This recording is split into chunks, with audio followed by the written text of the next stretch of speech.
American comic, I'm lost, I'm surrounded by superheroes with father issues. This video is purely for entertainment and does not infringe on copyrights or laws. The rights to the novel and image belong to the original author. We do not claim ownership. Don't like waiting and want to listen to this fanfic in full now? Subscribe to our Patreon, where you'll find the best fanfics. Chapter 376 Zatanna's Great Crisis. After reprimanding Zoo for his disrespectful words at dinner, Peter's mood improved. In Raven's room, Peter carried his daughter to bed, said goodnight to her and prepared to leave. "Dad," Raven suddenly called her. "I'm here, what's wrong?" Peter stopped and walked over to her and asked. "Thank you for teaching me to fly today." Raven blinked and thanked him. "It's not me, it's Zatanna, you overcame your fear." Peter walked over, sat down beside her bed and said to her, "You took me around the earth and saw a different world, Dad. I used to think that the earth was very small, but now I know that it is extremely vast and bright." Raven held a stuffed bear and asked Peter, "Dad, can you tell me a bedtime story today?" "Of course." Peter sat down and helped tuck Raven's quilt in. "What kind of story do you want to hear?" "I want to hear a story about Greek mythology." Raven moved her body upwards and let herself lean on Peter's arms.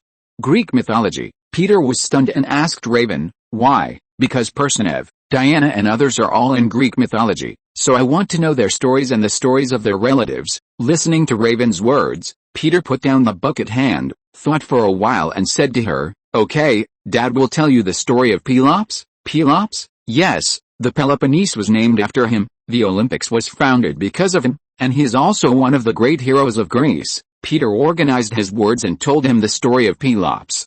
Pelops had an unhappy childhood, and the reason was his father Tantalus. His father Tantalus was loved by the gods since he was a child. Because of his noble bloodline, Tantalus and the gods were one and the same. They often ate and chatted together and were very familiar with each other. However, it was this closeness that made Tantalus forget himself. He thought he was also a part of the gods. Greed made him swell, and arrogance made him lose his way. Peter paused and continued, "One day, he hosted a banquet for the gods, and the main dish served was Pelops, his own son.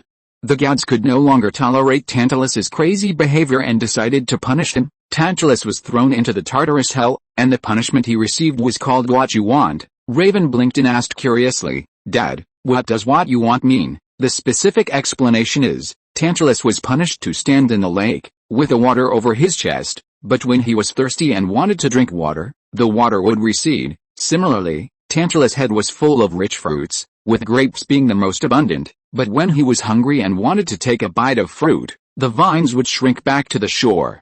In this way, Tantalus endured a tragic fate of being able to only look but not touch, to pay for his mistakes back then. Raven listened attentively to Peter's story. After a while, she asked Peter, "What happened next, Dad?" "Later, Pelops came back to life, but he was also expelled from the kingdom and wandered to Greece. His story officially began after that.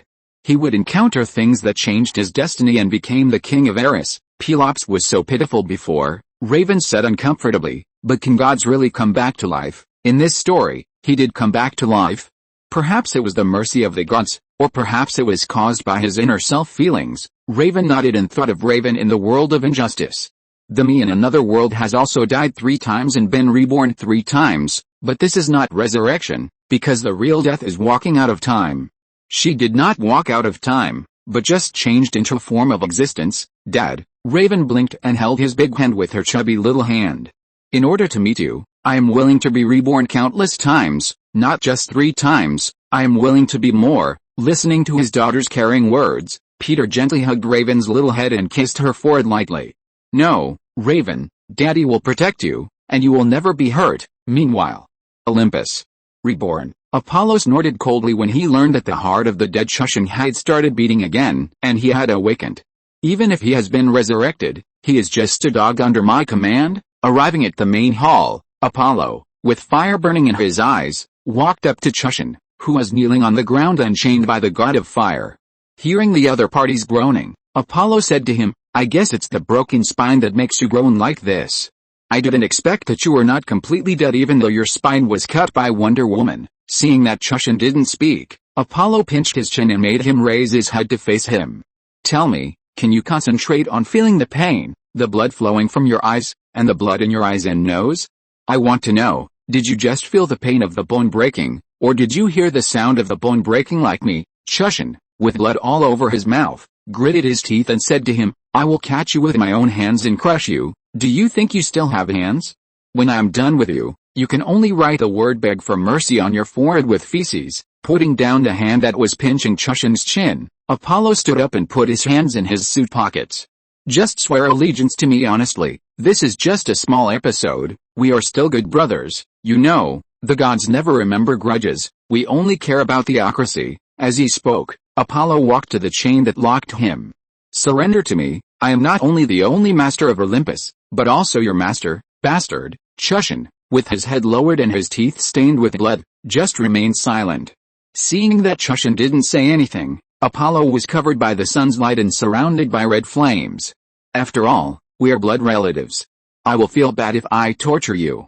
Our father Zeus abused you, but I believe that Zeus abused more than just you, he slowly said to Chushan. I was also despised by him, so I don't want to hurt you. I just want to heal you. Swear allegiance to me, Chushan whispered back to him. Apollo took a step forward and put his hands on his ears. What did you say?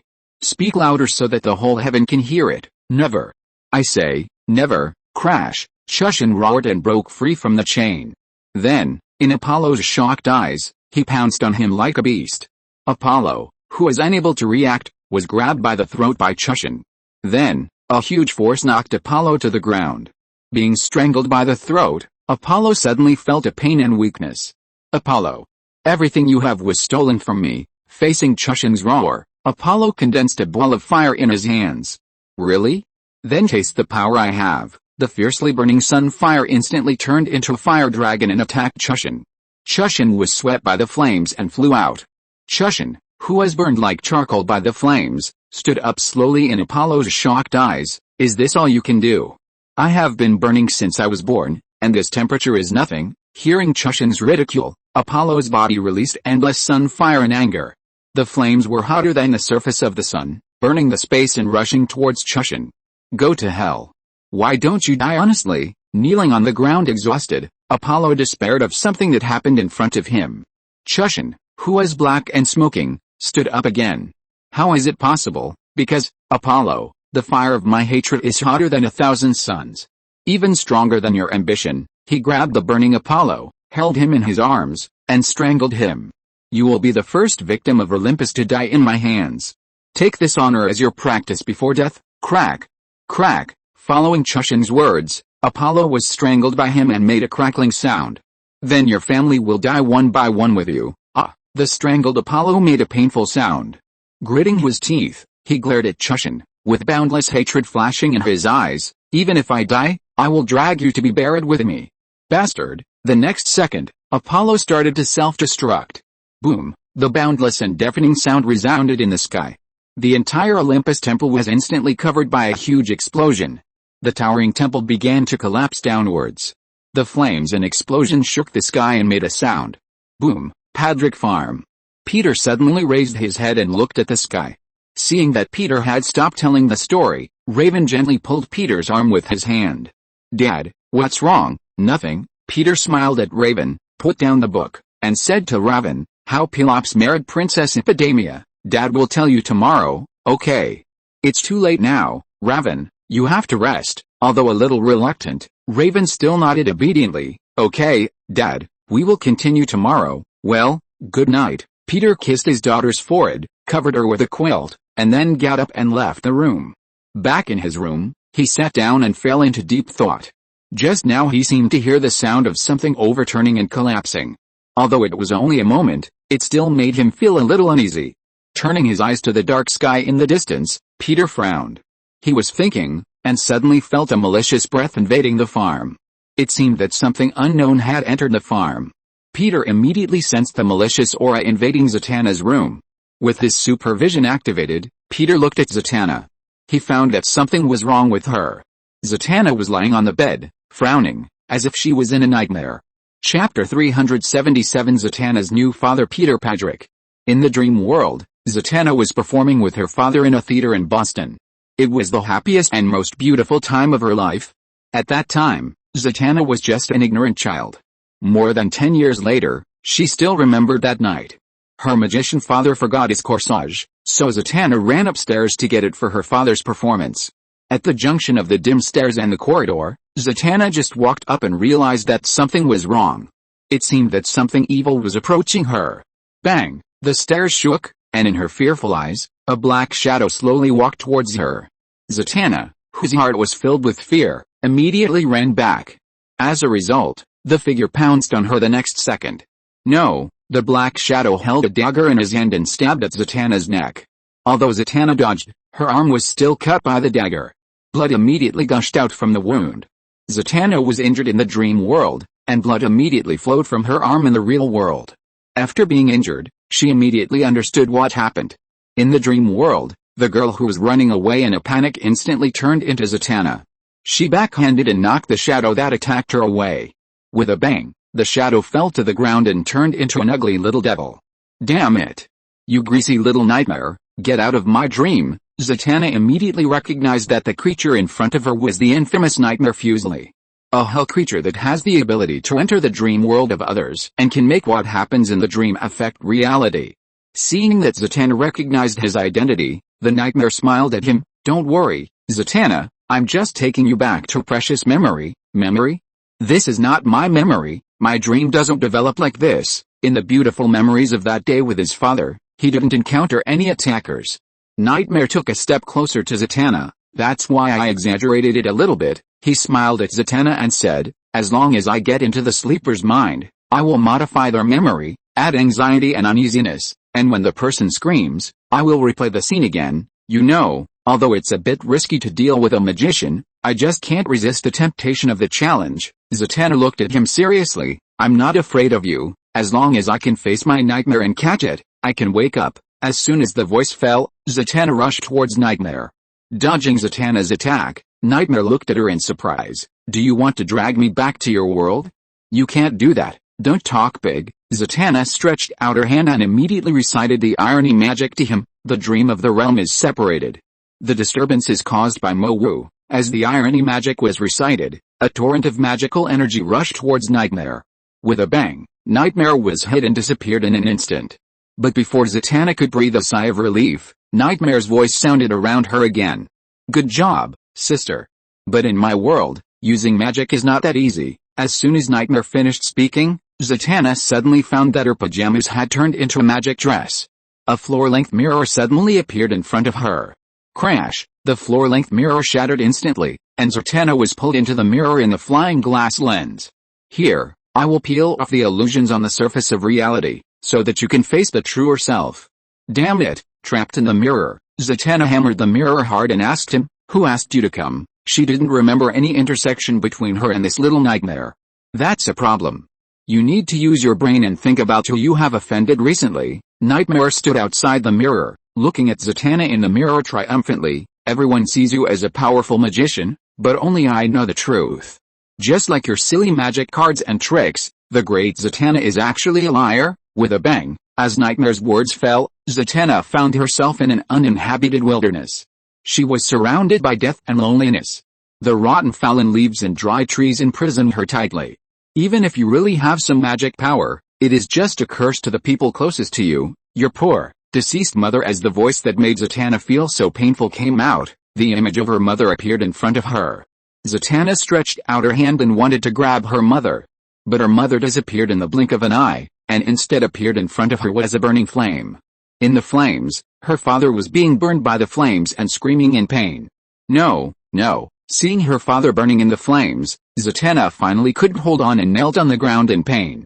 Seeing that Zatanna's spirit had collapsed, Nightmare Fuseli transformed into a nightmare creature and attacked Zatanna. Just as Zatanna was about to be defeated by him, an accident suddenly happened. The giant snake that attacked Zatanna was suddenly grabbed by a hand. Crack! The giant snake was grabbed by the black shadow that emerged and twisted into two. At the same time, flames rose from the ground, instantly burning the nightmare creature created by Fuseli into ashes. Fuseli stared blankly at Peter, who appeared in Zatanna's dream. The terrifying and powerful power exuded from his body, making him, who was also a nightmare creature, even feel a trembling feeling. This powerful and unfathomable pressure from the dream world even reminded him of that man. This is the first time I've seen someone dare to break into my world. Peter said coldly, looking at Fuseli. Boom! Before he could react, a platform rose up from the ground, raising the ground where Fuseli was. Chains spewing flames emerged from the ground and locked Fuseli, who wanted to escape. Peter looked at the terrified monster, explored the dreams of the people around him, nodded and said, "So that's it, you can't directly enter Zatanna's dream, so you use the dreams of the people around you as a springboard, and you can also change other people's dreams at will. Tell me, who asked you to deal with Zatanna?" Peter asked the other party coldly. "It's the Dark Knight brother," Fuseli said, the mastermind behind the scenes, without any hesitation. He was now burned by the fire on the chain, and his whole body was in severe pain. Dark Knight brother, Peter frowned slightly when he heard the name the other party said. He had never heard of such a name. It was probably some unknown villain in the magic world. Very good. After getting the answer he wanted, Peter moved his mind slightly, and Fuseli was pushed in front of him by an invisible force. "What do you want to do? I know that in every nightmare you created, there is a shadow of you wandering around, so I will send you back to the dreams of these people at the same time, so that your body will be torn to pieces. And your spirit fragments will appear in the dreams of countless people." Fuseli was stunned by Peter's devilish whisper. After reacting, he immediately begged Peter for mercy with a face full of fear. "No, please, great God, have mercy on me. As long as you spare me, I can do anything. This is not like your style just now." Peter shook his head and activated his ability. As he begged for mercy, Fuseli's body gradually became torn into pieces. As if being pulled by something, his body gradually disappeared piece by piece. Facing the other party's screams, Peter remained unmoved and watched the other party's body being completely decomposed. After dealing with the nightmare, Peter walked to the side of Zatanna, who was in a state of disarray. "Little Zaw," Peter squatted down and reached out to hold Zatanna's hand. "It's okay, I'm here." Feeling the warmth from Peter's hand, Zatanna threw herself into his arms and burst into tears. Peter patted her shoulder gently. "It's okay, everything is over," Zatanna cried and said to Peter, "I'm sorry, I lied, sir. I actually knew the whereabouts of my father. Madame Xanadu told me what happened. Father was engulfed in flames at a meeting in Winter's Manor. At Winter's Manor, Constantine hosted a meeting to explore the truth behind the Great Darkness. 3 powerful magicians were burned to ashes in the exploration of the darkness, including Zatanna's father." There was uncontrollable sadness and pain in Zatanna's voice. "I have been deceiving myself that my father is still alive, and creating a dream for myself that I can never escape from." Zatanna, with red eyes and tears constantly overflowing, hugged Peter tightly, and her body kept shaking. "Dreams are the most beautiful reality, Zatanna, but reality is the cruelest nightmare." Peter was also in a heavy mood. He whispered to comfort Zatanna, "Each of us is dreaming a dream that we can't escape from in our lifetime." Zatanna listened to Peter's words, with uncontrollable sadness in her eyes. "Dad once told me that magic is beautiful, terrifying and psychedelic at the same time.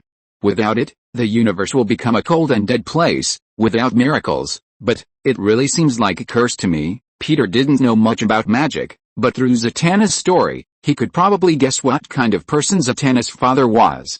After thinking about it, he put his hand on Zatanna's hair and said to her, "I think this is not a curse, Zatanna, that's why it needs to be protected. Your father has been training you, and he probably hopes that you will play this role." Zatanna listened to Peter's words and let go of Peter's hand that was around her shoulder. "Protect? Yes, protect." Peter held her cold hand. "Not only magic, but everything you love that is worth protecting." Looking into Peter's eyes, Zatanna felt an irrepressible emotion in her heart. If it was her father, he would say the same thing to her. If you're listening to this novel on a channel other than Fanfic World, it means they downloaded and uploaded it without effort. We cordially invite you to visit our channel, Mundo Fanfic Novelis. There you'll find the original version of this story, and you can explore many other novels of various genres. We're waiting for you to immerse yourself in a world of incredible novels. Chapter 378 Star-Lord, Dad, do you like fishnets? Who is the Night Brother? Peter asked Zatanna, who had woken up in her room. Zatanna, who had calmed down, took a look at the pink pajamas she was wearing. The pink pajamas could not cover the protruding breasts on her chest. With a somewhat hot face, she quietly put on a magician's coat. "He is a man who made a deal with the devil, sir." "Have you heard of the murder of the 13 teenagers on Mount Diablo?" Zatanna asked him with a red face. "I have heard a little bit about it." Peter pretended not to see Zatanna's blushing face. He nodded and said, I think people in the Bay Area should be more familiar with this story. Zatanna put on her clothes and got off the bed barefoot. As a result, because of the injury to her arm, she felt a pain and almost fell to the ground. Peter helped her up. No need to get out of bed, Zatanna, just lie down on the bed. Thank you, sir. Zatanna exhaled, calmed her breathing, and said to Peter, 40 years ago, a carload of children was hijacked. The hijacker was Elton Pike, who was once an antisocial hippie and later became a religious leader of the fanatic faction. 3 days later, the police found that crazy bastard covered in blood, and the 13 children were also arranged in a weird pattern by him. Zatanna was a little reluctant when she said this. The police later announced what happened at the scene, but there was something they didn't announce in the briefing. That is, when the police finally caught Elton Pike, he just muttered something and ran away. Peter nodded. What happened next? The police all stood there, as if they were all petrified. Zatanna told this story of 40 years ago. She sighed slightly. Pike is the Night Brother. He made a deal with the devil and sacrificed his child to gain the power of hell. Sitting on the bed, Zatanna continued to say to Peter with a heavy heart, a month ago, I investigated a massacre in San Francisco. The local drug lord Albert Eco was killed in his own villa. This drug lord is very famous locally. Zatanna told the information about this drug lord. Albert Eco once offered me $2 million to perform at his yacht party, but I told him I get seasick easily, so I put it off. Peter listened to Zatanna's story quietly, thought for a while, and said to her, I guess this guy died a miserable death? Yes, sir. Not only him, but all the people who attended his party were brutally murdered. The means were quite cruel. Some were deformed, some were burned, some were eaten by insects. It was like a carnival of monsters. Peter frowned slightly and asked Zatanna, were all these people killed by the Night Brothers? Yes, all the people who attended this party were the leading figures in the San Francisco underworld. This massacre was simple and direct, Zatanna said to Peter in a deep voice. The Night Brothers controls half of the underground underworld in San Francisco. In order to declare his sovereignty, he massacred the entire gangster crowd in the villa. I've been trying to catch him, but I haven't found any trace of him. I guess this nightmare is the Night Brothers' men. When Zatanna said this, her eyes flashed with uncontrollable anger. I must catch him and make him pay. After listening to Zatanna's story about her entanglement with the Night Brothers, Peter was silent for a moment and then said, if you need help, Zatanna, I can help you deal with this Night Brother. Although he didn't know much about the magic world, he thought it would not be difficult to deal with a guy who sold his soul. No, sir, I can do it. Zatanna refused Peter's help. I will send him to hell with my own hands. Looking at the wound on her shoulder that Peter had bandaged, Zatanna said in a firm tone. It's a good thing to have confidence. I believe you can do it too. Peter looked at the clock on the wall, and the hour hand was already pointing to 12 o'clock. It's too late. Go to bed early, Peter said to Zatanna. If you have any plans, you can start to implement them tomorrow. Okay, sir. Zatanna nodded and sat down on the bed honestly. Seeing Peter open the door and leave, she hesitated and called Peter. Sir, what's wrong? Peter stopped and turned to ask him. Nothing, sir. I just want to say, thank you for helping me rebuild my dream. Zatanna looked directly at Peter and thanked him with mixed feelings. No need to be polite between us, Zatanna. Peter thought for a moment, walked over and handed her a key. This is the key to the mystery house. You are grown up now, I think I can give it to you. The key to the mystery house was left in his hands. Peter was worried that the key might be stolen by some naughty kids at any time in the future. Last time, Azu and Clark stole the key and opened the passage to the Black Robe world. He didn't know what these naughty kids would do next time. It's safest to return this thing to its original owner. Seeing the key to the mystery house appear in front of him, Zatanna was stunned. Then she shook her head and said to Peter sincerely, I think, sir, it might be safest to leave the key with you. At first, the key was kept in her father's hands. Now her father was engulfed by the flames. Perhaps Mr. Peter is the most suitable person to keep the key now, and the secret house also recognizes him. And she trusts Mr. Peter just like she trusts her father. Zatanna thought so in her heart. Okay, if you insist. Seeing that Zatanna wanted to keep the key with her, Peter didn't say much and put the key away directly. Good night, Zatanna. Good night, sir. The next day, early in the morning, Star-Lord kept looking at Peter with strange eyes. What's wrong? Is there something on my face? Peter frowned and asked Star-Lord, who was staring at him. Star-Lord wanted to say that he saw Peter coming out of Zatanna's room last night. He was a little thirsty last night and wanted to go downstairs to get some water to drink, but he saw his father coming out of Zatanna's room. Although he really wanted to know what happened, he estimated that if he asked, he would definitely make Peter angry. After all, his father is the kind of person who cares about face and is narrow-minded. No, Star-Lord was a little speechless under Peter's gaze. I have something I want to tell you. Star-Lord immediately changed the subject to other aspects. What? I saw that Azu answered the phone just now. It seemed to be the girl named Abby. Star-Lord also turned into a snitch like Clark and told Peter the gossip about Azu. Anyway, it's better to die than to die. You should spend more time on yourself, Star-Lord. I received a call from your teacher the day before yesterday. He said that your grades have been steadily declining. Peter criticized Star-Lord's academic performance. By the end of the semester, you won't give me a D in every subject, right? Faced with Peter's doubts, Star-Lord immediately made his own argument. No, of course not. I just have a bias in one subject. Which subject? I like math, not English. Peter looked at Star-Lord's righteous look and felt that he had to make up for his mistakes. He is so confident even though he has poor grades. He has some of the shadow of himself in the past. This naughty kid doesn't learn good things but learn bad things. Really? It seems that you should ask Teacher Martha to make up for your lessons. Peter's words sounded like a thunderclap above Star-Lord's head.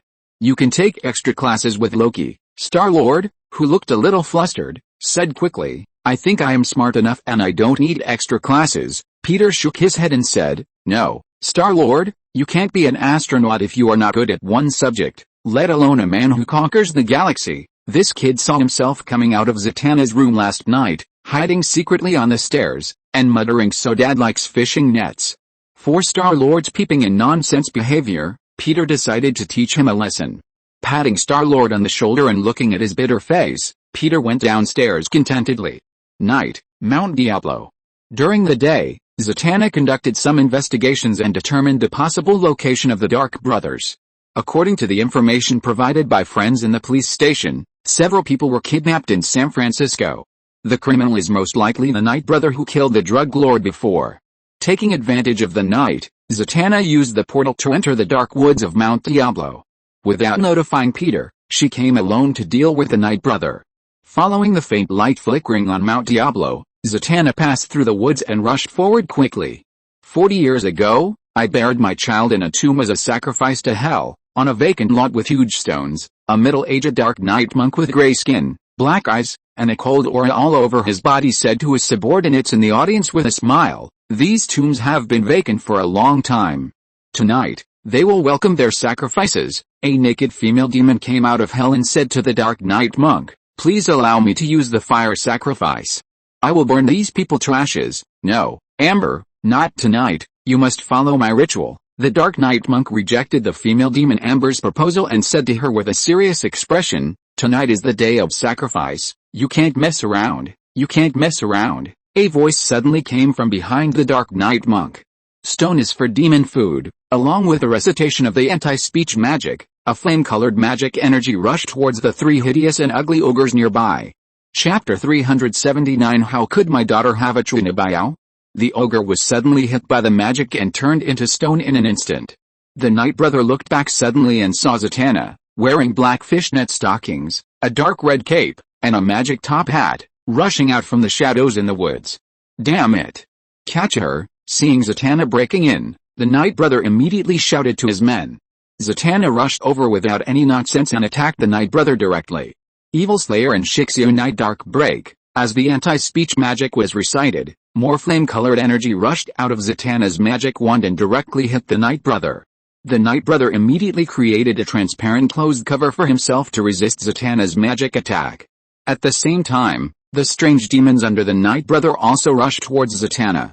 The black figure was like a puddle of mud, and the Shaper wanted to use its tentacles to entangle Zatanna and transform her. Zatanna, who was quick-witted, immediately used magic to conjure a huge glass jar and seal the Shaper. The Shaper could not transform things that he could not touch, so Zatanna directly used glass to control it. After getting rid of the Shaper, Zatanna chanted the anti-speech magic, releasing countless flames, and rushed towards the ghouls. These monsters with hideous appearances and saliva dripping from the corners of their mouths were surrounded by flames in an instant. The Dark Knight brothers would naturally not let Zatanna do it, and immediately released a gust of wind to blow away the flames. At the same time, Amber, who was spewing flames from her mouth, attacked Zatanna from behind. Zatanna was about to turn around and fight back, but a delicate cry came out. Water. The flame spewed from the mouth of the demon Amber instantly turned into water. Originally spewing scorching flames, it suddenly turned into water. Amber immediately covered her throat, knelt on the ground and coughed violently. Then, in the eyes of Zatanna and the Dark Knight brothers, a figure slowly emerged from the shadows. Persephone, Zatanna shouted in surprise as she saw the queen of the underworld, who was wearing a black dress and exuding a mysterious aura, walk out of the bushes. No, that's not right. She soon realized that it was not Persephone. You are Raven. It's me, Teacher Zatanna. My magic just now was good, wasn't it? I turned fire into water and changed the external form of this substance. Raven, who occupied Persephone's body, said to Zatanna proudly.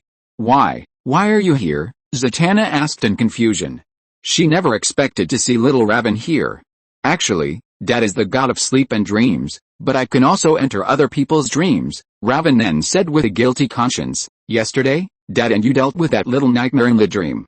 I also saw it, but I hid secretly, and you and Dad didn't find it, so you followed me and came here secretly. Zatanna didn't expect that Raven, who was so young, had the ability to cause trouble. I just want to help you, Teacher Zatanna. Raven said that her purpose was to help her.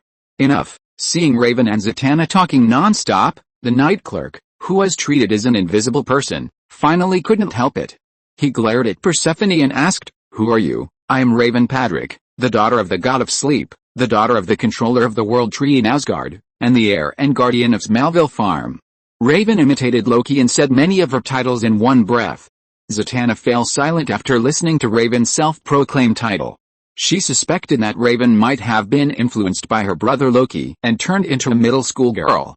God of sleep, the night clerk was stunned for a moment, frowned and asked Raven, Who is your father? Peter Padrick. If you were here, he would immediately beat you into a pig's head. Haha. The night clerk laughed as if he heard something funny. I've never heard of his name.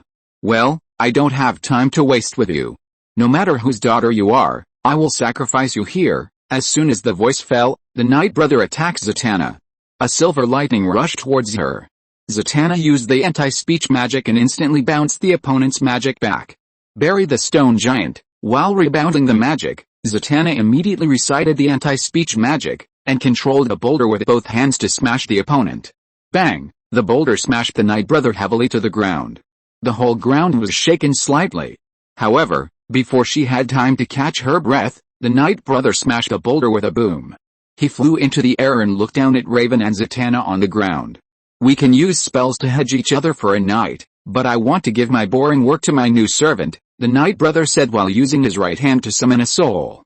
In Zatanna's shocked eyes, a middle-aged man was summoned by him. Take a good look at him, you must know him. Looking at the familiar figure, Zatanna cried out in pain. No, the soul summoned in front of her was her father, John Zadara. Looking at Zatanna's painful expression, the Dark Knight Brother said proudly, A month ago, there was a great chaos in hell. Such things rarely escape my eyes in the ghost den. After that, I stole his soul without anyone noticing, but now, its consciousness obscured by dreams only responds to its master. The Dark Knight Brother gave orders to Zatanna's father, who had a dull look in his eyes. Go, kill Zatanna and the sleeping girl. Zatanna's father received the order and attacked his daughter without hesitation. Death Nataza, John Zadara chanted a spell and shot magical energy at his daughter. After dodging in a panic, Zatanna immediately shouted to Raven, who didn't know what to do next to her. Raven, I'm listening. You need to enter the dream of my father's possessed soul and gently wake him up. Hearing Zatanna's words, Raven nodded and took action immediately. Raven's soul flew out of the queen's body, turned into a black shadow, and flew towards John Zadara's spirit.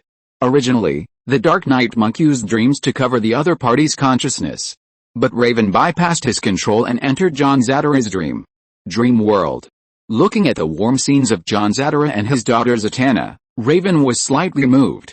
If her father could dream, it would be a scene like this.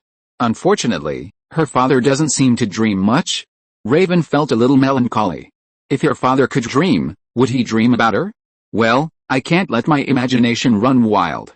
I have to wake him up quickly and gently. Raven thought about it, and immediately conveyed her feelings about Zatanna's feelings for her father to the other party. Raven, who has a strong sense of emotion, conveyed this feeling between father and daughter to John Zatara's soul. Outside, John Zatara, who was attacking Zatanna, suddenly stopped, and his eyes became clear in an instant. Zatanna, he looked at his daughter standing in front of him in surprise. Dad, Zatanna cried with joy when she saw her father wake up. You and that little girl saved me, it's incredible. It can convey emotions and wake me up with love. Zatanna's father was full of surprise. Yes, Dad, her name is Raven, a magical girl. This is the first time I have seen her. John Zatara shook his head and turned the topic to Zatanna, smiling and saying to her, thank you for your hard work while I was away, dear. Dad has always been proud of you. Looking at his daughter reluctantly, he said regretfully, dear, I should go. No, Dad, this is not fair. Facing her father whom she had not seen for more than 10 years, Zatanna burst into tears immediately after only a few minutes of meeting. If you need, I will always be by your side, John Zatara said to his daughter with relief. Although Dad is gone, the missing piece of love and emotion in your heart has been gradually filled by someone else instead of me. His hand gently pointed to his daughter's heart. Cherish it, and then protect it. You can do it. I will, Dad, Zatanna promised her father with tears. At the same time, the Dark Knight monk who was awakened by John Zatara and suffered a backlash saw that the situation was not good and was ready to escape. As a result, he was surrounded by a dazzling light in the next second. Zatanna, with tears on her face but a firm expression, shouted out the irony of lock and seal and used magic to instantly control the opponent. Elton Pike, standing in front of the kneeling Knight brother, Zatanna called out his name. Yes, that's your real name, Elton Pike, a self-mad maniac, a morbid maniac who pursues the trade of mana, and knows nothing about that kind of power. You slaughtered 13 children for your own benefit. As a reward, the King of Hell gave you mana, but it was just to play with you and have fun with you. Zatanna put her hand on his head. As long as you give up your mana, the souls of the 13 children can be liberated. Say, give up my mana. No, the Knight brother gritted his teeth and refused to surrender. Zatanna didn't waste any words and directly infused magic into the opponent's head. The Knight brother, who was in great pain, let out a heart-wrenching scream. After being tortured for several minutes, he could not bear it any longer and had to surrender to Zatanna. As the Knight brother gave up his power, countless glows emanated from his body. In the open field, Zatanna and Raven looked up at the sky. The souls of 13 children came out of the Knight brother's mouth and slowly rose into the sky. It seemed that the entire sky was illuminated by the glow. Have they gained eternal peace? Raven asked Zatanna after a while.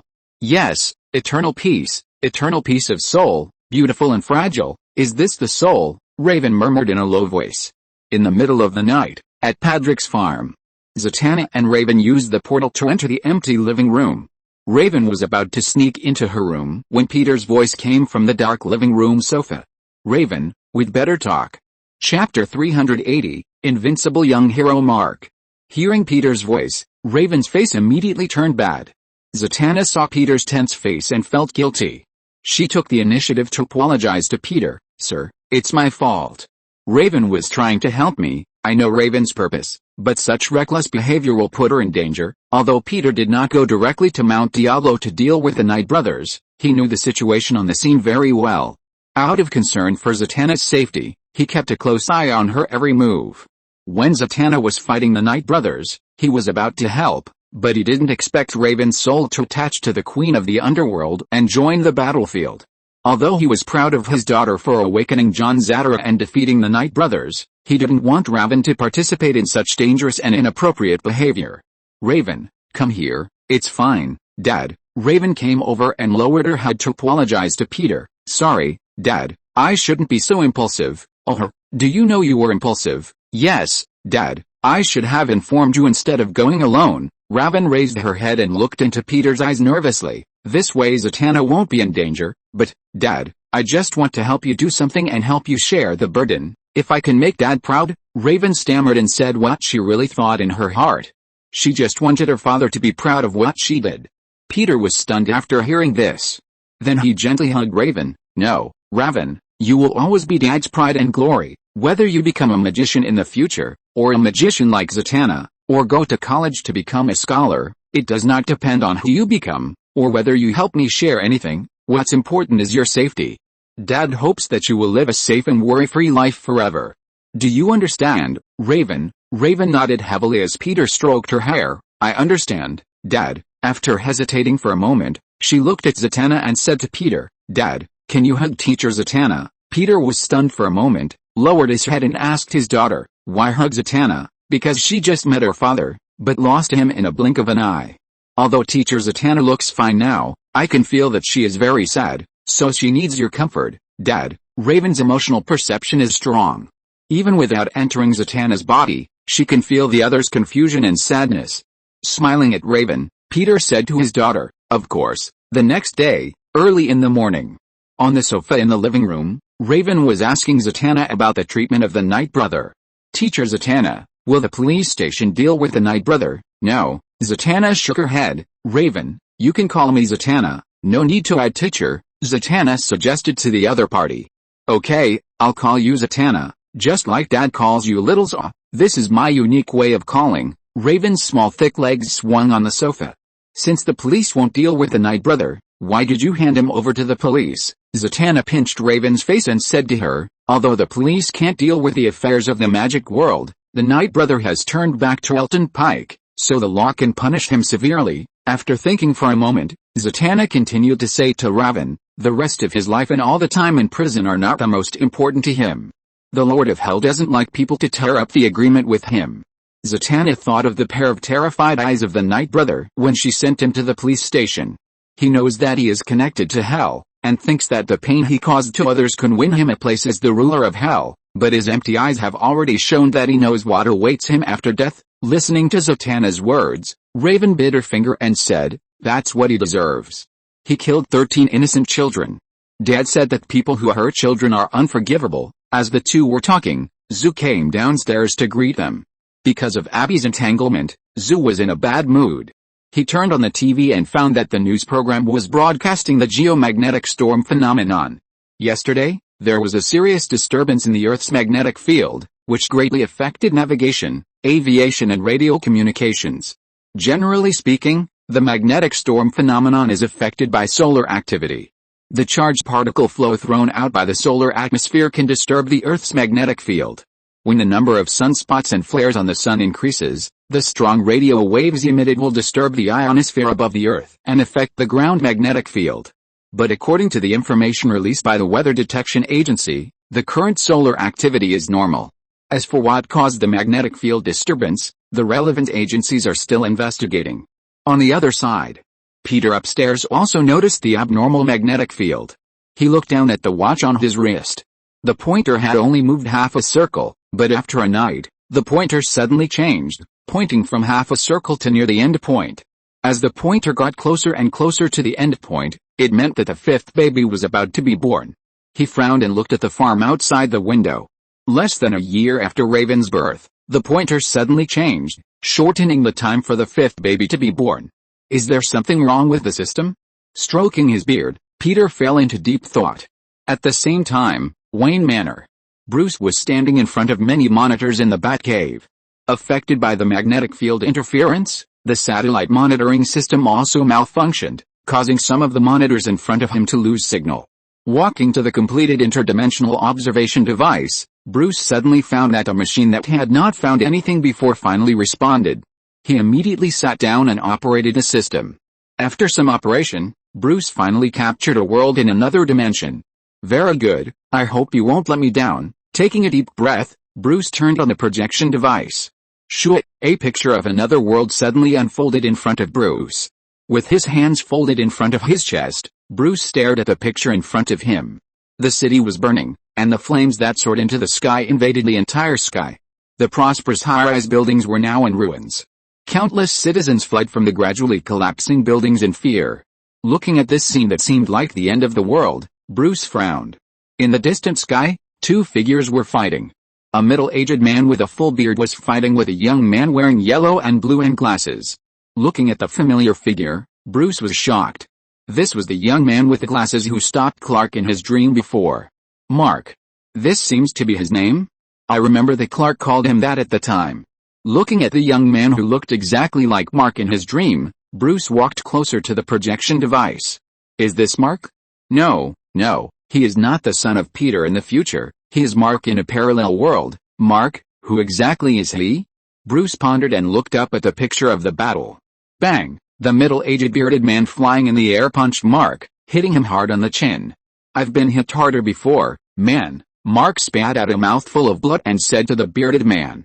The bearded man glared at him, too arrogant, just like your father. Flying in the air, he accelerated suddenly and rushed towards Mark with a sonic boom. Mark was punched and flew away, and the air made a boom sound. Facing the bearded man who rushed up to continue attacking, Mark adjusted his body in the air, blocked the opponent's attack, and then repelled him with a punch. Flying up with a boom, Mark raised his fist and punched the opponent with all his strength. The fists of both sides collided with each other, the air made a boom, and the two were blown away together. Adjusting his body shape, Mark continued to rush forward and angrily said to the bearded man, I am saving lives, Immortal, why can't you believe me? The bearded man, also known as the Immortal, punched Mark's nose, causing his nose to bleed. While the bleeding, he grabbed Mark's throat. Believe? You destroyed the city and killed countless innocent people. Looking at the evil deeds of you and your father, how can I believe you? The Immortal said while trying to strangle Mark's neck. The next second, whoosh! A lightning-like figure flashed from top to bottom. The impact that exceeded the speed of sound instantly cut off the arm that the Immortal was holding Mark. Covering the wound on his broken arm, the Immortal made a painful sound. He raised his head and looked at the person who came. It's you. Almighty Man. Yes. It's me. The man who cut off the Immortal man's arm with lightning speed and only used his body, the Almighty Man, who was wearing a red and white uniform, a red cape, and a tuft of mustache on his mouth, held his hands in front of his chest and looked at him coldly. Immortal roared, not caring about the pain of his broken arm, and rushed towards the opponent. With a bang, his fist was caught by the Omniman casually. Crack, then he twisted the Immortal's other arm with a twist. Blood sounded in the air with screams. Bang, with a kick that was invisible to the naked eye, the Omniman kicked the Immortal's head directly from the neck. In the blood splattering, the Immortal's head flew into Mark's hand. Mark looked down at the Immortal's head with his eyes open and unwilling, and squeezed it with a little force with both hands. Mark, whose face was splashed with blood, shook his head and said to himself, let's see how you, the Immortal, can survive. Then Mark flew towards the Omniman and shouted to him, Dad, on the other side. Bruce, who was observing all this, couldn't help but take a breath. Mark and the Omniman in this parallel world are father and son. His father is the Omniman, not Peter. Bruce didn't expect the other party to be so cruel. Mark in the parallel world is so cruel, so what will Mark in his own world become? Chapter 381 The Slayer, the Invincible Young Hero and the Almighty Hero. Eternal Man has lived for thousands of years, and has been working for all mankind to make the earth a better place. I thought he could see the truth, just like you. Almighty Man was serious and a little heavy about killing Eternal Man. Facing his former comrades who fought side by side, he was not completely without emotion. Mark wiped the blood off his face and said to Almighty Man, Dad, I think he wants to lead us away. Almighty Man nodded, that means we are not far away. The father and son looked at the ruins of the city on the ground. A few minutes later, the ground TV station building. Mark, who occupied this place, used the camera to give a speech to the people on Earth. My father and I have taken over your planet, and all of you will become citizens of the Vitram Empire. Hearing Mark mention Vitram, Bruce, who was standing in front of the projection screen, pinched his chin and fell into deep thought. Could it be that this so-called Vitram is the race that Mark and Almighty Man belong to? Mark, standing in the TV station, didn't know that someone in another dimension was watching him. He said to the camera, that means you will never have to starve again, never die of cancer again, and no one will dare to cause trouble on Earth again. As he spoke, memories of the past flashed in Mark's eyes. Before his 17th birthday, he always thought that his father, Almighty Man, was the greatest superhero on Earth. His father had always guarded the Earth and protected the Earth's surface from foreign invasions. As his father's son, although he did not have any superpowers, he had always lived happily. And after that birthday, he had the same super strength, speed, and flying ability as his father, was invulnerable to swords and guns, aged slowly, and had strong self-healing ability. Until one day, the superheroes of the Global Defense Force received a call from the headquarters. After all the members arrived, they were attacked and all 7 superheroes were killed. Mark kept looking for the truth. In the end, he found that the murderer who killed the 7 superheroes was actually his father, Almighty Man. With his outlook on life almost collapsed, he was told that his father, the Almighty Man, was a Vitrum alien who was sent to Earth to conquer it. The Vitrum people were never true peaceful explorers, but violent conquerors. In fact, the Vitrum Empire first abandoned half of the weak through civil war, and then began to expand in order to rule the entire universe. Soon, due to the large territory, the Vitrum people began to use infiltration, and the Almighty Man was sent to Earth in this way, with the purpose of weakening the Earth and preparing it to join the Vitrum Empire. Mark, who knew the news, had a complete mental breakdown. Later, his mother was mistakenly killed by the government, and Mark was tired of the fighting and killing in the human world. The Almighty Man finally persuaded Mark to let his son join his plan to conquer the Earth. Pulling his thoughts away from his previous memories, Mark looked at the crying people in the city in the distance. He took a deep breath and said to the crowd, "I couldn't understand it at first, but now I've come to my senses, and I believe you will too. In the long run, this is good for us because we have built a country where there will never be war." At this point, his tone was a little tough, but you must remember, the more you resist, the worse the situation will be. Your city was not destroyed by us, but your counterattack against me destroyed the city. Your new ruler of Vitrum is coming. You should join us and welcome them together, but if you still think you can stop us, don't forget, I am invincible young man. At the same time, the gathering place of the underground superheroes, the Defense Bureau, the superheroes of this world are gathering together to discuss how to deal with Invincible Young Man and Almighty Man. Although the Immortal Man led the two away, the superheroes did not believe that he could resist for too long. Boom! When everyone was discussing how to fight the two, a boom explosion suddenly came from the ceiling above their heads. Then the building materials fell from the gap with a clatter, and the smoke and dust quickly filled the surroundings.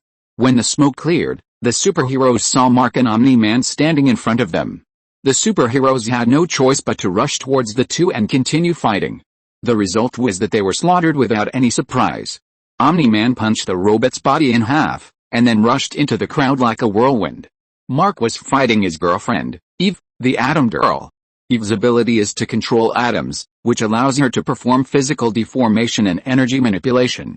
Mark quickly suppressed his girlfriend and grabbed her neck. "Surrender, Eve, your resistance has caused the deaths of more people. No, never surrender." Mark looked at his girlfriend's expression of hatred as she looked at him with gritted teeth, shook his head and said, "No, I won't kill you, but I can't let you hurt others." Crack! Mark twisted the opponent's spinal joints and gently put her on the ground.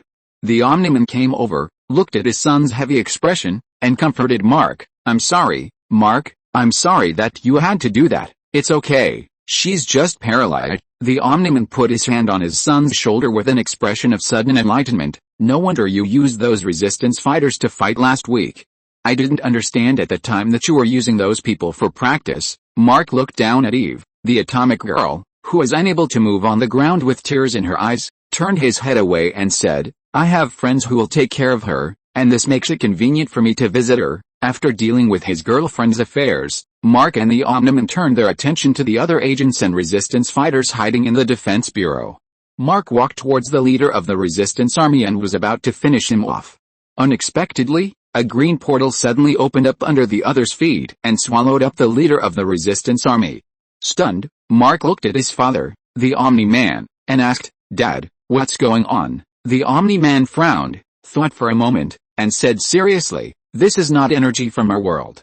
Someone opened a portal across dimensions and rescued him." "Dimension portal? Does the multiverse really exist in this world?" Mark shrugged and asked. The Omni-Man didn't say anything, and he had a bad feeling in his heart. Could it be that someone really opened the channel between the multiverses? In this way, countless parallel universes will be connected. I don't know what kind of trouble will be caused in the end. At the same time, Bruce in the Batcave, listening to the Omni-Man in another world talking about the opening of the multiverse, also fell into thought. Could it be that the disturbance of the geomagnetic field that occurred yesterday was also affected by the opening of the channel of the multiverse? If the world he was in could be connected to the universe where the Omni-Man was, then, would this group of Vitrum people try to invade the Earth where he was? After thinking for a while, he continued to look up at the projection of the other world in front of him, collecting as much information as possible. He didn't leave the Batcave until dinner. "Master, you don't look very interested." Alfred noticed Bruce's strangeness and asked him with concern. "Maybe, because I saw the destruction of another Earth." Alfred looked at him in surprise. "The destruction of the Earth? Are you kidding, Master?" No, I probably don't have the mood to joke recently." Bruce cut a steak prepared by the butler. "But don't worry, Alfred, the Earth we live on will not be in danger for the time being." "That's good." Hearing Bruce say this, Alfred breathed a sigh of relief. "You haven't formed the Justice League yet, Master. If you really encounter a major event that can destroy the Earth, I'm afraid it will be a bit troublesome." Bruce put down the steak and nodded slightly. "That's also my future plan. I believe you can solve it, Master, but if you are a little tired, you can discuss it with Master Padraic. I think he should give you some advice." Listening to Alfred's advice to him, Bruce nodded and said nothing. After dinner, Bruce locked himself in the study and repeatedly watched the recorded projection of another world. Vitram. Bruce repeated the name, and suddenly found that some of the other party's settings were similar to those of the Kryptonians. According to his analysis, the genetic integrity of this race is extremely high, and it is also highly aggressive. The most terrifying thing is that this race also has extremely strong individual combat capabilities, and each one is almost comparable to the existence of the Kryptonians. If the Kryptonians are against this race, even if all of them are irradiated with a yellow sun, they may not be able to defeat this group of Vitram. Staring at Mark and Omniman, who were slaughtering superheroes in the recorded video, Bruce's thoughts extended to the distance. In his dream about the future, Mark became the son of Godfather Peter. Logically speaking, Godfather Peter could not have a Vitram son. That is to say, it is very likely that the Godfather will pick up the Vitram people who came on a spaceship in the cornfield like Jonathan and his wife. Not knowing that Mark was a weapon sent by the Vitram Empire to invade the Earth, Godfather Peter would adopt him and raise him up. But such biological weapons are not trustworthy. Their goal is to conquer the Earth. Thinking about what the Omni-Man said about the passage to the multiverse being opened, who knows if these guys will really send the Vitram people to Earth. Thinking of this, Bruce stood up with a frown on his face. He must remind the Godfather about this. Chapter 382, I am weak as a chicken at the age of 17, but I am invincible after 17. The next day, at Padraig's farm, Bruce looked at Zatanna in surprise. He didn't expect to see Zatanna here. "Zatanna, why are you here?" In the living room, Bruce looked at Zatanna, who had grown into a beautiful lady. "Bruce? Are you Bruce Wayne?" "Yes, I am Bruce." Bruce recognized his childhood playmate at once, but he still couldn't believe his eyes. "Wait, you know each other?" Seeing Bruce and Zatanna staring at each other, the vixen McBee asked the two in confusion. "How did you two meet?" "It's a long story." Zatanna took a deep breath, calmed herself down, and explained to McBee. After witnessing his parents being killed, young Bruce became very introverted. Taking advantage of Bruce's birthday, his butler Alfred held a birthday party, hoping that he would be happy. She then turned her gaze to Bruce. "Do you remember, Bruce?" Bruce nodded with a complicated expression. "Yes, of course I remember." After that, Bruce was sitting alone by the river in a daze. I took the initiative to find him, but he didn't want to be disturbed, so he said to me, "The party is over there," and the subtext was "stay away from me." Zatanna looked at Bruce's embarrassed face, and continued to smile and said to McBee, "Then I performed a magic trick for him." McBee nodded and asked curiously, "What happened next?" After that, a smile finally appeared on his tense face, and then we became friends. I stayed in Wayne Manor for several days. I have to say, it was quite big there, and I almost got lost. Listening to Zatanna telling stories about their youth, Bruce felt a little sad. "You never contacted me." "Zatanna, you never contacted me either, Bruce. My father said that you might always be trapped in hatred. If you can't resolve this hatred, then you can't be an ordinary person again. You haven't contacted me, which means, Bruce, you still haven't walked out of that alley, and you haven't returned to normal life," Zatanna said with some discomfort in her heart. Bruce's mood became heavy. "We will be trapped in shackles for the rest of our lives. Even if the shackles have been broken physically, our hearts will still become heavier than before." After a while, Bruce exhaled and said to Zatanna, who was also silent, "I have investigated the whereabouts of Mr. John Zadara, but found nothing. Thank you for your concern, Bruce." "I have met my father." Zatanna smiled at Bruce and said, We have a farewell that is more than 10 years late. Although it is a bit regrettable, it makes up for what I have always longed for before." Bruce was slightly stunned when he heard this, and asked him uncertainly, "You mean, Mr. Zatanna?" "Yes, my father has died in a fire. I am very sorry, Zatanna." "It's nothing, it's all over," Zatanna said to him in a never-mind tone. "We have to look forward, don't we?" Bruce nodded. He was about to ask how she knew Peter when he heard a voice from upstairs. "Bruce." Peter looked at Bruce, who appeared on the farm in surprise. "Sir." Bruce came up to greet Peter, and little Raven. Good morning, Brother Bruce." Raven, who was held in Peter's arms, politely replied to Bruce. "Brother Bruce, did you bring me a gift?" Raven was full of expectations for Bruce's every visit to Gotham's richest man. For the richest man, the gift given to her must be the best. Sorry, I forgot." "Raven, what gift do you like? I will buy it for you directly," Bruce said, a little embarrassed. "No. Thank you for your generosity, Brother Bruce, but Dad said that it is not polite to ask for gifts directly from people." Raven shook her head and said seriously, "Bruce, isn't it a way of asking for a gift when you just asked what gift you gave me?" Bruce was in a messy state. Peter coughed and handed Raven to McBee next to him. "Raven, you watch cartoons with Aunt Mary and Zatanna. I'll talk to Bruce." As he spoke, he rubbed Raven's forehead, who was somewhat reluctant, and handed it to McBee. He knew that Bruce must have something important to ask him. Upstairs, in the study, Peter poured Bruce a cup of coffee and asked him, "I guess you must have some questions to ask me, right?" Bruce held the coffee cup and nodded and said, "Yes, sir. I don't know how to describe it, but I think what I say may be very important to you." "Is it important to me?" Hearing the other party say this, Peter became interested. "Really? Then I'm very interested." Bruce organized his words and told Peter about Mark, an Omni-Man in another world that he observed yesterday. And he told Peter about the dream about Clark fighting with Mark. Hearing Bruce say that the next baby might be Mark, Peter was stunned. Mark Grayson? A superhero born in the world of Invincible Young Man, a hybrid born from the union of Omni-Man and a woman from Earth. Not only is his ability not inferior to Wazu, but his values are even as positive as those of the Flash. In order to protect the Earth, he even turned against his father. In a sense, he is indeed a father-worried person. However, the superpowers of the Invincible Young Man must be awakened after the age of 17. In other words, if the fifth baby is really the Invincible Young Man, he will have been living as an ordinary person before he is 17. "Sir." Peter was lost in thought when Bruce interrupted him. Peter looked up at him, and Bruce hesitated and said to him, "If that really happened, I mean, the Invincible Young Man really came to Earth, how would you deal with him? What do you think should be done, Bruce?" Peter's eyebrows moved and asked him. "I think that even if he was a baby when he came, he is still a biological weapon of the Vitrum people. He cannot abandon his mission as a member of the Vitrum Empire. Just like the world he destroyed, if we don't restrict him, he may cause a war like he did on that Earth." Although he felt that this was a bit cruel, Bruce still felt that he had to control the other party.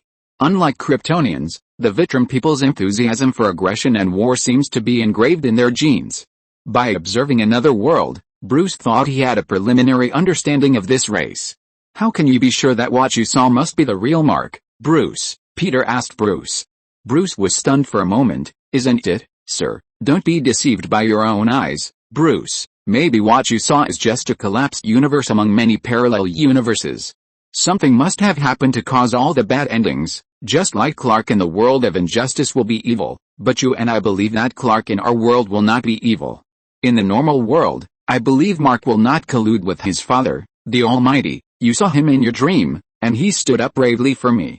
Even if he has no power, I believe that a courageous person will not become a villain without bottom line." Peter had a little understanding of the world of Invincible Young Man in his previous life. He guessed that what Bruce saw was probably a parallel universe of an Invincible Young Man. Mark in the main universe not only did not choose to follow his father, but he always refused to give in. He insisted that being weak is not equal to being lowly, but rather noble. More or less, people have the seeds of kindness in their hearts and the desire to be good. Therefore, it is not the privilege of superheroes to be chivalrous and punish evil and promote good, nor is it the reason why superheroes are superior to ordinary people. People have the right to be grateful to superheroes, but they are not obliged to accept their protection or be dominated by them. Mark's remarks completely angered his father, and the two finally dueled in the city. There was even a scene where the Omni-Man grabbed Mark's head and collided with a speeding subway with his steel body of Vitrum, allowing him to witness the death of everyone in the subway at the moment of collision with him. Hundreds of lives were wiped out in a minute, and the only ones alive in the subway station were the blood-stained Mark and the contemptuous Omni-Man. Omni-Man thought this would make Mark collapse, but he didn't expect that after experiencing this tragic scene, Mark not only did not collapse, but instead strengthened his determination to fight his father to the end. Peter doesn't believe that this father-worried man who can fight his father to the last second, for the sake of the Earth, will attack the Earthlings. It's just that this kid didn't have any superpowers before he was 17, so how to protect him from harm is a problem. Bruce fell silent after listening to Peter's words. Although he didn't trust Mark, he also felt that what Peter said made sense. "I know, sir." Bruce nodded slightly to Peter and said nothing more.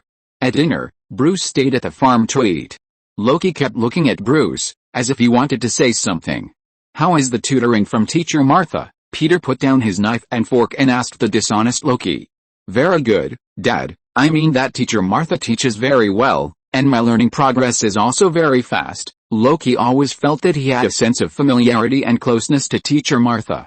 He always felt that the aura on the other person was somewhat similar to that of the World Tree. Peter nodded and was about to continue asking questions when the farm phone suddenly rang. "This is Peter Patrick." Peter got up and answered the phone. Jonathan's voice came. "It's me, Jonathan." "Peter, something's wrong." Chapter 383, Accepting the Lonely Bruce, The Stormy Farm. "What happened?" "Jonathan, Martha had a car accident near Smallville High School." Jonathan, who was driving to the scene of the accident, said to him in a hurried tone, "I'm on my way." "Okay, I know, Jonathan, wait for me, I'll be there soon." After comforting the other party, Peter hung up the phone and prepared to drive to the scene. "What's wrong, Dad?" Loki saw Peter was about to leave and asked him curiously. "Martha had a car accident." As he spoke, he picked up his coat and prepared to go out. "You guys eat first, no need to leave it for me, I'll go with you, sir." Bruce took the initiative to stand up and said that he could drive his own car to take Peter to the scene. Peter did not refuse and asked Bruce to come with him. A few minutes later, Bruce drove a sports car and the two quickly arrived at the scene of the accident. Many people gathered around the scene of the accident, and an ambulance with flashing red lights was about to take the injured to the hospital. Peter walked over quickly and found that the injured was a young man who looked like a high school student. Martha on the other side was talking to the police. "Hey, Martha, are you okay?" Peter came up to her and asked. "I'm fine, I'm not injured." Martha, who was still in shock, looked at the injured being carried away and said to Peter. At this time, Jonathan and Clark also rushed over. After seeing that his wife was fine, Jonathan was excited and hugged his wife. "I'm glad you're okay, Martha." "Clark and I thought you had an accident." Peter waited until Martha calmed down and asked her, "So, Martha, what happened?" He suddenly rushed out, as if he saw something horrible, and then he screamed. "I don't know what he was avoiding, and then he crashed into my car," Martha explained incoherently. "He looked a little mentally abnormal." Clark listened to his mother's explanation and walked up to say, "That's Brad. I saw him practicing football during the daytime." Jonathan asked his son, "Does the Brad you saw have any problems?" "Like mental problems?" Clark hesitated and didn't know how to answer. In front of the police, he said there was no problem, which might be unfavorable to his mother's judgment in the accident. But he couldn't lie. When Clark was in a state of hesitation, Peter shook his head and said, "At the beginning of the new semester, every football player has high hopes. Who knows how many mental illnesses are hidden behind a big guy?" As Peter spoke, he cast his eyes on the police officer next to him. "Officer Carter, I don't think Martha should be responsible for this accident, but we will still do our best to compensate and deal with the aftermath. Martha is frightened now, can she go back and rest first?" Faced with Peter's inquiry, the police officer in charge of the scene was stunned for a moment, then nodded and said, "Of course." He knew the relationship between Peter and the deputy director, and knew that Peter was very influential in Smallville. The government office and the police station would give him face. Now that Peter asked, he couldn't refuse. After dealing with the police, Peter walked to Martha, comforted her a few words, and asked Clark to send his parents back. Looking at the dispersed crowd, Peter found Abby in it. "That seems to be Zoo's rumor date?" Watching the other party leave, Peter frowned slightly. "Sir, I don't think things are that simple." Bruce used his detective intuition to speak to Peter. What do you think, Bruce? He was naked from the waist up, soaked in water, and ran to the street in panic. I think maybe he was frightened by something, Bruce said his speculation, and he is a football player. I guess he rushed out of the shower in the locker room at that time. That makes sense. We can go to the locker room and take a look. Peter and Bruce walked towards the locker room of the football team. A slight cool breeze came from the dark campus, and the whole campus was shrouded in the night. Squeak! Peter pushed open the door of the locker room and turned on the light switch. The two looked at the empty locker room. Sir, do you really think Mark will get rid of his identity as a veteran? I mean, if he really becomes your son, Bruce suddenly mentioned Mark. Of course, Bruce, you always seem to be wary of others. Peter turned around. Don't be so tense, Bruce. You need to give yourself and others some confidence. I know, I used to think so, sir. Before I returned to Gotham, I met a girl. Bruce faced Peter and decided to tell him what he had suppressed in his heart. A girl. Peter stopped. I guess the result should be a little heartbreaking. Yes, that day I came to the depths of the Himalayas in the Celestial Empire. I wanted to visit Master Matsuda. It is said that Master Matsuda is a top Zen fighting monk and is also proficient in mind control.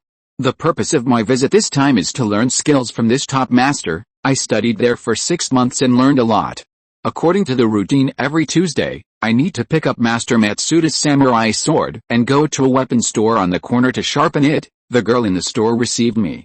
She is a celestial girl named Ling. After that, we gradually became familiar with each other, Bruce said here, and a trace of pain flashed in his eyes. Mrs. Matsuda and Master Matsuda treated me like family. After noticing my emotions, Master Matsuda asked me what happened. I told her it was because of a girl.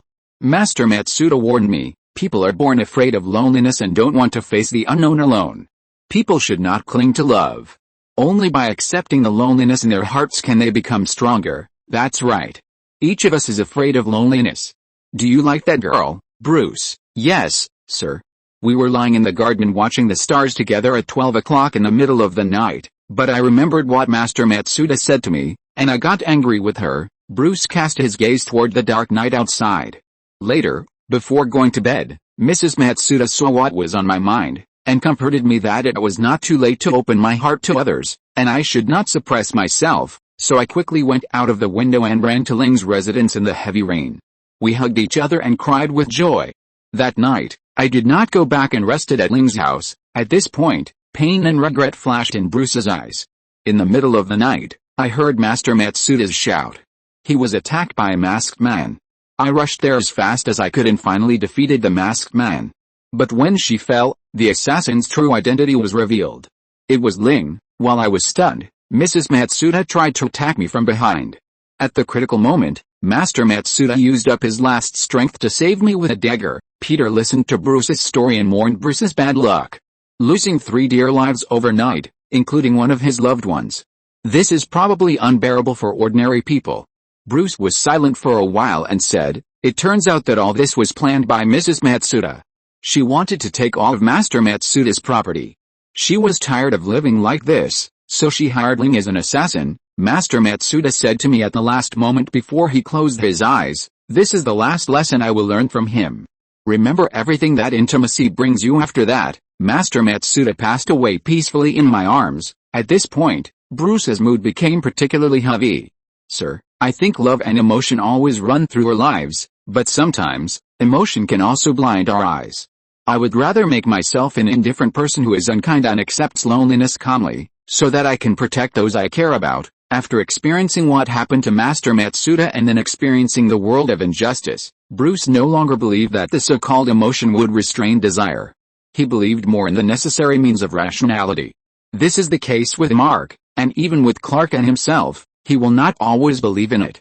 Peter listened to Bruce's words, was silent for a moment, and put his hand on his shoulder. "You are not alone, Bruce. Don't forget, I have always been here. We can accept our loneliness calmly, but it does not mean that we have to lose faith in emotions forever." "Okay, let's see what we found in the locker room." Peter turned the topic back on track and asked Bruce to continue investigating the locker room. A few minutes later, Bruce found the clothes that Brad took off. Then squatting near the groundwater inlet of the bathroom, Bruce took out a wire mesh above the water inlet and found a silver necklace inside. "Look, sir, Bruce stood up and handed the necklace to Peter. This is obviously a woman's necklace. It seems that Brad has been in the locker room with a woman before. Peter frowned as he took the necklace handed over by Bruce. The figure of Abby he saw before flashed through his mind. Could it be her? The next day, early in the morning, Peter had just walked down the stairs when Kara came up and said to him, "We are in some trouble." "What trouble? Did you lose all your 1 million? No." Kara's expression was a little unnatural when she heard Peter mention 1 million. Really, looking at her expression, Peter estimated that she might have really lost all. "You should know that we signed an agreement, Kara. If you don't have 1 million, you have to work for me. Of course, I won't fail. I will make money to buy your farm and let Raven and John cry," Kara said proudly. Peter nodded and said to her, "I wish you success, but what trouble are you talking about?" "Oh, shit. I forgot the most important thing. The government office called and asked us to leave the farm. A huge meteor shower is coming. The town of Smallville may be in danger." Chapter 384, Meteor showers come, the whole town flees. Meteorite attack. Yes, the Union government has issued a warning message, and the area within 50 miles of Smallville may be affected, Kara. Peter said the information released by the Union government. "When does the government require evacuation?" Peter frowned and asked Kara. "Within 24 hours, we have 1 day to leave." 1 day? After hearing this, Peter lowered his head and looked at the watch on his wrist. The pointer of the watch has infinitely pointed to the end point, but he didn't notice that the pointer suddenly moved so fast. It was normal yesterday, but it moved a big grid today, as if it drank pulse. Stroking his chin, Peter fell into deep thought, and the 5th baby was about to be born. This meteor shower was louder than the previous ones, and there was a meteor shower that destroyed the town. Mark, this kid, was sent by the system, and it made such a big noise. Is there something different? Peter pulled his thoughts out of his mind and asked, "Have you notified John and the others? Azu, Clark, Star-Lord and others are in school. I don't know if they have received the notice." "I just received the notice. I guess the school has also received it and is preparing for the holiday." Kara couldn't help but complain. Tornado, wildfire, plane crash, this time it was a meteorite impact. "I don't know what this disaster-stricken farm will encounter next time. If a flood suddenly sweeps away your farm next time, Peter, I won't be surprised at all. Then you'd better pray that it won't happen, otherwise I will have to ask for my $1 million back to repair the farm," Peter said while looking at the living room. He didn't see the female fox. "Is Mary not here? She went to the zoo." Kara shrugged her shoulders and explained to Peter, "She has been going to the zoo in Smallville town every day recently. Maybe she has something in common with those animals. I have seen her take the initiative to clean the chimpanzee hall before. To be honest, if it were me, I would never do that. I'm afraid the chimpanzee will throw its excrement to me." Peter, at the same time, Smallville High School. Zoo and Clark were in the playground throwing footballs. "Don't worry, I believe Aunt Martha will be fine." "It's not his fault," Zoo said to Clark, who looked worried. Clark, who looked a little unhappy, was still worried about the car accident his mother had yesterday. "I know, Godfather talked to me last night." Clark caught the football with a bang and sighed slightly, saying, "I just feel a little strange. Why Brad suddenly ran out and hit my mother's car? Maybe he saw something terrible, or he has some mental illness." Zoo comforted him. "Now the police have determined that Aunt Martha is not responsible. You are not a policeman, so you don't have to find out the result of every matter." Clark nodded and said nothing. He looked down at the silver necklace in his pocket. Before Clark came to school, Peter gave him the necklace and told him the clues he had investigated about Brad, asking him to pay attention to the owner of the necklace in the school. Just find the owner of the necklace to determine who was with Brad at the time. "Hey, John," Clark was thinking about the necklace when Abby came over to greet the two. Seeing Zoo, Abby, who was dressed hotly, immediately leaned towards him. Realizing his light bulb attributes, Clark prepared to leave. But when he saw the other person's bare white neck, Clark was stunned for a moment. He remembered that Abby had a necklace around her neck when he met her before. Reaching into his pocket, Clark touched the silver necklace and fell into deep thought. Clark was recalling his past memories when several military vehicles suddenly drove in outside the school. Soldiers with live ammunition got out of the car and walked towards the school. A voice came from the horn on the military vehicle. "The federal government has issued an emergency order. Relevant personnel within 50 miles please evacuate the town. It is expected that Smallville will be hit by a meteor shower within 24 hours. Please evacuate immediately." Hearing the voice from the horn of the military vehicle, everyone in the school was stunned. Meteor shower. When Azu heard the meteor shower coming, he suddenly had a bad premonition in his heart. Would another baby fall from the sky, land on the farm, and then be picked up by his father? Azu, who was in a depressed state, sighed and looked at Abby standing in front of him. "You should go back, Abby." "No, I'm not going anywhere. I'll stay with you." Abby didn't seem nervous at all and said she would always follow Azu. No, your parents will worry about you." Facing Abby's entanglement, Azu felt a little headache. This kind of girl can't be dealt with by violence like enemies. He always has a headache with girls who use soft methods. After some persuasion, he finally persuaded Abby to leave the school. Clark watched Abby leave and walked to Azu. "Can you believe it, John? There were 2 large-scale meteor showers in 16 years. The last time I came here on a spaceship. I don't know what will happen this time." Azu took off his coat and said casually, "Maybe Smallville has become the target of aliens." As for this time, after a pause, Azu pinched his waist, holding his clothes in one hand, and looked at Clark. "Maybe a Kryptonian will come this time." Clark followed Azu. "I want to say that a lightning rod will not be struck by lightning twice, but what happened to the Godfather shook my concept." The loudspeakers on the military vehicles were still promoting safety matters such as nail up the house. The students made a noisy sound and squeezed from the school playground to the school gate. As soon as the 2 walked out of the school gate, they saw Bruce driving a sports car to the school gate. Bruce saw Azu and Clark and shouted to them, "Clark, John, get in the car." At Patrick's farm, Zatanna drove to pick up Star-Lord and Loki, and McBee also rushed back from the zoo. Bruce brought Clark and Azu back as well. "Clark, Azu, go to the room and pack your things. Take what you need, as well as Star-Lord and Loki. Don't take too much stuff with you too." Peter asked a few people to go upstairs to pack their things. "Godfather, can I stay?" Clark hesitated and suddenly asked Peter. "Why do you want to stay?" Peter asked him puzzledly. 16 years ago, I was the one who caused the meteor shower. Maybe this time it has something to do with me. I think I can do something to stop the meteor shower from coming," Clark said to Peter seriously. "No, it's not your fault, Clark. You don't have to take the responsibility on yourself. This has nothing to do with you." Peter came over and patted Clark on the shoulder to comfort him. Star-Lord stood by and suggested to Peter, "Dad, maybe we can stay. With our strength, we should be able to stop the meteor shower from hitting our farm. We can destroy the meteorite in advance." Looking at Star-Lord, who came up with a bad idea, Peter sighed. "The military has already set up an observation system nearby.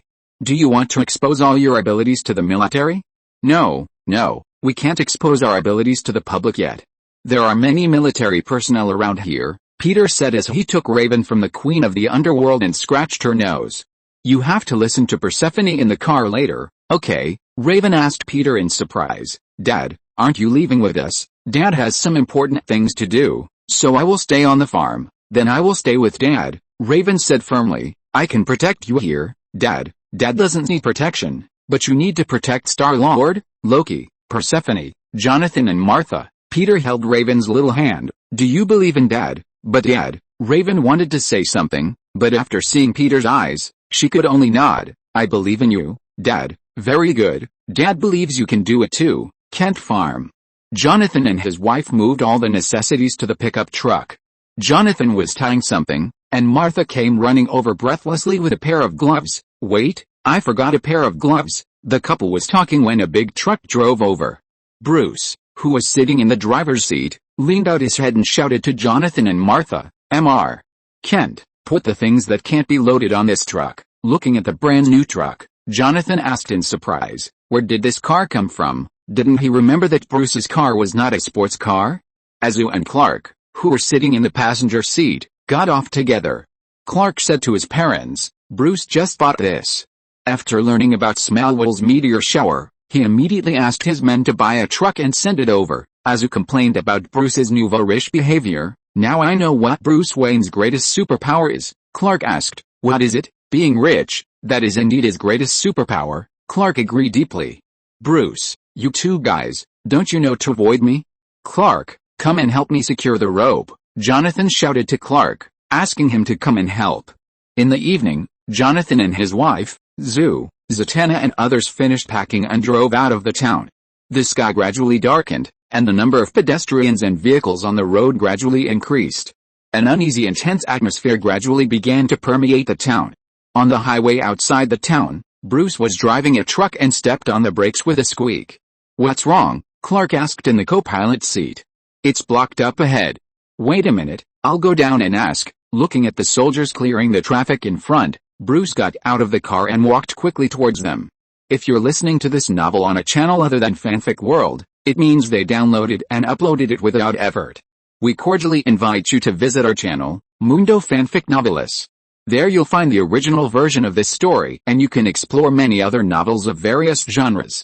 We're waiting for you to immerse yourself in a world of incredible novels. Chapter 385 The fifth baby is born. Why does he seem a little big? A few minutes later, Bruce came back with a frown after talking to the soldiers. "How is it?" "It's a bit bad. There was a car accident ahead.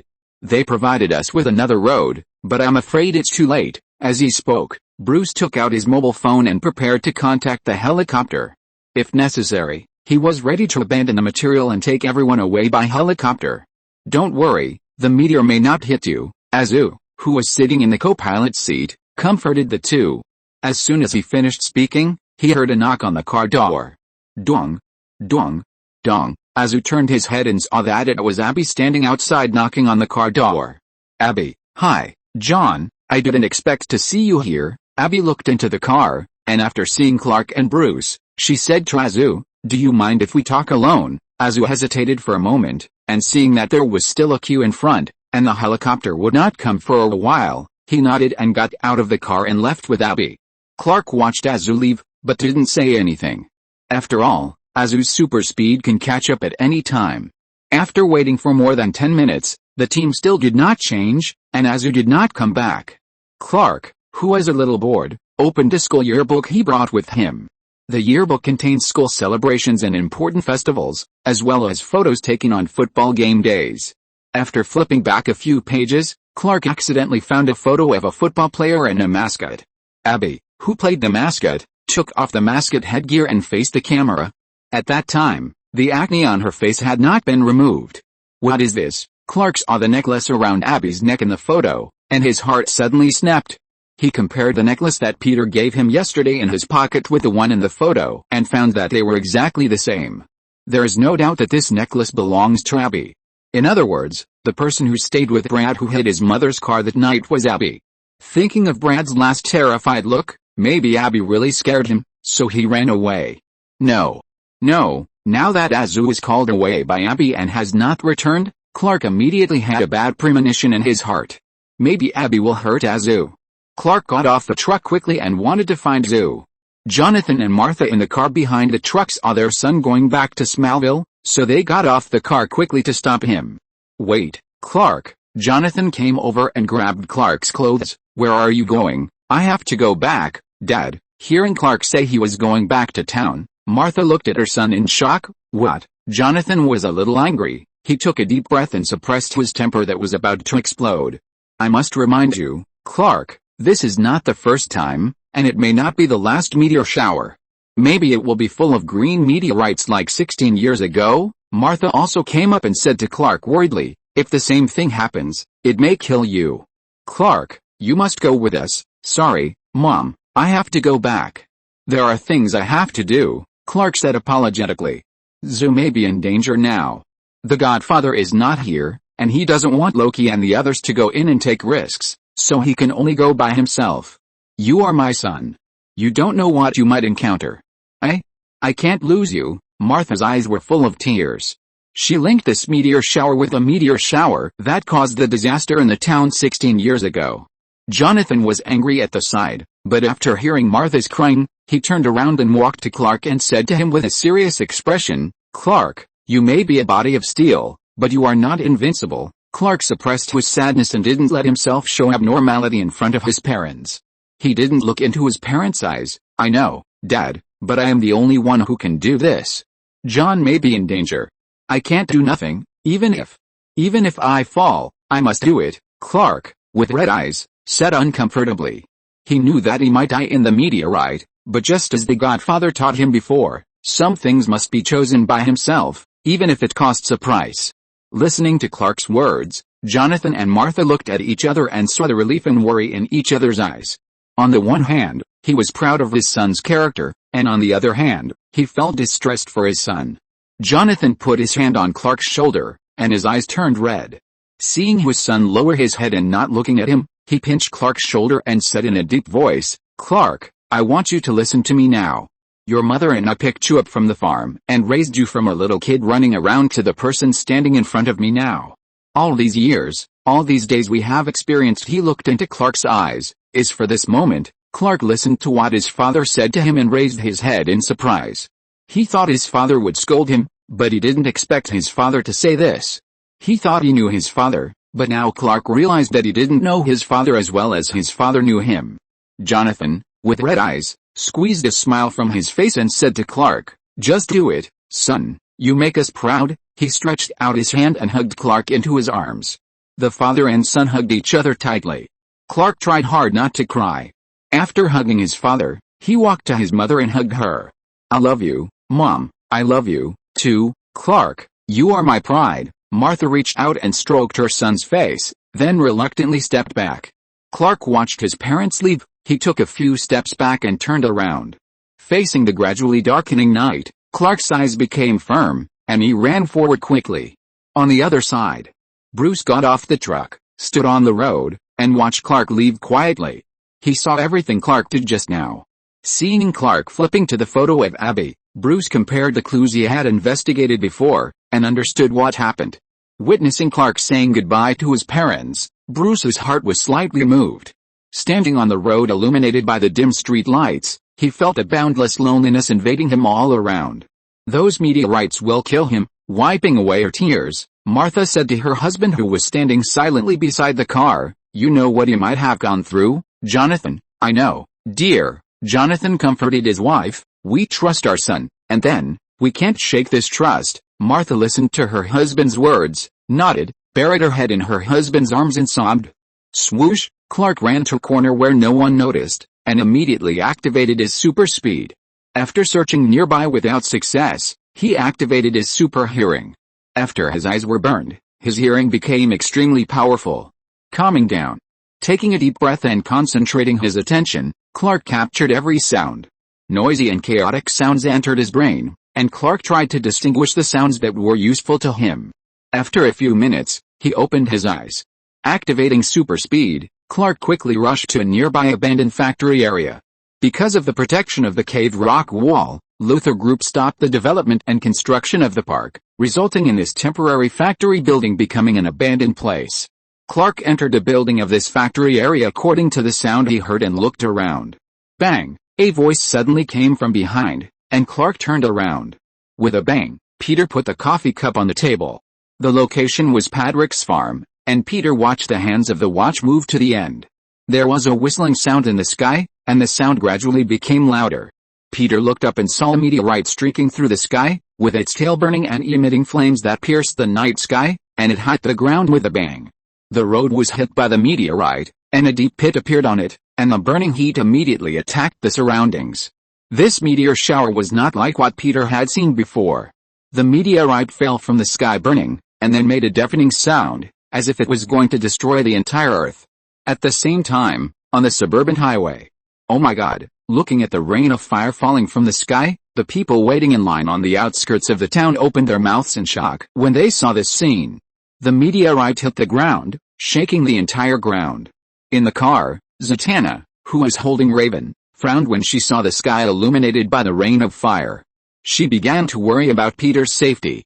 Raven twisted her clothes hard and asked Zatanna, "Zanna, will Dad be okay?" "Of course he'll be okay. You have to believe in Dad." Zatanna raised her head while whispering to comfort Raven. She always felt that this meteor shower was a little unusual. Standing in the farm, Peter used his supervision to search for traces of the spaceship. The burning meteorites and the spaceship were easy to distinguish, and Peter soon found the spaceship following the meteorite fire rain. After discovering the spaceship, Peter immediately moved towards the place where it fell. With a deafening bang sound, the pitch-black spaceship smashed into the backyard. Countless oil burst out, and a big pit was smashed into the ground. The glass in the farm was affected and shattered in an instant. The shock wave blasted the wall of the nearest barn away, and the sound of crashing collapse was heard. Peter looked at the half-collapsed barn speechlessly. "You hit it quite accurately." Standing on the edge of the deep pit, he looked at the spaceship emitting hot air below. "Why does this spaceship feel a little big?" Chapter 386, A Baby Falls from the Sky, with meteorite fragments and instructions for use. Taking a deep breath, Peter slowly fell into the deep pit. As his feet stepped on the ground, the hatch of the dark spaceship with a misty atmosphere slowly opened. The scene inside the spaceship suddenly appeared in front of Peter.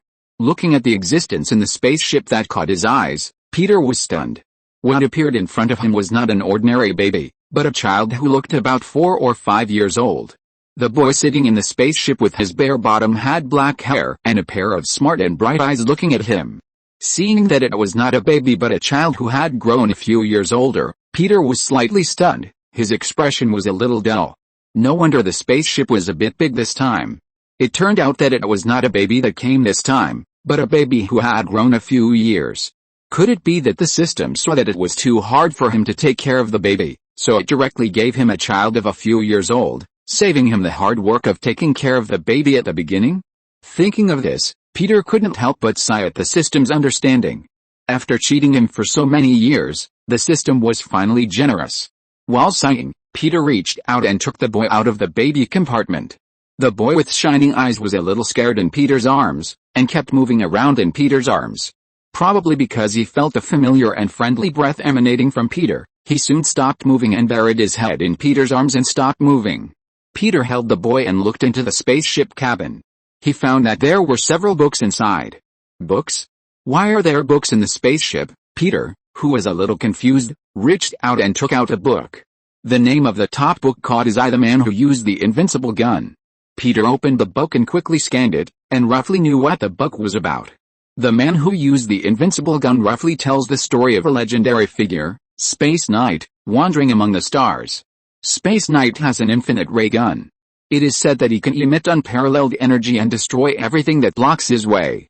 It looks like a third-rate science fiction novel, Peter muttered to himself, put down the book The Man Who Uses the Invincible Gun, and picked up another book.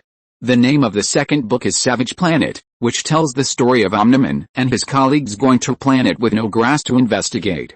The gravity of this planet is huge, and even as Vitrum people, they must rely on the cloak of technology. After some investigation, the two found that there were no available resources on this planet. Just as the two were about to return to their own planet, a monster suddenly appeared and tore the body of Omniman's colleague into pieces. Faced with a powerful monster, Omniman, who was restricted by gravity, had no power to fight back. On the contrary, the monsters here evolved and rivaled divine power under the influence of gravity. Peter quickly scanned it and closed the book. He looked through the author's signature of these books and found that the signature was Nolan Grayson, Omniman's name on Earth. He remembered that Omniman had been a science fiction writer on Earth and published several novels. Unfortunately, the science fiction novels he wrote were not very famous. After several of his books failed, he completely gave up the idea of becoming a science fiction writer.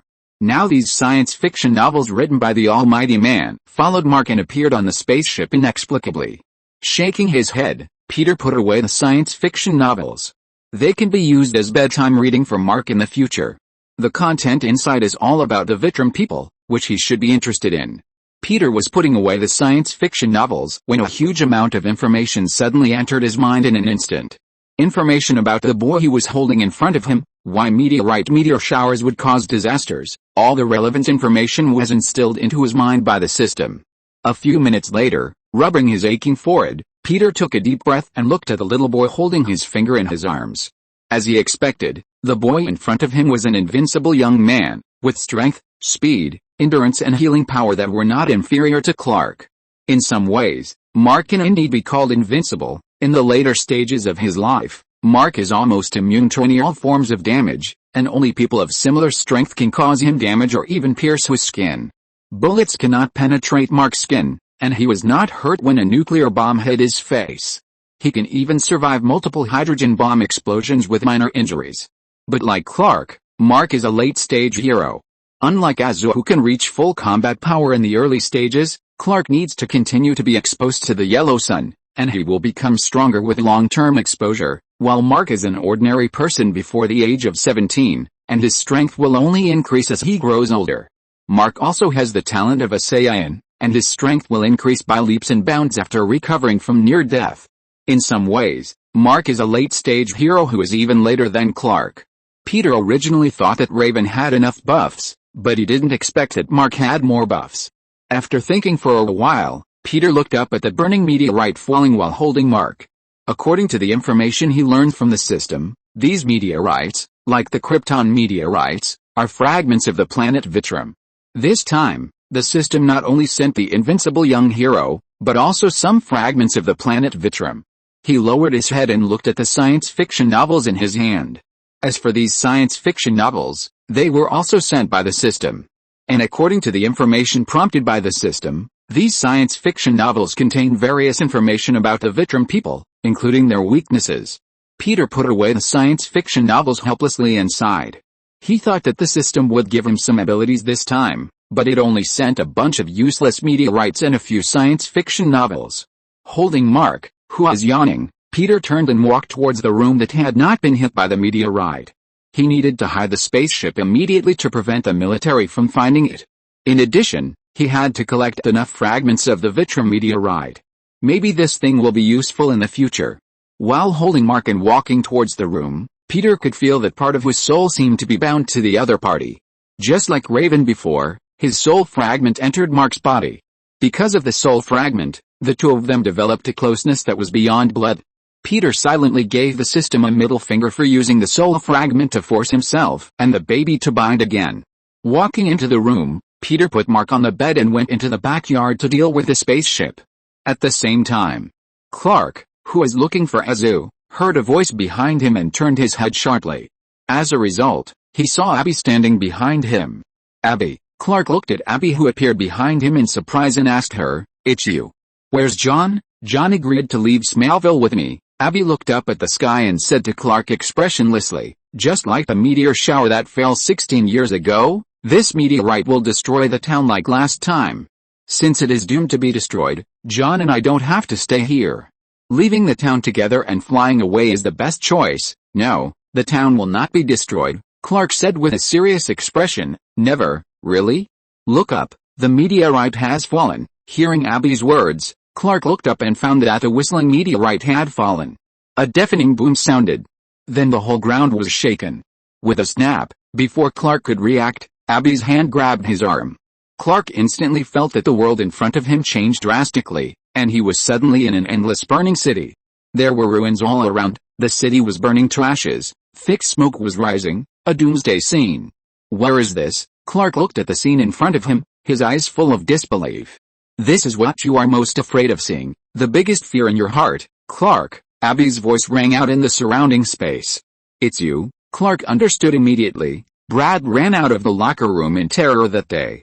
It was you who made him see what he was afraid of. It was you who influenced his spirit, right? Abby's resentful voice came in the air. "I did it, Clark. Have you forgotten how he bullied me when I was the team mascot? Being Kurt Abby is the nickname he gave me. Compared to the harm he did to me, my punishment for him is insignificant. Shouldn't he be punished, Clark?" Clark shook his head.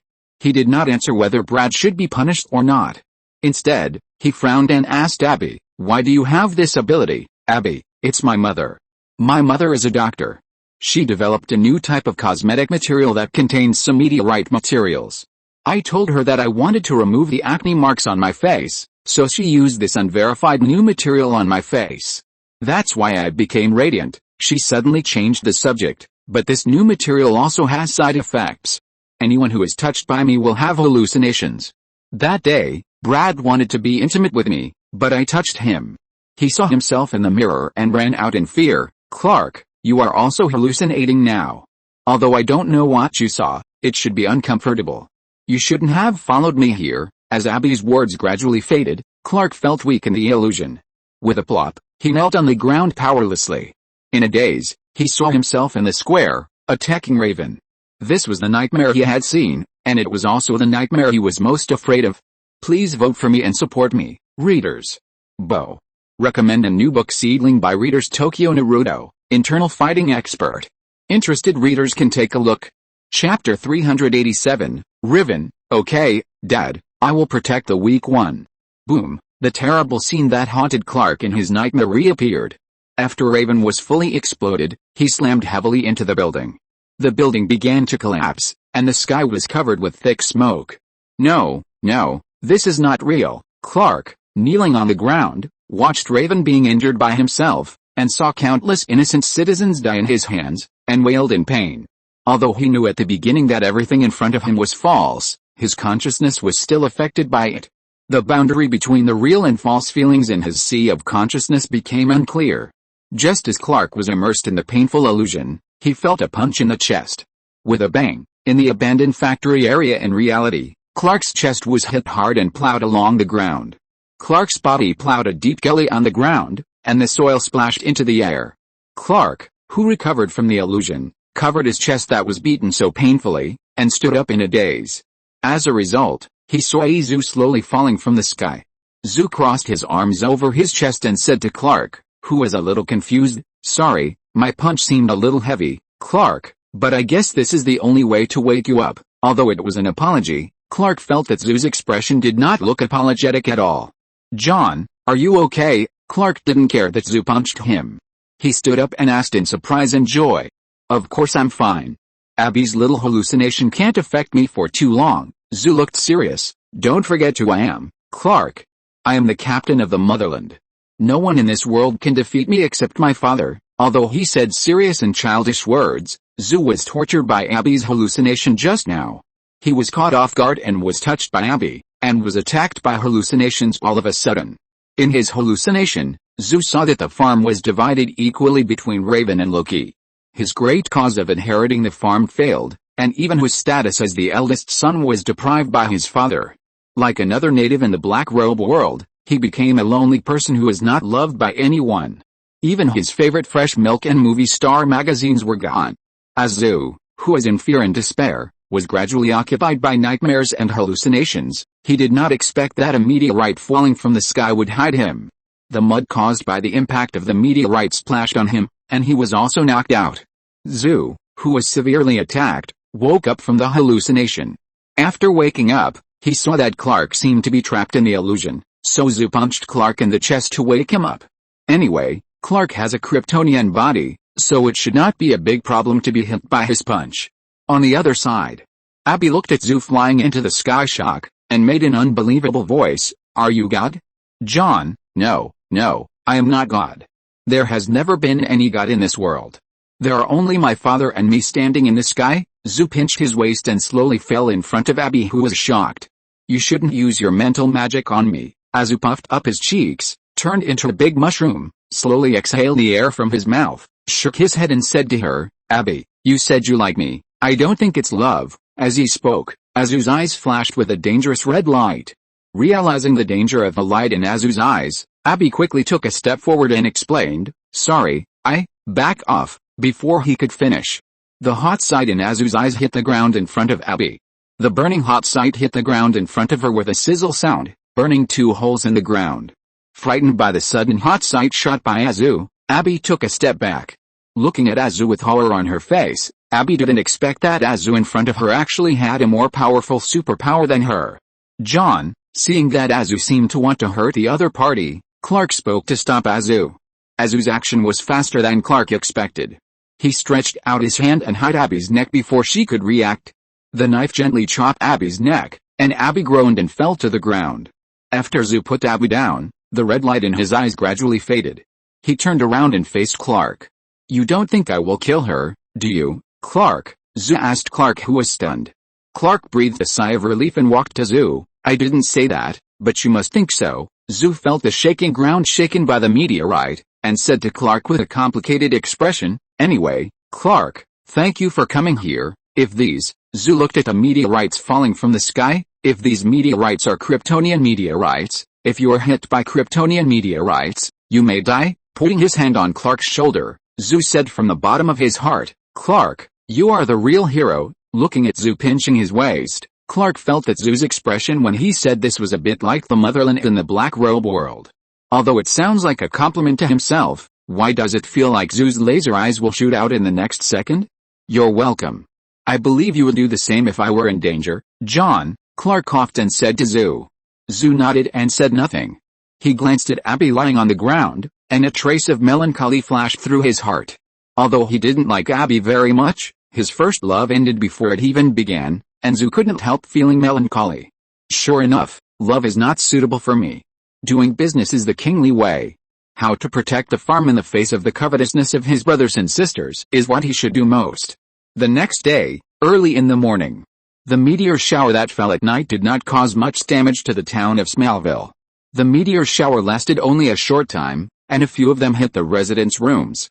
The fire did not spread, and the situation did not deteriorate to the situation when the meteor shower came last time. As the government lifted restrictions, residents returned one after another. Peter's family and the Kent couple, who were picked up by Bruce, also returned to the town. Padrick Farm. Kara opened the door and saw Mark behind Peter.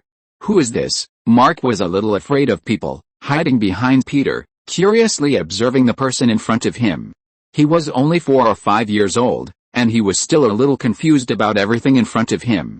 He only knew Peter, and subconsciously regarded Peter as his father. Mark, his name is Mark. Peter touched Mark's head behind him and said to Kara and his group. Bruce was not too surprised to see Mark appear. When the meteor shower was predicted, he guessed that the invincible young man would come with a meteor shower. What he didn't expect was that Mark would be so big. He thought it would be a baby. Looking at the timid Mark in front of him, Bruce could not connect him with the invincible young man who destroyed the Earth. Don't tell me. Peter, you picked him up in the meteor shower? Kara asked Peter in shock. Actually, I picked him up in the meteor shower. Peter did not tell everyone about the spaceship. He admitted that he picked it up in the meteor shower. Kara was stunned for a while and asked Peter, he shouldn't be a Kryptonian. Could he be another kind of alien that came with a meteorite? Maybe. Peter did not deny it, or maybe he is just an ordinary child who got lost. Mark does not have any superpowers now, so it is not a problem to say that he is an ordinary person. Ordinary person? No, I don't believe you. You insisted on staying on the farm at the beginning. Maybe you were plotting something. Kara did not believe Peter's nonsense. She walked up and squatted down and asked Mark, Hi, Mark, your name is Mark, right? Mark nodded fearfully. Tell me, what can you do? Can you fly? Or can you shoot lasers from your eyes? Mark was a little scared when Kara approached him and shook his head. He didn't know what Kara meant by these words. On the other side, Zhu and Clark looked at each other. Zhu was not too shocked. He said he had been used to it. After scanning the other person's body, Zhu did not find any fluctuations of power in the other person. The other person looked like an ordinary person.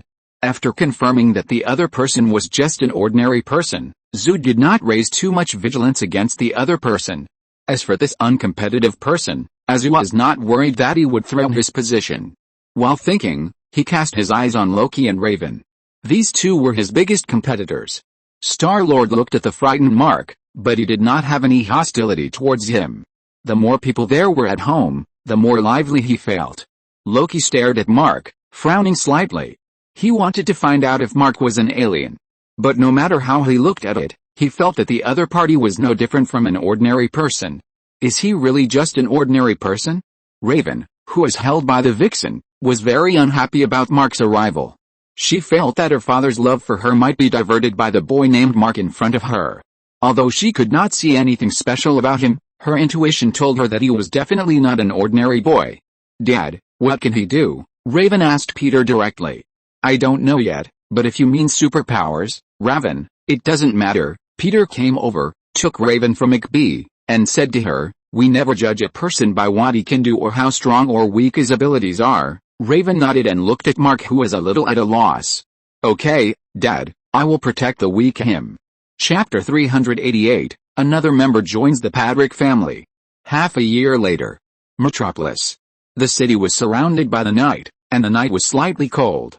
In the dim alley, there were fast and macy footsteps. Two men wearing baseball caps ran towards a woman passing by. With a bang, the bag that the woman was carrying was snatched away in a flash. Seeing her bag being snatched, the woman immediately grabbed the other party and tried to take back her bag.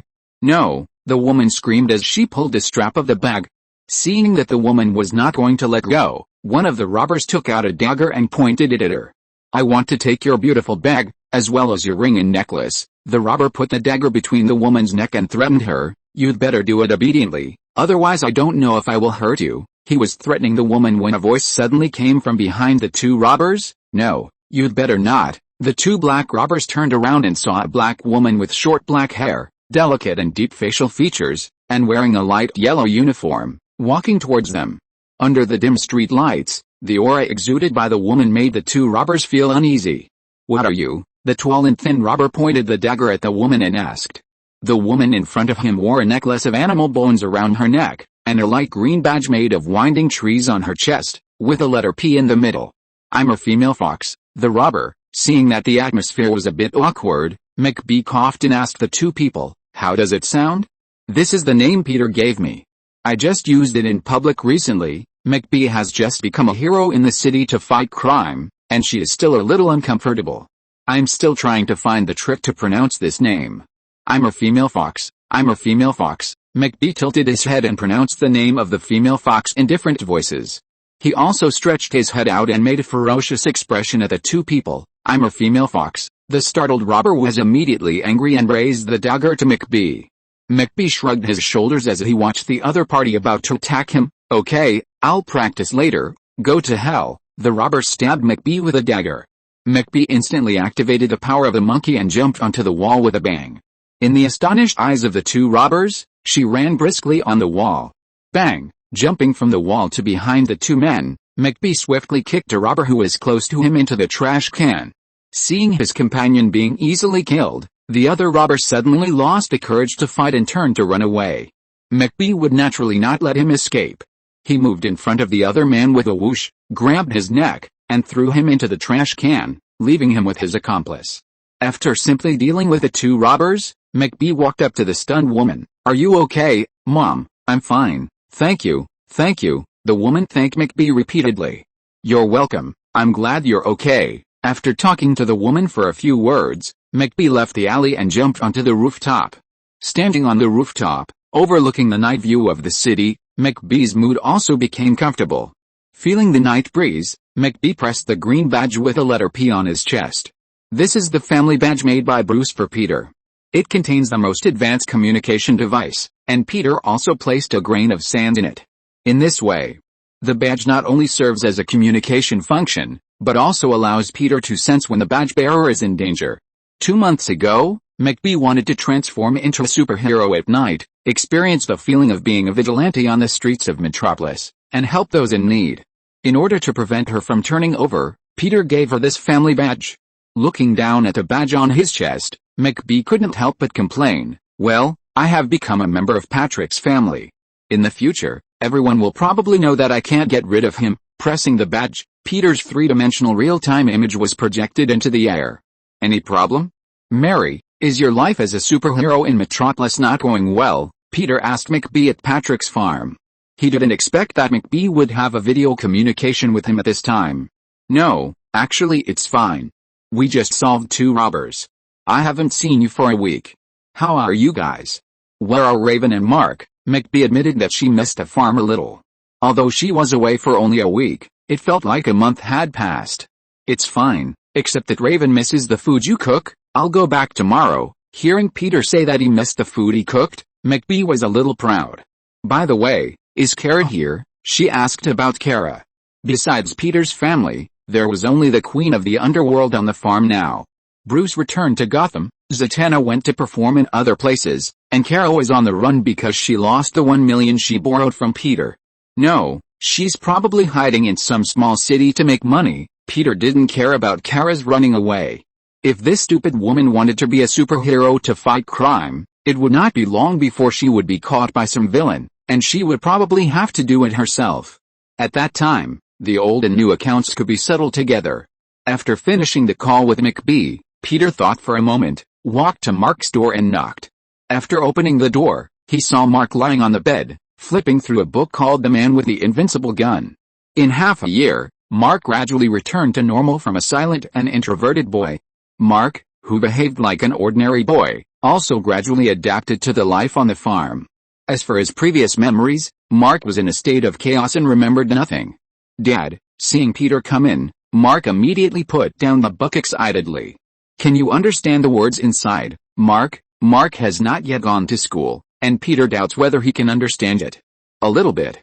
Aunt Persephone taught me some English. Mark picked up the book, turned to a certain page, pointed to the word on it and asked Peter, Dad, can you tell me what this word means? Peter looked at the word, genius, that Mark pointed to, sat down and said to him, genius, talent, can also refer to a talented person, genius. Mark held the book, thought of himself, and said a little frustrated, my brother and sister have talents that no one else has, but I have nothing.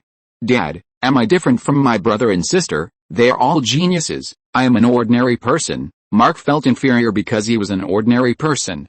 John and Clark are supermen. Loki can do illusions and magic. Star-Lord is said by his father to be a god body. Raven is younger than him, but her magic is better than Loki. You are older than Raven, Mark. You are Raven's brother. Hearing Mark call Raven's sister, Peter corrected with a headache. But Raven asked me to call her sister, saying that she came first and I was the last. Mark blinked his innocent eyes and said. Peter fell silent after hearing this. Although Mark looks older, Raven did come first. According to Raven's logic, it's okay for Mark to call her sister.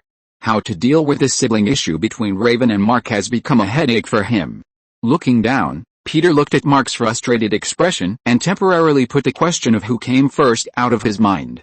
He touched Mark's hair and comforted him, don't be discouraged, Mark, you must have your own talent and promised land, but the time has not come yet, or you haven't found it yet. Then when can I find it? Mark raised his head and asked with hope in his eyes. Peter thought to himself that you will find it when you turn 17. But if he really said that, it might dampen his enthusiasm, so Peter coughed, picked up the book The Man with the Invincible Gun at hand, and said to Mark, when you have the courage and wisdom of the protagonist in the book, you will find your own talents and the promised land. Really? Dad, of course it's true. Dad never lies. Peter rubbed Mark's hair. Just have more confidence in yourself, Mark. You are no worse than anyone else in Dad's heart. Listening to Peter's comfort, Mark's depressed mood suddenly improved. He said to Peter expectantly, Dad, can you read to me? I don't know many words in this book. Of course. Peter nodded and turned to the first page of the book. The next day, early in the morning, Azu, Star-Lord and Loki all went to school. Peter went to the town government, and only Raven, Mark and Persephone were left on the farm. Mark got up early and rode his bicycle to get milk. Although he was the size of a 4 or 5-year-old child when he was first delivered, after half a year, Mark has grown a lot taller. The milk distribution station had a problem recently, so he volunteered to go get the milk. Mark, who was proficient in riding a bicycle, rode his bicycle quickly on the road. He greeted Pete who passed by him on a bicycle and slowed down. Mark envied Pete for having the job of delivering newspapers. He also hoped that he could deliver newspapers to everyone in the morning. But unfortunately, he was too young, and the newspaper company would not agree to deliver newspapers for him, and his father did not agree either. He was in a bad mood and was about to speed up when he suddenly heard Pete's exclamation from behind. Mark looked back and found that it was Pete who was delivering newspapers and fell to the ground. The bicycle fell on the side of the road, and Pete's newspapers were scattered everywhere. Next to him, there were several senior students who were pushing Pete, who stood up. Without hesitation, Mark immediately rode his bicycle and drove quickly to Pete's side. Hey, what are you doing? Mark shouted to the senior students. Chapter 389, Riven's Syndrome. Peter was pushed around by 3 senior students, stumbling and falling like a rag doll. Push him, senior student Webby, a fat man with freckles on his face, laughed and pushed Peter. Push him. Push him out. Push him. Push him. Push him. The other 2 laughed and echoed. Hey, what are you doing? Mark saw the rude behavior of the 3 people, put his bicycle aside, and stood up to stop the group of people. Seeing Mark standing up, Webby stopped pushing Peter and looked at him unhappily. Mark. Patrick. He knew Mark was from Patrick's family. Peter had been running a farm in Smallville for many years, and his influence in the town was not to be underestimated. In addition to the bad reputation of Azu and Rocky, many nearby hooligans did not dare to approach the farm, nor did they dare to provoke Peter's family. Webby recognized Mark's identity at a glance. Seeing that the other party stood up to stop him, although he was a little unhappy, he did not dare to do it. This is none of your business, Mark. Go away. Pete is my friend. I won't let you bully him. Mark stood in front of Pete and said firmly. Do you know what he did? He threw my newspaper into the water. Webby pointed at Pete and said, do you want to stand up for him? Kid, then pay for it, $10. Hearing that the other party asked Mark to pay $10, Pete immediately became anxious. I have apologized to you, and that newspaper is not so expensive. I am willing to compensate you with the same newspaper, but you disagreed and threw my newspaper away. After listening to Pete, Mark said to Webby and the other two, I don't have $10, and I believe no one will agree to your excessive demands, so you just want to go against us, kid? Webby, who was embarrassed by Mark, was a little angry. Regardless of Mark's identity, he directly reached out and grabbed Mark. Mark saw that the other party was attacking him, and immediately dodged to the side. Webby's attack missed, and he shouted to his two companions, catch this guy. Hearing Webby's roar, the two men who had recovered from their daze immediately rushed towards Mark. Bang! Mark dodged left and right, and although he was able to deal with the opponent with his agility, he soon fell into a disadvantage. With a bang, Webby punched Mark in the face. Mark staggered backwards and felt that the world in front of him began to spin. Get out of the way! After punching Mark, the panting Webby shouted at Mark, who was standing in front of Pete and refused to fall down despite being dizzy. No! Covering his painful nose, facing the fists of the three people, Mark shook his head and said firmly, never. Although he would be beaten, as a friend, he would never abandon Pete. Webby glared at him angrily. Do you think you can protect your friend? Mark panted slightly and replied, of course I can, because I have a weapon that is more powerful than yours. Weapons? What weapons? Courage. People like you who only bully those weaker than you don't have any courage at all. Very good, I'm going to beat you up. Webby was mocked by Mark and walked towards him angrily. But the next moment, Webby, who was in a menacing mood, suddenly heard a faint voice. Although the tone was very serious, it was followed by a chuckle, just like a child who couldn't help laughing. Webby looked into the distance in confusion and found a clown standing there. The clown had a head of orange messy hair, and the smiley face painted on its white face was red, not orange, and its eyes were a strange bright silver. It wore a loose clown costume with big orange fur buttons on it, and cartoon gloves on both hands. Webby stared blankly at the clown who suddenly appeared. He suddenly thought of the movie called IT that was very popular recently. He had secretly gone to the cinema to watch it once before and was frightened. Now seeing the same scary clown as in the movie, his hands and feet suddenly became numb and he dared not move. Webby, the clown walked up to him and said, take a balloon, just one. After that, the clown handed him a handful of balloons in his hand. Balloons will float, the clown said with a scarlet grin. Everything will float, and soon you and your friends will float too. No, no, no. The terrified Webby heard the clown's words, shook his head desperately, and backed away. With a bang, he felt as if his back hit something. Looking back, he found that it was the clown who had stood behind him at some point. Webby, float with us. The clown grinned with a big red mouth, and then pointed to the nearby tree with his white-gloved hand. Balloons were piled under the tree, leaning against a tree. There were not dozens or hundreds of them, but thousands of them, red, blue, green, and yellow, as if they were grinning at him. No, Webby screamed in fear and ran away. Bang! In the shocked eyes of Webby's two friends, Webby didn't know what went wrong, and suddenly screamed and ran away. Webby, who was panicking, then hit the rusty mailbox nearby and was knocked unconscious. The two people were stunned for a moment, and hurried over to check on Webby. Mark and Pete, who didn't know what happened, looked at each other. What happened? Pete asked stutteringly. He only saw that Webby, who was about to punch Mark, suddenly stopped, and then hit the mailbox like crazy. I don't know. Mark shook his head. He looked in the direction of his farm, and a purple shadow flashed by. Noon. Raven, at Padrick Farm. Peter, who came back from the town government, stopped Raven, who was about to go upstairs. The tall Raven wore a lavender baseball sweater and had short blue hair. After half a year, Raven's height has grown faster than Mark. She has been on the farm for less than a year, but she looks like a 4 or 5-year-old girl from other families. Girls in other families change a lot when they grow up, but my own daughter has changed so much in less than a year, from a baby to little girl. Peter feels that life is just like a fleeting moment.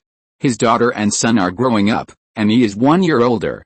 Touching his face, which has not changed at all and has no wrinkles, Peter wants to express his feelings about the aging of life. But when he touched his smooth skin, he suddenly felt nothing. There is no way. This is the pain of longevity, not being able to feel the sadness of the passing of time. Peter thought with some sadness. Dad, is there something wrong? Raven blinked and asked Peter innocently. I heard that Webby hit his head on the mailbox and fainted. Peter coughed, put down the newspaper he had just taken out of the mailbox, and asked Raven. He said he saw something scary. Raven walked down the stairs and continued to blink her innocent eyes at him. Dad, what is a scary thing? Like a clown holding a balloon. Peter pinched Raven's fair face, who was still pretending to be stupid. I remember that when I took Star-Lord to the movies a few days ago, a little girl sneaked into the theater. The name of the movie was IT, and the little girl secretly watched the whole movie, Peter said as he picked up the guilty Raven. The girl who secretly watched the movie that adults and big children can only watch is called Raven Patrick. Now I am holding her. Does she have anything else to say? What she did a few days ago was exposed by Peter. Raven looked at him in surprise. Dad, you know, she thought Peter didn't notice her when she was secretly watching the horror movie. Of course. Do you think Dad is a fool? Okay, I admit my mistake. Dad, I shouldn't have sneaked into the cinema and watched the clown, but I heard from Clark that John also liked to watch horror movies when he was a child, and he secretly collected many DVDs. Raven brought out Azu. Peter fell into silence for a moment after hearing this. Clark, this big mouth, really can't keep secrets. Azu is not your role model. Peter scratched Raven's nose. Let's put the horror movie aside for now. About Webby being scared and bumping into the mailbox, do you have anything to say to me? Looking at Peter's serious eyes, Raven lowered her head. I'm sorry, Dad, I just want to protect Mark. I promised Dad before that I would always protect the weak. Hearing Raven say this, Peter was stunned. He remembered that half a year ago, on the night he picked up Mark, Raven did say this to him. He had forgotten it, but he didn't expect Raven to still remember it. So, when you saw Webby bullying Mark, you used magic to create an illusion about the Joker in his mind. Peter remembered that Raven had used this trick in her previous life, where her soul entered someone else's body and caused the other person to fall into infinite pain and fear. Even the Flash was traumatized by this trick.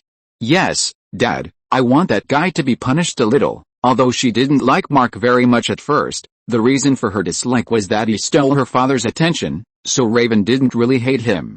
After half a year of getting along, although she didn't completely eliminate her dislike for Mark, she also had feelings for this brother.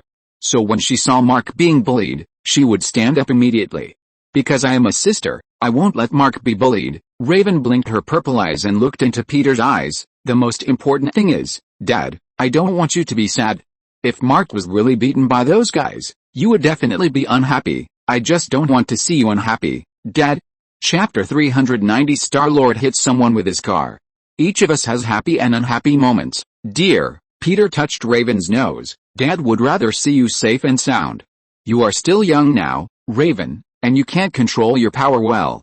If you accidentally let Webby become a vegetable, it will be bad for you, Dad. Raven suddenly interrupted him. Why do people turn into plants? Can people turn into trees? Peter, seeing that her father was silent because of her, Raven stuck out her tongue and explained to Peter, Sorry, Dad, I was kidding you. Raven said that she wanted to joke with Peter. I won't use this kind of mental magic next time, Dad. I will secretly beat Webby up behind his back like Azu secretly pushed Dal down the stairs, Raven said seriously. Peter was stunned for a moment, and asked his daughter suspiciously, What Dal? Clark told me that he was bullied by a fat boy named Dal when he was a child. In order to help him, John pushed Dal down the slide when Dal went to play alone on the slide behind the school playground after school. Listening to Raven's story, Peter reluctantly recalled that there was indeed such a thing. It happened when Azu and Clark were in elementary school. He didn't expect that Clark would tell Raven such a story from ancient times. This kid is not only a snitch, but also upgraded to a big mouth. Dad, is that true? Raven didn't know that Peter was complaining about Clark in his heart, and raised his beautiful eyes to ask him. Well, there is probably such a thing, Peter said vaguely. Then I can only secretly punch Webby a few times behind his back to teach him a lesson, Raven said, waving her fist. Peter opened his mouth and finally touched his daughter's short hair. Remember to be gentle next time, just teach this kind of guy a lesson. I know, Raven now understands her father's character very well. As long as it's not too excessive, her father will not be angry when dealing with these school hooligans. In the afternoon, Peter left the farm and went to Jonathan's house to help the couple deal with the loan. Mark saw Raven watching cartoons and wanted to thank her. He knew that what happened to Webby must have been Raven's help. Azu, Star-Lord and Loki were not on the farm, only Raven and Aunt Persephone were on the farm. The only person who could use magic to scare Webby was Raven. "Hi, Raven," Mark greeted Raven. Raven looked at the TV and glanced at Mark. "You should call me sister, Mark." Learning Peter's way of speaking, Raven frowned. "Or do you not admit that I am your sister?" "Okay, Sister Raven." Mark did not insist on his brother status, and directly admitted that Raven was a sister. "Thank you for helping me this morning." Mark thanked her sincerely. "If it weren't for you, I believe Webby and his 2 followers would have beaten me up. Don't get me wrong, Mark, I just don't like Webby." Raven didn't admit that she took the initiative to help Mark. She raised her head and said to Mark proudly, "As for helping you, it's just convenient." Mark couldn't tell that Raven was not sincere, but still said to her, "But no matter what, I still want to thank you, sister." "If you really want to thank me, Mark, convince Dad to take me to see a movie again." Raven made a request. Raven proposed the idea of watching a movie with Peter. "If you can convince Dad, it will be the best thank you for me." She hoped that her father would take her to the cinema to watch a movie in person. There was no one else. Only her and her father, and the 2 of them would enjoy the time together in the cinema. As for why she didn't ask for it herself, she felt a little embarrassed. Listening to Raven's request, Mark felt a little embarrassed. Mark, who was sensitive because he didn't have superpowers, rarely acted like a spoiled child to Peter or craved for something. "Do you want to see a movie?" As the 2 were talking, Star-Lord came into the living room with his school bag on his back. Hearing that the 2 were going to the cinema, Star-Lord put down his bag and said, "If you want to see a movie, I can take you there." "You?" Raven looked at Star-Lord in surprise. In her impression, Star-Lord rarely took the initiative to take her out to play. "Well, I can drive you there." "Mark, do you want to see a movie?" "A Star Wars movie." Seeing that his brother and sister wanted to see a movie, Star-Lord felt that as the older brother of a big family, he had to satisfy his brother and sister's wishes. Although Raven was eager to try, she still asked with some concern, "Can you drive?" "Of course, although I am less than 16 years old, I can already drive a tractor to harvest corn in the cornfield by myself, so a car is no problem," Star-Lord said confidently. "I am a man who can fly, so a small car is no problem for me." Looking at Star-Lord's confident expression, Raven was a little moved. Mark thought it was not a good idea to do so. "Maybe we have to tell Dad." "If you tell Dad, you won't be able to watch the movie tonight." "Mark, Dad has something to do tonight and will be back very late. We can come back after watching the movie." Star-Lord felt that he didn't need to report to Peter about inviting his younger brothers and sisters to watch a movie. Although Mark was a little reluctant, he was finally dragged along by Star-Lord. Night. The darkness on the road, shrouded in quiet air conditioning, was broken by the dazzling light of the car lights. Star-Lord, who had finished watching the movie, drove Raven and Mark to the farm. "This movie is a bit boring." Raven sat in the back seat, supporting her chin with one hand, staring at the scenery that flashed quickly outside the car window, and said to Star-Lord and Mark, "No, I'm your dad." Just one sentence turned a Star Wars into a family ethics drama, and I don't like family ethics dramas. Raven's "No, I'm your dad" is a line from Star Wars. In the movie, Darth Vader and Luke Skywalker had a lightsaber duel. Darth Vader cut off Luke's right hand and persuaded him to surrender. "Join us." "Didn't Obi-Wan tell you about your father?" Luke said angrily. "He told me enough." "You killed my father." Darth Vader said the classic line, "No, I am your father." Raven complained to the 2, "It always reminds me of such a picture. I am fighting an enemy, but in the middle of the fight, the enemy suddenly took off his mask, then revealed his father's appearance and said to me, 'I am your father.'" When Raven thought of the masked man turning into Peter, she felt very bad. "I don't want to see such a picture." Star-Lord said to Raven while driving the car, "Our relationship with our father should not be as high as that of Skywalker and Darth Vader." Mark, sitting in the back seat, looked at the scenery flashing outside the car window and listened quietly to the conversation between the 2. He didn't understand some of the plots in the movie, but he thought Skywalker was a good man. The other party was a warrior who fought a villain to the end to protect his planet. If the person who wanted to destroy what he was protecting was his father after taking off the mask, he would definitely fight to the end like Skywalker. Mark thought of his recent dream. In the dream, he saw a young man named Mark fighting with his father to protect the Earth. Mark lowered his head and was a little confused again. But his father was so good to him, would he really fight with his father? Mark began to doubt his determination again. It's raining, Star-Lord, who was driving the car, said to Raven, who was sitting in the back, looking at the raindrops falling from the sky.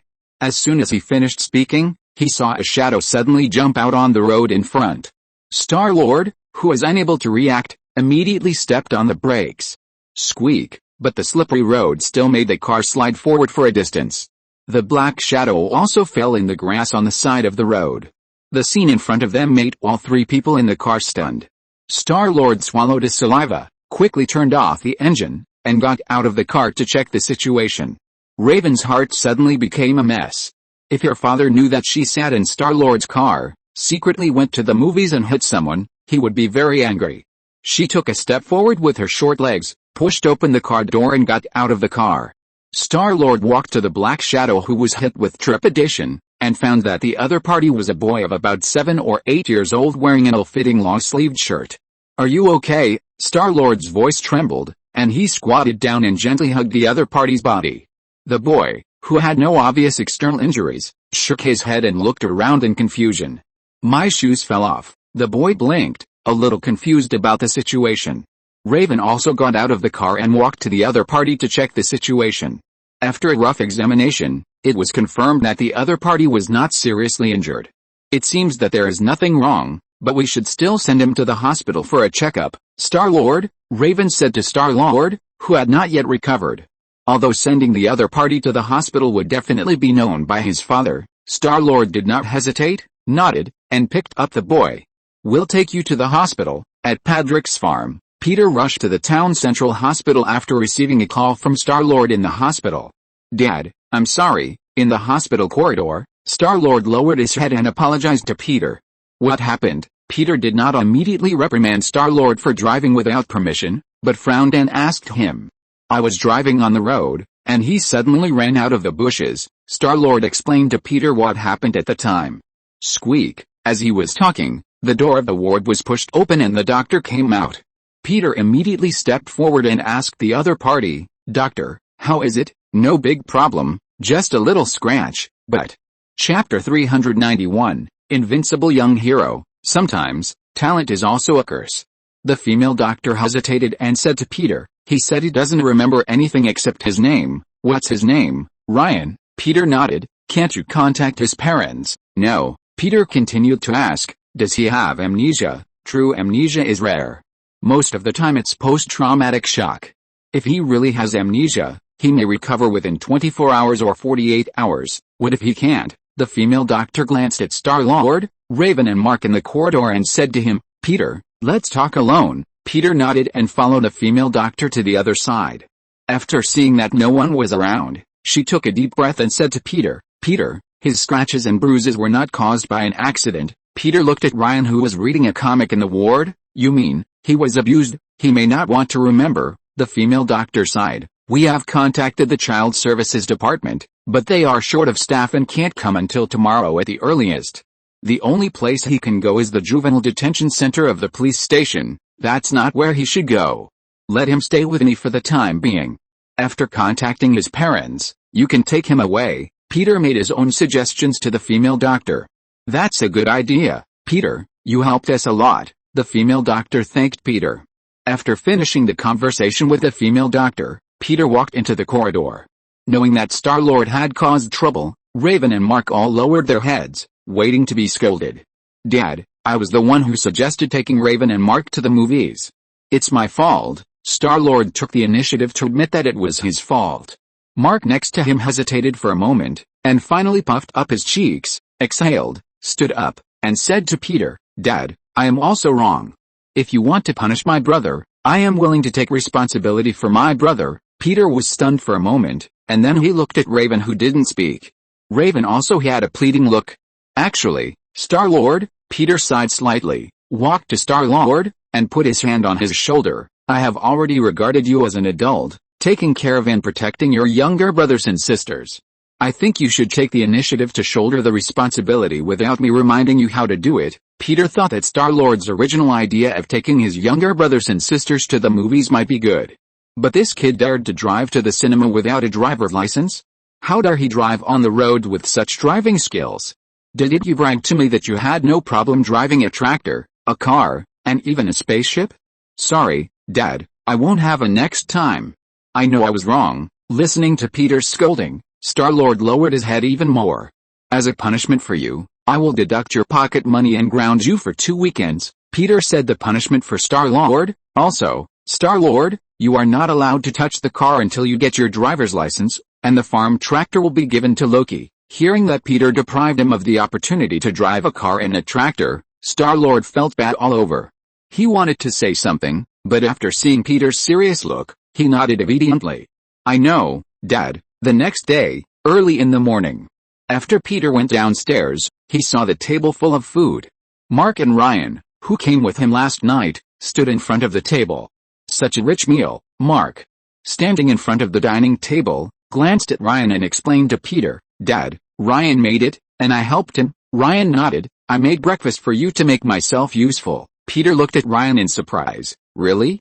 Ryan, you are a chef, Ryan said to Peter a little awkwardly. I may have cooked often before, so I still remember how to cook. Thank you, Mr. Peter. Thank you for letting me stay here temporarily. As he was talking, Azu, Star-Lord, Raven, Loki, and Persephone also came down from upstairs one after another. After seeing the rich food in front of them, everyone's face showed astonishment. You can stay as long as you want. Peter pulled out a chair and sat down, saying to him, why don't you let me guess what everyone wants to eat? After everyone sat down, Ryan smiled and said to Peter and the others, well, you can try, Peter said with interest.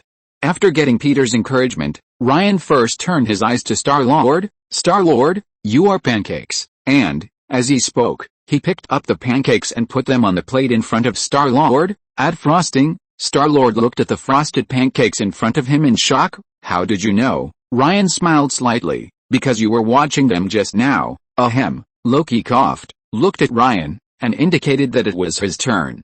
Ryan looked at Loki and said, Loki, you are fried eggs, and add a little bacon. Loki took the fried eggs and bacon handed over by Ryan in surprise.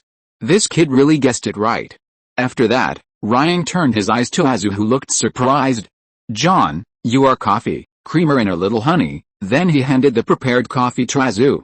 Azu's face was full of disbelief. You actually guessed it right. Raven saw that Ryan's guesses were very accurate, and eagerly asked him, can you guess what I want to eat? Ryan nodded, stared at Raven for a while, and a confused expression appeared on his face. You don't want to eat, Raven? Raven's eyes flashed with a hint of pride. Pancakes are fine. As she said that, she picked up the pancakes next to her. Peter interrupted the conversation between the two and asked Ryan, don't you remember what happened last night? Ryan, you appeared on Highway 80 at 9 o'clock in the evening. What happened? Ryan shook his head and said, I don't remember anything. Peter saw that the other party didn't want to say more, so he didn't continue to ask, and picked up the food at hand thoughtfully. In the backyard of the farm, Mark invited Ryan to play rugby for a while. Two boys of similar age can easily play together. After playing rugby for a while, Ryan sat on the tractor and read comics. Mark walked up to him and asked curiously, what comics are you reading? Angel Warrior, a hero from outer space who likes to protect others. Ryan put the comic down, and without waiting for Mark to speak, he said to him, I know what you want to say, Mark. You want to say that your father also bought you Angel Warrior, and it was the first edition. Mark looked at him in surprise. How do you know? I always know. Ryan stared at him. For example, now, I know your secret. My secret. Yes, I just found out that your brothers and sisters are extraordinary people, and you, Mark, you are an ordinary person. Mark was stunned when he heard what Ryan said. Do you have telepathy, Ryan? It only works on the surface, and it's what people are thinking at that moment.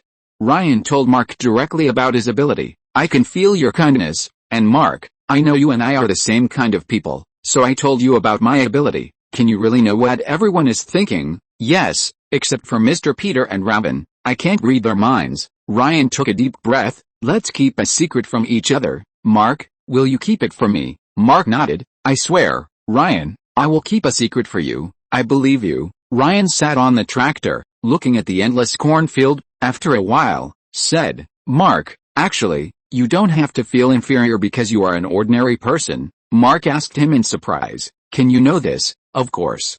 I can read all your thoughts. Ryan supported his face with his hands and looked at the junction of the cornfield and the blue sky. Mark, sometimes extraordinary talent is also a curse. You must always hide yourself so as not to be mistaken for a freak. Wherever I go, I will hear other people's voices. I have always hoped to be an ordinary person, so that I will never be hurt. Mark noticed Ryan's emotions. He walked over and asked him, what's going on, Ryan? I actually hope to start over in your family. Mr. Peter is a good man. I hope he can adopt me so that I can be safe, Ryan said, tears streaming down his face. My mother passed away. My stepfather and his new wife have been using my abilities to steal. I hope to stop, but they keep threatening me and beating me. Last night, I escaped from their car, but because I was in a hurry to escape, I didn't see the road clearly, and I rushed to the road and was hit by you. Ryan's eyes were filled with tears when he said this. Mark, for unfortunate people, superpowers are just a burden, a curse, and the beginning of misfortune. If possible, I would even be willing to abandon my superpowers and live here like you, adopted by Mr. Peter, without being beaten, being called a freak, or being forced to do things I don't like. Looking at the other's tears and listening to his words, Mark's little heart was in turmoil. He never thought that the world would be so cruel. He thought superpowers were talents and gifts, but he never thought that sometimes they would be so heavy. He took a deep breath, held Ryan's hand, and said to him, do you remember the words when the Space Knight appeared in Angel Warrior? There will always be heroes. Ryan, my father and I will definitely help you rescue from your stepfather and his wife, so that you will no longer be threatened by them, Mark said with a firm look in his eyes. At the same time, outside Patrick's farm, a black Toyota car parked outside. The young man wearing sunglasses glanced at the farm and asked the woman in the passenger seat, is this the place? Yes, the hospital said. Ryan is staying here temporarily. If you're listening to this novel on a channel other than Fanfic World, it means they downloaded and uploaded it without effort. We cordially invite you to visit our channel, Mundo Fanfic Novelis. There you'll find the original version of this story and you can explore many other novels of various genres. We're waiting for you to immerse yourself in a world of incredible novels. Chapter 392 The Invincible Young Man Who Found the Promised Land. Are we going to do it now? The woman in the passenger seat asked the young man in sunglasses. No, we just need to wait for the right moment. Shaking his head, the young man in sunglasses started the car and drove away from the farm. In the evening, in the farm, Ryan and Mark chatted for a while, and then they walked out of the farm together, preparing to go to the supermarket to buy some things. Just after leaving the farm, walking on the road, chatting, they didn't expect to hear a brake sound behind them. Then a figure suddenly rushed out and grabbed Ryan. Ryan, who was caught off guard, was grabbed directly backwards. The young man wearing sunglasses grabbed Ryan and threw him into the car. With a bang, the car door closed, and the man in sunglasses who got to the driver's seat at the fastest speed stepped on the accelerator, and the car immediately sped forward. The sudden change shocked Mark. By the time he reacted, the car had already roared and rushed forward. Ryan, calling the other party's name, anxious Mark immediately chased forward. Seeing a bicycle beside the road, he was eager to save people, and he didn't bother to ask for the consent of the bicycle owner, and rode the bicycle to chase the car. Inside the car, Lex Luthor was looking at the boy who was caught in the back seat in astonishment and disbelief. He just wanted his driver to take him to Smallville. Unexpectedly, the driver first picked up his girlfriend on the way, and now suddenly kidnapped the boy. Lex, who had a bad feeling in his heart, calmed himself down and asked the driver in front, James, what happened? What do you want to do? Shut up. While manipulating the steering wheel, the driver James raised a pistol and pointed it at him. You are kidnapped now, Lex. Being pointed at by the gun, Lex immediately raised his hand honestly. He looked at the boy next to him and the woman who controlled the boy. In any case, he didn't expect the driver to kidnap him. Is the driver his father found for him so unreliable? Now, Lex, find your trust fund and tell me the password, James said while asking his girlfriend to hand a notebook to Lex. Lex shook his head and raised his hand and said, I don't know what you are talking about. Only my father has the trust fund. I have no right to use it at all. James didn't believe his boss' words. He looked at Ryan with an inquiring look. Although he was a little reluctant, Ryan still replied to him, he is lying. Click. James, who was in the driver's seat, opened the safety bolt of the pistol. It seems that you don't know what you will face yet. Now, Lex, tell me, what is the password? With a pistol pointed at him, Lex Luthor's brain was spinning wildly, thinking about how to deal with the two gangsters. But to his surprise, James did not continue to ask Lex, but looked at Ryan. Did you get it? Ryan read the password that Lex Luthor was thinking about and nodded. Yes, I got it. Very good. James nodded with satisfaction. He winked at his girlfriend, who understood what he meant, opened the car door, and kicked Lex Luthor out of the car. A few minutes later, the vehicle stopped near a closed amusement park. James got out of the car with his laptop and told his girlfriend, "Go burn the car." Grabbing Ryan with one hand, he dragged him to a pickup truck. Opening the laptop and placing it on the front cover of the pickup truck, James asked Ryan, "Now, tell me the password, Julian." James looked at him in confusion. "What, Julian? The password is Julian," Ryan said nervously to his stepfather. Half believing and half doubting, James opened the website and entered Julian, but it prompted that the password was wrong. In anger, James grabbed Ryan's clothes, pushed him to the roof of the car with a bang, and roared, "Tell me the real password." Ryan said to him stubbornly, "I won't tell you, I'll shoot you now." The furious stepfather picked up a pistol and pointed it at Ryan. Ryan, who was pointed at by a gun, shouted to his stepfather's girlfriend, "If he gets the money, he will kill you." James' girlfriend stood there in shock and looked at the two of them. She was stunned for a moment. "Don't believe him, he is provoking us," James explained to his girlfriend. "We are going to make a fortune soon, we must trust each other." His girlfriend took a step back cautiously, put her hand on the pistol she prepared at her waist, and said to James, "Although this kid always makes me angry, he has never lied." "Damn it." James turned around with gritted teeth and punched the hood of the pickup truck with an angry fist. With his back to his girlfriend and Ryan, he took a deep breath. "You know what? What Ryan said is actually right." As soon as he finished speaking, he turned around suddenly, pointed the pistol at his girlfriend, and pulled the trigger with a bang. The woman who was shot on the chest fell to the ground with a muffled groan in an expression of disbelief. After killing his girlfriend, James pointed the pistol at the shocked Ryan. The next second, bang, a dull sound came, and a piece of wood hit James' arm heavily. In pain, the gun in his hand also fell to the ground.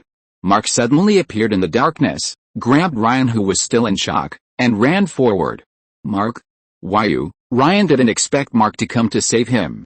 "I said, I will help you." Mark was panting, his face full of sweat. Riding a bicycle to chase the car, and lost it several times in the middle. His small body was exhausted to find this place, relying on willpower to support it.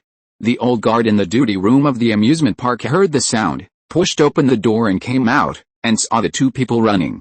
"Hey, kid, no entry here." The old man was about to stop the two people, and James, who was chasing behind and changed to a shotgun, raised his gun and shot at the old man. Bang! The old man was hit by the shotgun and fell in a pool of blood. Seeing the old man fall, although Mark was uncomfortable, he did not stop. He knew that now was not the time to be uncomfortable. Running into the indoor playground, Mark grabbed Ryan's hand, and the two hid behind the game console and hid themselves. Bang! The door was pushed open, and James chased in with a shotgun. The indoor environment was pitch black, with only a little moonlight sweeping in, adding a little light to the dim room. "Ryan, come out, I know where you are." While patrolling the surroundings, James shouted at him, "You know, Ryan, your mother really hates you. She can't bear to give birth to a freak, and I don't like you very much either." Listening to James' words, Ryan's body trembled a little. Mark held his hand and encouraged him. The two watched James getting closer and closer, and he was about to find the place where the two were hiding. Mark closed his eyes, exhaled the air in his mouth, then opened his eyes and made a decision in his heart. He whispered to Ryan, "I'll lead him away." Regardless of Ryan's reaction, he rushed out. James, who heard the movement, raised his shotgun and fired a shot in the direction of Mark's escape. Boom! The game console near Mark exploded. Although he was very scared, Mark mustered up his courage and gritted his teeth to continue running forward. The game console behind him was constantly smashed, and the harsh bombardment shook his eardrums. At the same time, McBee drove from the metropolis to the farm and saw Lex lying on the side of the road groaning. McBee, who had seen Lex several times at Peter's house, stopped the car immediately. She got out of the car and helped Lex up and asked, "How are you, Lex?" "James Jason, my driver," He kidnapped a boy. Where? Covering his injured arm, Lex said to her with difficulty, "It's on Highway 80, keep going."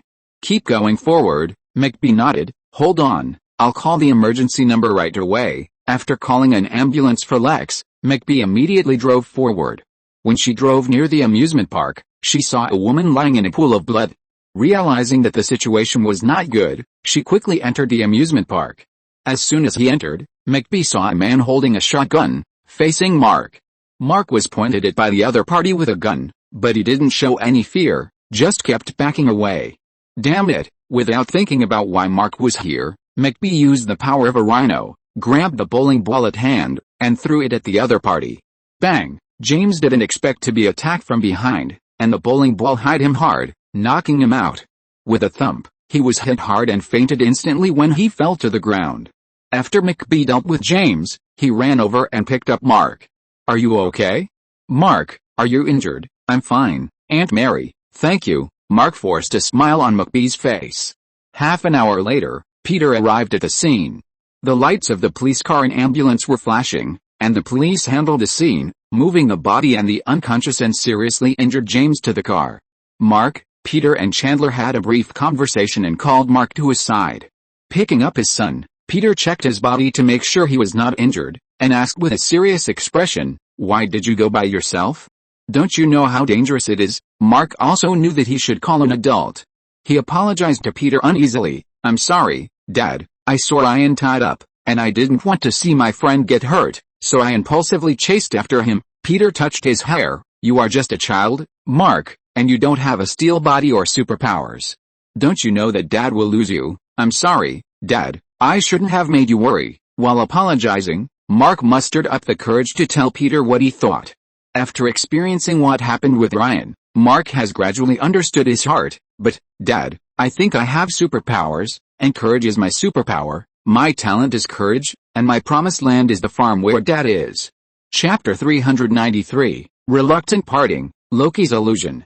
"Don't worry, Mark. You still have a long time to find the answer. Maybe you will get a different answer at each stage of your life." Peter touched Mark's head and said to him, "But you did a great job, Mark. You showed extraordinary courage when facing danger. Dad is proud of you." Although Peter criticized Mark's impulsiveness, he still affirmed his courage in dealing with the robbers. "Really? Dad, am I proud of you?" Mark asked with a blink of his eyes. "Of course, Dad never lies, Peter." Peter was talking to Mark when McBee came over. "Is Mark okay?" she asked Peter worriedly. "It should be fine," Peter thanked her. "Thanks to you this time, Mary. If you hadn't arrived in time, I'm afraid Mark would have really had an accident." "There's no need to be polite between us," McBee shrugged. "We just happened to meet on the road this time. But I have to say," she said, looking at Mark, "I must say that Mark is brave enough. If I were a child, I would probably run away directly. I don't have such courage." She put her hand on Mark's shoulder and patted him. "Although it's a bit impulsive, children have to show some childish problems." Mark knew that Aunt Mary was speaking for him in front of his father, so he thanked her. "Thank you, Aunt Mary. Thank you for saving me." By the way, while thanking her, Mark suddenly remembered that he had forgotten a very important thing. "Dad, I seem to have ridden someone's bicycle without asking for their consent before." Mark looked at Peter with some uneasiness. "It's okay, Dad will compensate the other party." Peter pinched Mark's little face, indicating that he didn't need to worry. Holding his little son, Peter looked at the dark night outside. The moon shone through the dark clouds and shone on the ground, casting silver light, and the night became clear. Peter's mood also improved with a clear night. The next day, early in the morning, after receiving the call, Peter prepared to send Ryan to the town government office. Ryan's aunt in the border town called and hoped to take care of Ryan. After asking Ryan's opinion, Peter prepared to send him to the town government office. Ryan's aunt would pick him up in the afternoon. Before getting on the car, Mark and others came to see him off. "This is the clothes that Star-Lord wore before. I heard that it's very cold in the border town. Take it with you." Persephone handed a few clothes to Ryan. "Thank you." Ryan went forward and hugged Persephone. Although he didn't have much contact with Persephone, she was very friendly to him and helped him cook. Ryan was very grateful to this mysterious big sister who didn't want to show up. "I will keep everyone's secrets, don't worry. I know what it feels like to be different from others." After Ryan finished speaking to everyone, He looked at Peter. Mr. Peter, can I talk to Mark alone? Of course, Peter indicated that he had plenty of time to say goodbye to Mark. Thank you, Mark, you saved me yesterday. If it weren't for you, I might really be captured by my stepfather. In an empty corner, Ryan thanked Mark. Mark replied, "You're welcome, we are friends, aren't we? Since we are friends, I will certainly not abandon you, friend." After repeating this word, Ryan nodded, a smile appeared on his face. Yes, friends, always friends for life. After saying this, Ryan looked at the cornfield in the distance and fell into silence. After a while, he said with some discomfort, "I'm going to live in a border town. It may be difficult for us to meet in the future. I want to tell you, Mark." He took a deep breath and said to Mark, "You are the most courageous person I have ever met, even though you don't have any superpowers." Mark, although he should be happy to be praised by his friends, Mark suddenly felt different when he heard the latter part. "I saw a sentence on TV, there are no heroes who fall from the sky in the world, only ordinary people who stand up." Mark, you are the ordinary person who stands up. I think, even if you don't have superpowers, you can become the most different person. Ryan encouraged Mark, "Don't feel inferior because you don't have superpowers. I think that is the most useless. Your courage is 100 times stronger than my superpowers." Mark listened to Ryan's words, and was moved and a little uncomfortable. He just understood these things, but it was a pity that his friend was leaving. "By the way, I have a gift for you, Mark," Ryan said, taking off the school bag on his back, and then took out a set of comics from it. "This is," Mark looked at the comics in surprise, "is this Battle Angel?" "Yes, I give it to you." "No, it's too expensive, I can't take it." Mark shook his head repeatedly. "Take it, Mark, it's not expensive, and besides, I don't need it anymore." Seeing Ryan's insistence, Mark couldn't refuse, and he took the comics from him. A few minutes later, Ryan waved goodbye to Mark, Raven, Vixen and others. When Ryan got in the car, Peter stepped on the accelerator and drove him forward. Standing at the gate of the farm, Mark watched the back of the car disappear for a long time, still standing there. McBee put his hand on his shoulder. "Are you reluctant to part with your friends?" Mark nodded and asked McBee, "Aunt Mary, do people always have to separate?" "Yes, people always have to separate, and separation and many combinations constitute life." Mark raised his head and asked with some discomfort, "Will I be separated from my father one day?" Listening to Mark's words, McBee was stunned.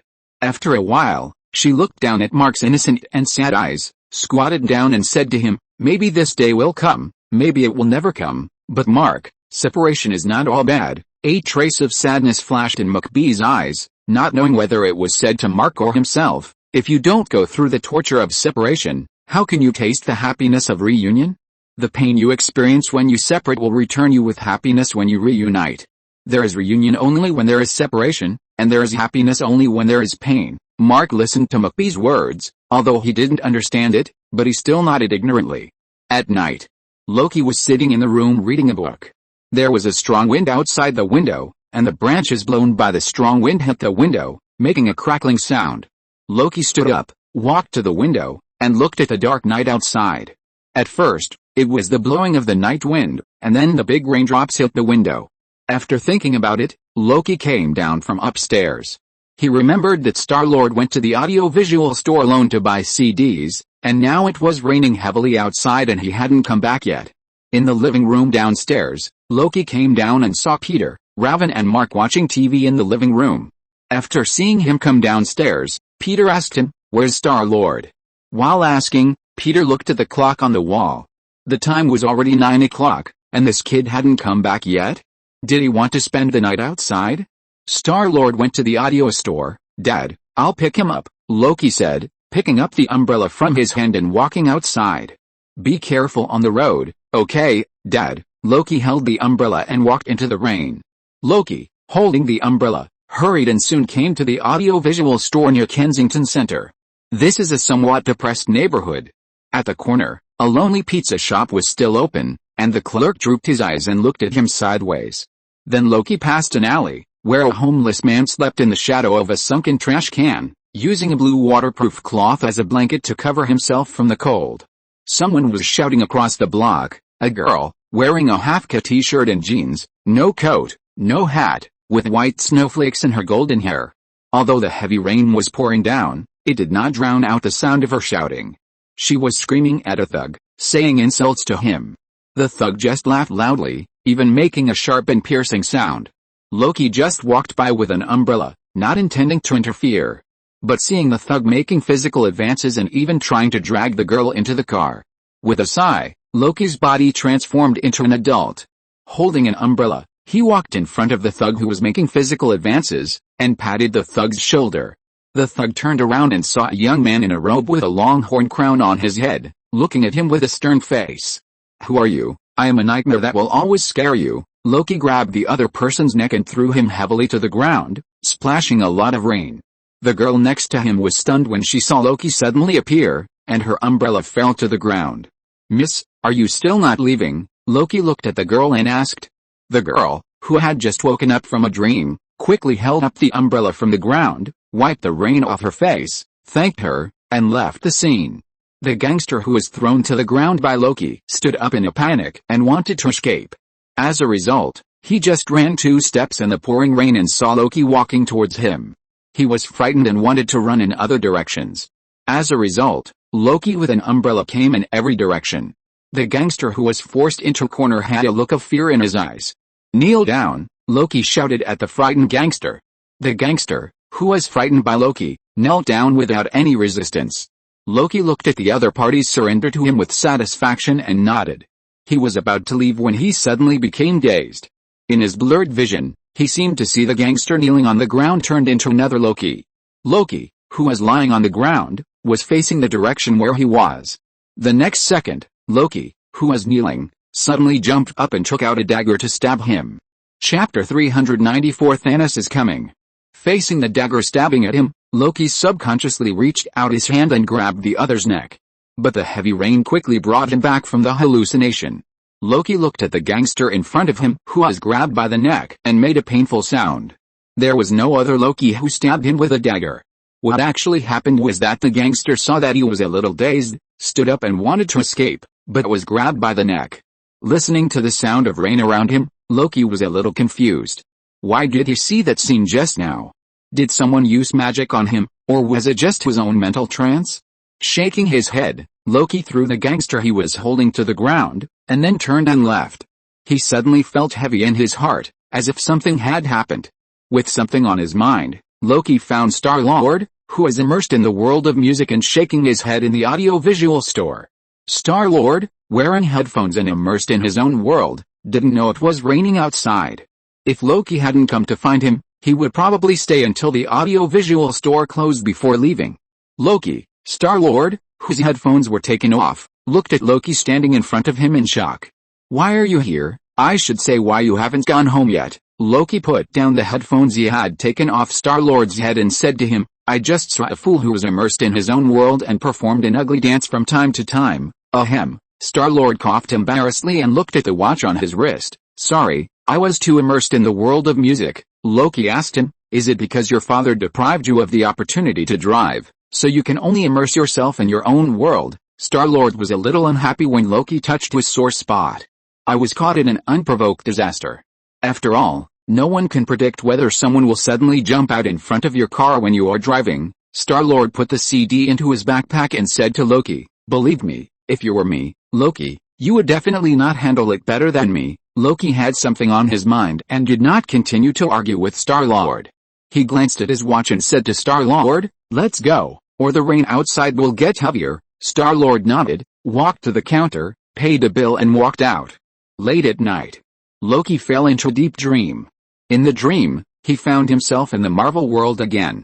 It was pouring rain, and Thor stood in front of the Hall of Asgard, saying goodbye to his mother.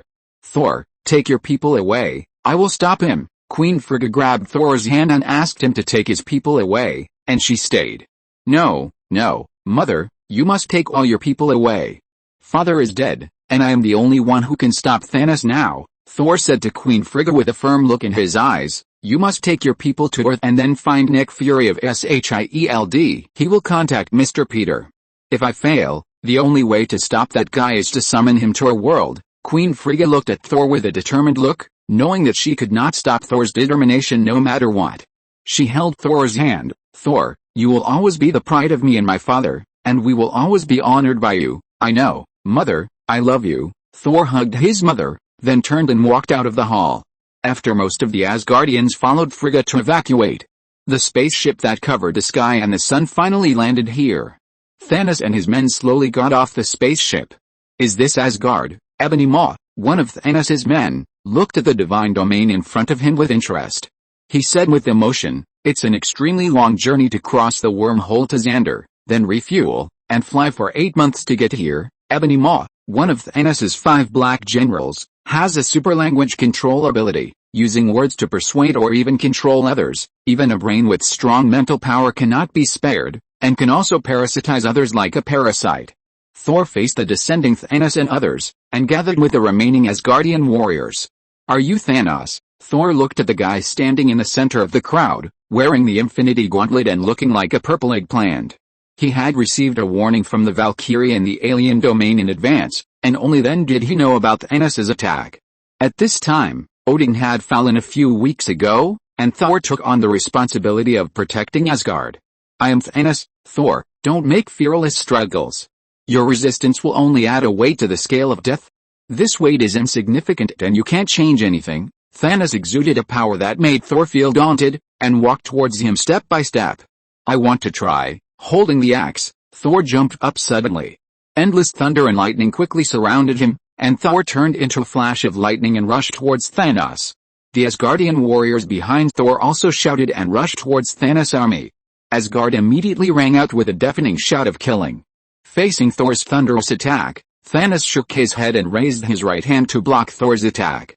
The power gem on the Infinity Gauntlet was activated instantly, and an invisible force burst out from his body. With a bang, Thanos directly hammered Thor out. A deafening sound rang out, and Thor, who smashed the ground of Asgard into pieces, rolled and slid along the ground. The axe in his hand was also shattered by Thanos' punch. Thor's current axe is not the Stormbreaker, but a sharp weapon forged by the dwarves in Asgard. Although it is powerful, it is not as powerful as the Stormbreaker. Looking at the broken axe, Thor didn't care about being surprised, and quickly stood up to wipe the blood from the corner of his mouth. Regardless of the pain, he hit Thanos with his bare hands. What shocked him was that Thanos' close combat level was also ridiculously high. Bang! Bang! Bang! The fists of both sides collided with each other countless times in a short moment. The more Thor hit, the more frightened he became. Bang! Thor, who was suppressed and at a disadvantage, was soon hit hard on the chin. Thanos, who already possessed powerful strength, completely suppressed Thor with the power gem. Thor staggered, and was grabbed by the neck by the approaching Thanos, and slammed heavily to the ground. Bang! The ground was smashed to pieces by Thor's body, and dust flew everywhere. Thor was instantly struck by severe pain, and blood flowed from the corner of his mouth. He gritted his teeth and tried desperately to stand up, but was punched in the chest by Thanos again, and completely lost the strength to stand up. Bending down, Thanos picked up the immobile Thor from the ground. With a calm tone, Thanos shook his head and said, I know what it feels like to fail. I thought desperately that I was right. But in the end I still failed. That feeling makes you terrified and your legs tremble, but I want to ask you, what's the point? Escape blindly, forget blindly, but fate cannot be changed. As he spoke, Thanos, who was holding the groaning Thor, looked at the Asgardian warriors who were killed one after another. Now the destiny has been decided. Loki, come out. As Thanos spoke, the figure of Marvel Loki emerged from the void. Loki appeared and looked at Thanos with a complicated expression. He originally thought that if he took the cosmic cube to hide in Asgard, Thanos would not be able to find him. Unexpectedly, after Thanos found the first Power Stone, he used the induction between the stones and finally came to Asgard. On the other side, Thor, who was caught by Thanos, did not expect Loki to appear in Asgard. He did not expect Loki to hide in Asgard during this period. Was it during his father's funeral? During that period, Heimdall reported to him about the spatial fluctuations in Asgard. Thor had been angry at his brother. He already knew that Loki had faked his death, and did not show up at his father's funeral. Now he finally understood that Loki was in the dark, hiding here to attend his father's funeral.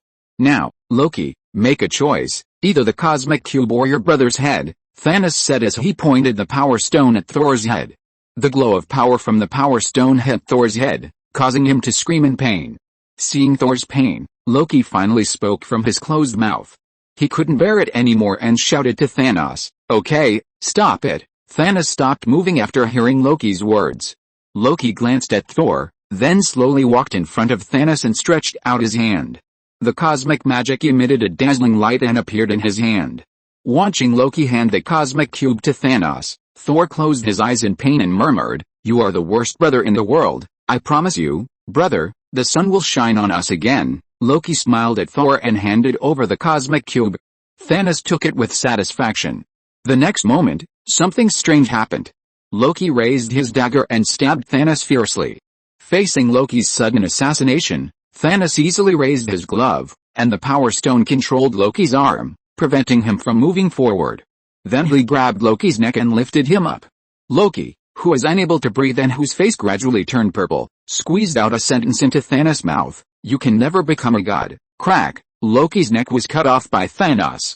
No, seeing his brother die in front of him, Thor made a painful sound. Huh? Loki, who was sleeping, woke up instantly from his dream when he saw the death of Loki in the Marvel world. He touched the sweat on his head and then touched his neck. After confirming that it was intact, Loki breathed a sigh of relief. The dream just now was too realistic that he doubted that it was not real. Getting off the bed, Loki frowned and looked at the heavy rain outside the window, and fell into deep thought. A feeling of uneasiness invaded his heart. After hesitating, he finally decided to go to the Marvel world to have a look.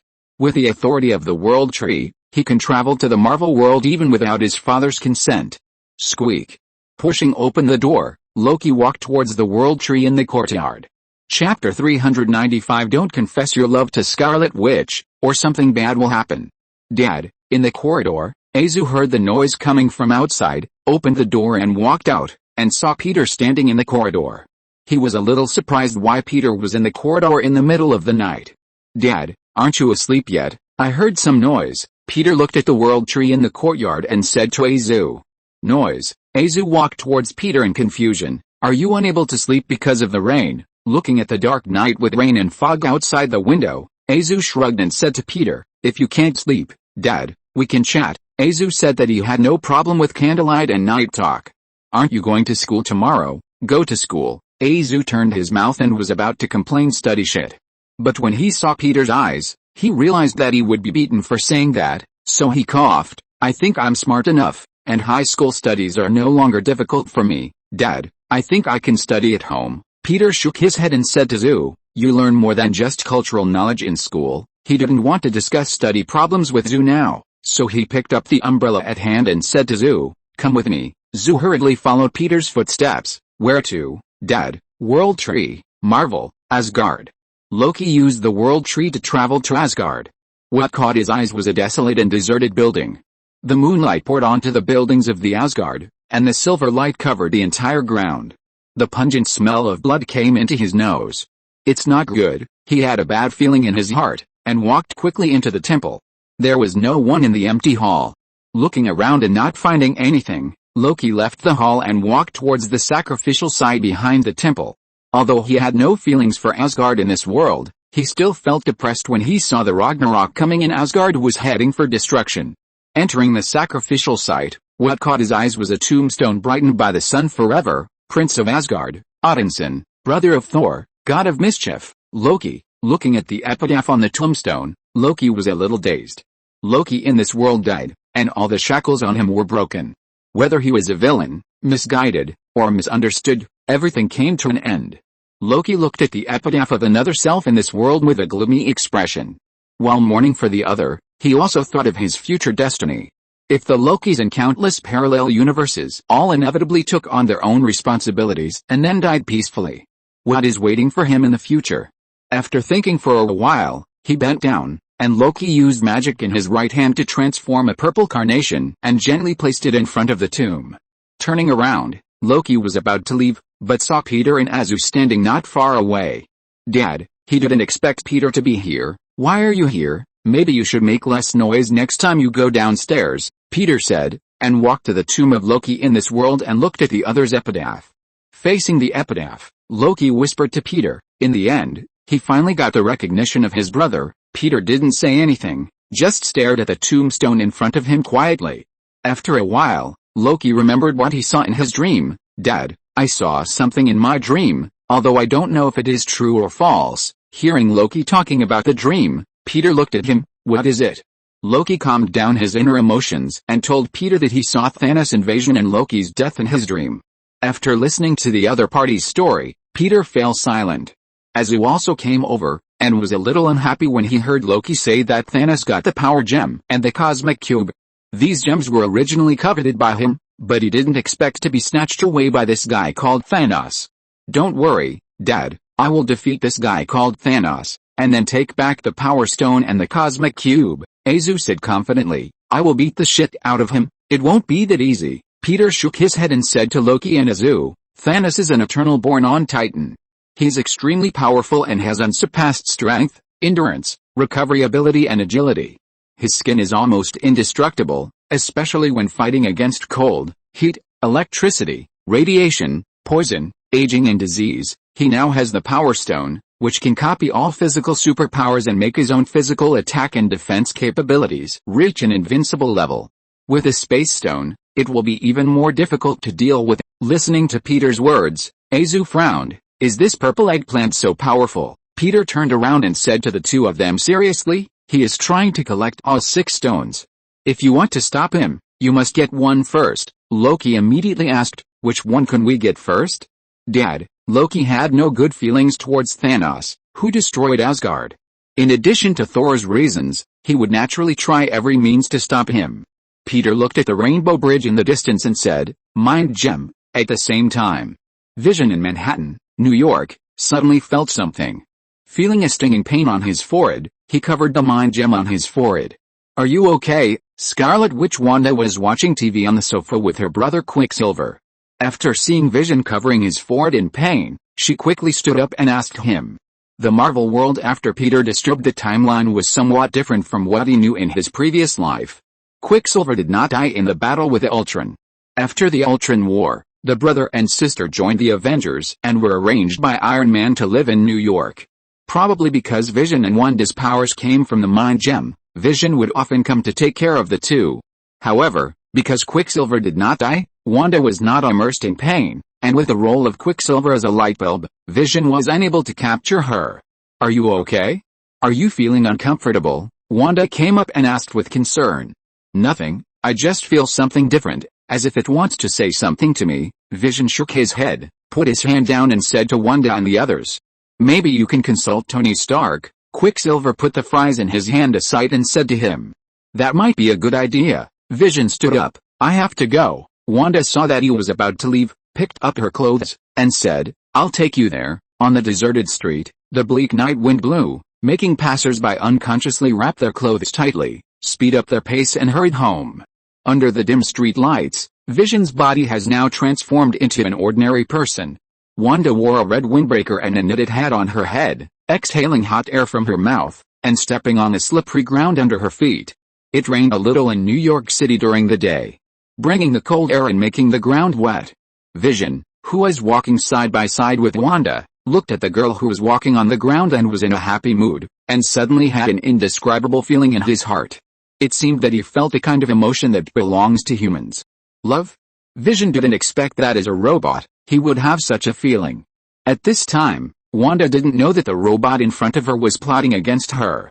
She walked to the station, wrapped her clothes, looked at the schedule, and said to Vision, it seems that we are not too late. There's still one last bus at 11 o'clock, what if I miss all the trains? Vision suddenly asked Wanda. Wanda was stunned. What if I don't go back? Vision said to Wanda. Wanda looked at the other party's serious eyes and was a little at a loss. Why did the atmosphere become a little strange?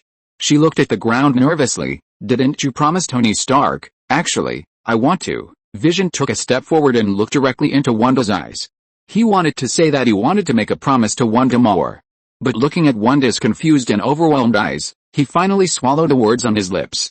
I think, after all this time together, Wanda, we should all get along well? Wanda nodded. Yes, my brother, he said he gets along well with you, you always take care of him. Vision, he cleared his throat unnaturally. I'm not talking about me and Quicksilver, I mean, Vision began to stutter. I want to say what I think. I think, Wanda saw that the other party was a little nervous, although she didn't know why, but she still comforted him. "Don't worry, Vision, there's still some time before 11 o'clock, we have plenty of time to chat, okay?" Vision took a deep breath and looked at Wanda's face. "Actually, I want to, shh." Before Vision finished speaking, a sharp blade instantly pierced his body. The golden blade pierced from behind him and directly pierced his abdomen. Then the owner of the blade lifted him into the air. "Ow!" Vision screamed as the blade pierced his body, and his transformed form disappeared instantly. Bang! The owner of the blade drew his weapon and threw Vision to the ground. Vision groaned in pain and tried desperately to stand up, but was stepped on the chest. Wanda, who was shocked by the scene in front of her, only reacted at this time. In anger, she shouted angrily and released red chaos magic with both hands, knocking the person who attacked Vision away. After that, she released chaos magic with both hands and continued to release it to the owner of the blade. But unexpectedly, a beam of energy came from behind, and with a boom sound, she was caught off guard and rushed out. Bang! Wanda rolled and hit the ground, hitting the fire hydrant on the side of the road hard. Chapter 396, Great, it's Captain Motherland, we are saved.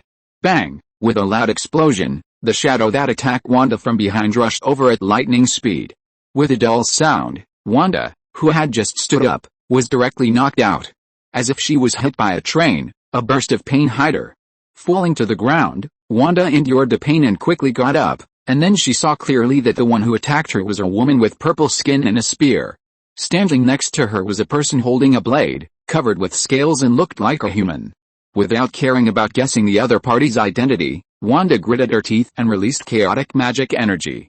A torrent of energy made a boom sound and rushed the two out.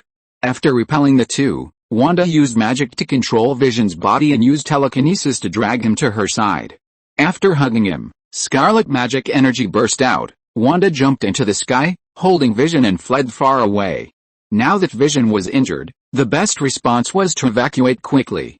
Plop! In the deserted alley, Vision, who was supported by Wanda, just took 2 steps and fell to the ground. Covering his pierced chest, Vision gasped, "It's the blade makes me unable to teleport." Wanda was also confused at this time. She didn't know where these enemies came from. Hearing Vision say that the enemy's blade made him unable to teleport, she showed an unbelievable look. How is it possible? She had never heard of such a weapon. Vision leaned against the wall and groaned in pain. "My system is collapsing, it is destroying my body." Wanda lowered her head and looked at the huge wound of the other party, a little at a loss. She wanted to heal the other party, but she didn't know how to treat this kind of mechanical body. Vision gasped and was about to speak when he suddenly saw the sharp blade attacking Wanda. With a bang, he pushed Wanda out with all his strength. Vision, enduring the severe pain, stood up and rushed towards the enemy holding the blade. Bang! Vision slammed the opponent's body against the wall of a nearby building, making a loud rumbling sound. Because the wall was extremely strong, it did not break through directly, but the huge impact still caused cracks on the wall. The pain traveled through Vision's body, constantly running through his body. Enduring a body that could collapse at any time, Vision's eyes shot out lasers, attacking the guy with a blade. But the opponent's reaction ability was also extraordinary. He dodged the laser shooting, grabbed Vision's body and threw it to a nearby tower. Bang! Bang! Bang! Vision's body smashed a corner of the tower, and then fell to the floor below the tower in the collapsed rubble. After being attacked by surprise, he was completely unable to fight the enemy at this time. The enemy holding the blade jumped onto the floor with a bang and grabbed the groaning Vision. Looking at Wanda who was fighting with her companions on the ground, he slammed Vision's body against the wall. "Give up the gem, she can live." Surrounded by severe pain, Vision looked at Wanda with difficulty. After being approached by the woman with a magic gun, Wanda was in a state of panic and could be defeated at any time. Vision exhaled with difficulty. "Don't even think about it." Bang! Ground. Wanda tried to release chaos magic, but the woman's weapon released a shock wave that instantly knocked her away. She was originally a junior magician, and she was completely passive after being approached. Wanda fell to the ground and smashed the ground. Before she could get up, the woman holding a spear jumped from the air. The spear carrying the breath of destruction cut through the air and slashed towards Wanda swiftly. Wanda immediately condensed a ball of scarlet magic energy with both hands to block the opponent's attack. Chaos magic resisted the tip of the spear, and the two tried to suppress each other with mutual force. Wanda, who was constantly outputting her magical energy, suddenly heard Vision's screams on the clock tower. In a hurry, Wanda's chaos magic exploded instantly. With a boom, the magical energy suddenly burst out, and the woman who was unable to react was hit onto a truck next to her. The truck made a deafening sound and was smashed to the ground. After repelling the enemy with the explosion, Wanda immediately flew into the air to save Vision. At this time, Vision was being deprived of the mind gem by the guy with a blade. The other party pointed the tip of the blade at the mind gem on Vision's forehead and tried to take the gem off. A burst of energy hit the mind gem, and Vision, as the host of the gem, screamed in pain. The mind gem has become a part of Vision's body, connected to more than 2 trillion nerves in his body. Now that it is forcibly taken off, he will inevitably suffer great torture. Seeing Vision's gem being forcibly taken off by the enemy, Wanda's heart was instantly filled with anger. Let him go. Before she finished speaking, Wanda released a powerful chaos magic, hitting the guy holding the blade, and blasting him heavily from the roof to the ground. After temporarily forcing the two to retreat, Wanda helped the weak Vision fly into the sky. But unexpectedly, just after taking off, a burst of energy released from the woman's spear hit Wanda. Wanda, who groaned in pain, was unable to maintain her flying state, and fell from the sky with Vision. With a bang, the bodies of the two smashed through the roof of the station, fell to the ground, and rolled out along the smooth ground. A few seconds later, Wanda, who was knocked unconscious, staggered to her feet. Shaking her head, Wanda quickly walked to the front of the Vision who fell to the ground, trying to help him up and continue to run away. Quick, you have to stand up, quick, we have to leave here. Vision tried several times, but still couldn't stand up. He leaned his body against the railing, shook his head and panted, saying, "No, I can't do it, Wanda, leave here by yourself, go." Looking at Vision, who had difficulty speaking, Wanda shook her head desperately. "No, I won't give up on you. If you don't leave, both of us will die here. Go, I can take you away." As the two were arguing, there was a crash, and the ceiling of the station was shattered, and the two enemies who were chasing jumped into the station. Looking at the two ghosts chasing after him, Wanda turned around, condensing scarlet energy in his hands, ready to make a desperate fight. Bang! Bang! The roar of the subway train came from a distance, and the evening subway rushed through the track not far from the few people. The two attackers who had originally aimed their eyes at Wanda suddenly stopped their actions and looked at the speeding subway car with puzzled expressions. Wanda was also a little confused by the other party's actions and cast her eyes on the subway. The subway sped away quickly, and on the dark platform opposite, a figure appeared there as the subway disappeared. The woman holding the spear looked at the mysterious man who suddenly appeared, and without any nonsense, she threw the spear in her hand at him. The rays emitted by the spear rushed towards the shadow along with the spear.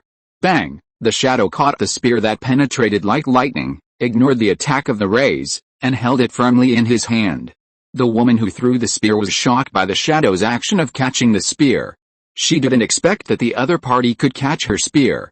In the shocked eyes of several people, Azu holding the spear slowly walked out. Wanda, who was panting slightly, looked at Azu with an expressionless face, and was a little confused. Where did this superhero come from? Vision leaned against the wall, forgetting the pain in his body for a moment, and stared at Azu in surprise. He recognized Azu's identity. Isn't this the captain of the motherland who appeared before Captain America was unfrozen? Azu walked out of the shadows holding the spear. Looking at the two aliens, he thought of the information Peter told him. The guy holding the blade should be General Corvus Glaive. The other party is the leader of the 5 black generals under Thanos, second only to Thanos in status, bloodthirsty, and chose to surrender to Thanos in order to fight everywhere. The ability is super strength and healing ability, and no matter how serious the wound is, it can recover quickly. With the information of General Corvus Glaive flashing in his mind, Azu looked at the mistress of the spear. As for this, it should be Proxima, one of the 5 black generals under Thanos, good at close combat, and a master of cosmic fighting. After throwing her magic gun, it will turn into 3 rays that lock the target. This ray can kill most creatures.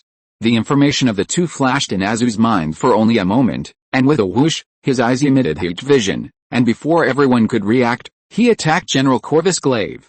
General Corvus Glaive was instantly rushed out by the heat vision. Proxima saw her companion being attacked, and in anger, she immediately attacked Azu. However, before she could attack Azu, a torrential icy breath hit Proxima's back. Caught off guard, Proxima was knocked to the ground by the ice magic. Attacked by the cold air, she tried her best to use her hands to press against her chest and looked at the person who attacked her. As a result, she saw Loki wearing a bullhorn crown, and released ice magic at her. Damn it, Proxima tried her best to resist the ice magic and wanted to stand up. The next second, another Loki appeared from behind her and directly used his staff to knock her out. Bang hit the wall, and Proxima, who was in great pain, just staggered to stand up, and Loki used his staff to press against her forehead. Don't move, or your head will be pierced. On the other side, after Azu repelled General Corvus Glaive with his hot eyes, he activated super speed and moved in front of General Corvus Glaive in an instant. Puff! In the unbelievable eyes of General Corvus Glaive, Azu stabbed Proxima's spear in his hand into his chest. Looking down, General Corvus Glaive stared blankly at the spear that pierced his chest, and then looked at Azu, who had a mocking expression on his face. You should have held a funeral for yourself before leaving your hometown. Azu sneered at him and pulled out his spear. Plop! General Corvus Glaive fell to the ground with his eyes wide open. Chapter 397 Kidnapping Scarlet Witch. A coffee shop not far from the station. The door was pushed open with a bang, and Zu and Loki brought Wanda, the injured Vision, and the captured Proxima into the coffee shop. Wanda supported Vision, who could barely walk, and her heart was full of doubts. She didn't expect that two mysterious people would suddenly jump out at the critical moment. Moreover, the fighting power of these two mysterious people was so strong that one of the two guys who attacked her was killed and the other was injured. Although she suspected the other party's identity and origin, she still followed when she heard that the other party asked her and Vision to meet someone. She guessed that she probably also wanted to know the origin of the person behind the scenes. The dim coffee shop was illuminated by the yellowish light. There were not many customers in the coffee shop, and there was only one man sitting in the dim shadow covered by the light. Dad, Zu walked towards Peter and said to him, Scarlet Witch and Vision are here. Peter was worried about whether Zu and Loki could deal with Proxima and Corvus Glaive, so he had been spying on the fight between the two and knew what happened at the scene. Peter was surprised that these two could deal with Thanos' two men so quickly. It seems that he still underestimated these two naughty kids. Wanda, who was standing next to him, was a little dazed when she heard Zu calling Peter father. Looking at Peter, who appeared from the shadows, she could never have thought that such a young man would be their father. Not bad, beyond my expectations, Peter praised Zu and Loki. Then he looked at Wanda and Vision, and after looking at the two of them, he slowly said, Thanos has discovered the Mind Stone on Vision's head. Although he failed this time, he will not give up. Peter put down the coffee cup beside him. Then your luck will not be so good. Wanda took a deep breath, looked at the man in front of her who was suppressing her with a strong aura, and asked, Who are you? I am Peter Patrick. You can think of me as an alien? Peter looked at Vision, who was thinking about something next to him. Your robot friend should know something about my origins. Hearing Peter's words, Wanda looked at Vision, who was covering his wound. Vision nodded to Wanda. I heard about Mr. Patrick from Mr. Stark. At this moment, Vision's heart was also stirred. He had never thought that this mysterious big man would appear. As far as he knew, in the last battle of New York, Peter's godson, Clark Patrick Kent, single-handedly defeated the army of the Chitauri. He now wondered how many superpowers there were in the Patrick family. Was there more than the superheroes of the Avengers? Seeing that Vision knew him, Peter shrugged his shoulders. Very good, it seems that you should be sure that I am not a villain. Peter was talking to the two of them when the waitress came over to Peter and poured coffee for him. Wanda, who was next to him, looked at the charming waitress, who seemed to be unafraid of several people, and always felt a little strange. She always felt that the woman in front of her was not like a normal person. Wanda had an innate chaos magic hidden in her body. Later, she and her brother were kidnapped by Hydra to participate in secret human experiments. As a result, the chaos magic in her body was induced by the mind gem, and she possessed powerful telekinesis and telepathy. At this moment, she felt that something was wrong with the waitress and the cafe in front of her. Because she could not feel the emotions of being a human from the waitress's body. And the cafe in front of her also gave Wanda an extremely strange feeling. It was as if the scene that did not exist in reality was suddenly moved to reality. Is there any problem? Wanda, Peter gently picked up the coffee cup and asked her with a nonchalant expression. No, Mr. Peter, I just feel a little strange, Wanda said hesitantly. She didn't know how to describe this strange feeling. It feels like a dream, right? Peter asked the other party. After Peter said this, Wanda immediately reacted. Yes. It is the feeling of the illusion and reality intertwined in the dream. She looked at Peter in surprise, not knowing why she had this feeling. Why, sir? Wanda asked Peter in confusion. Because part of this is false, a false reality. We always hope to reconcile with ourselves, but when faced with irreparable trauma, it is too difficult not to indulge in it. Although the dream is beautiful, it will always wake up, and waking up is even more painful. Peter said to the stunned Wanda, remember this feeling, maybe you will need it in the future. He remembered that Wanda in her previous life used chaos magic to create a dream in extreme grief after Vision's death. This dream included herself. She used her superpowers to circle Westview and change the development of things inside, just to sink into the illusion of happiness forever.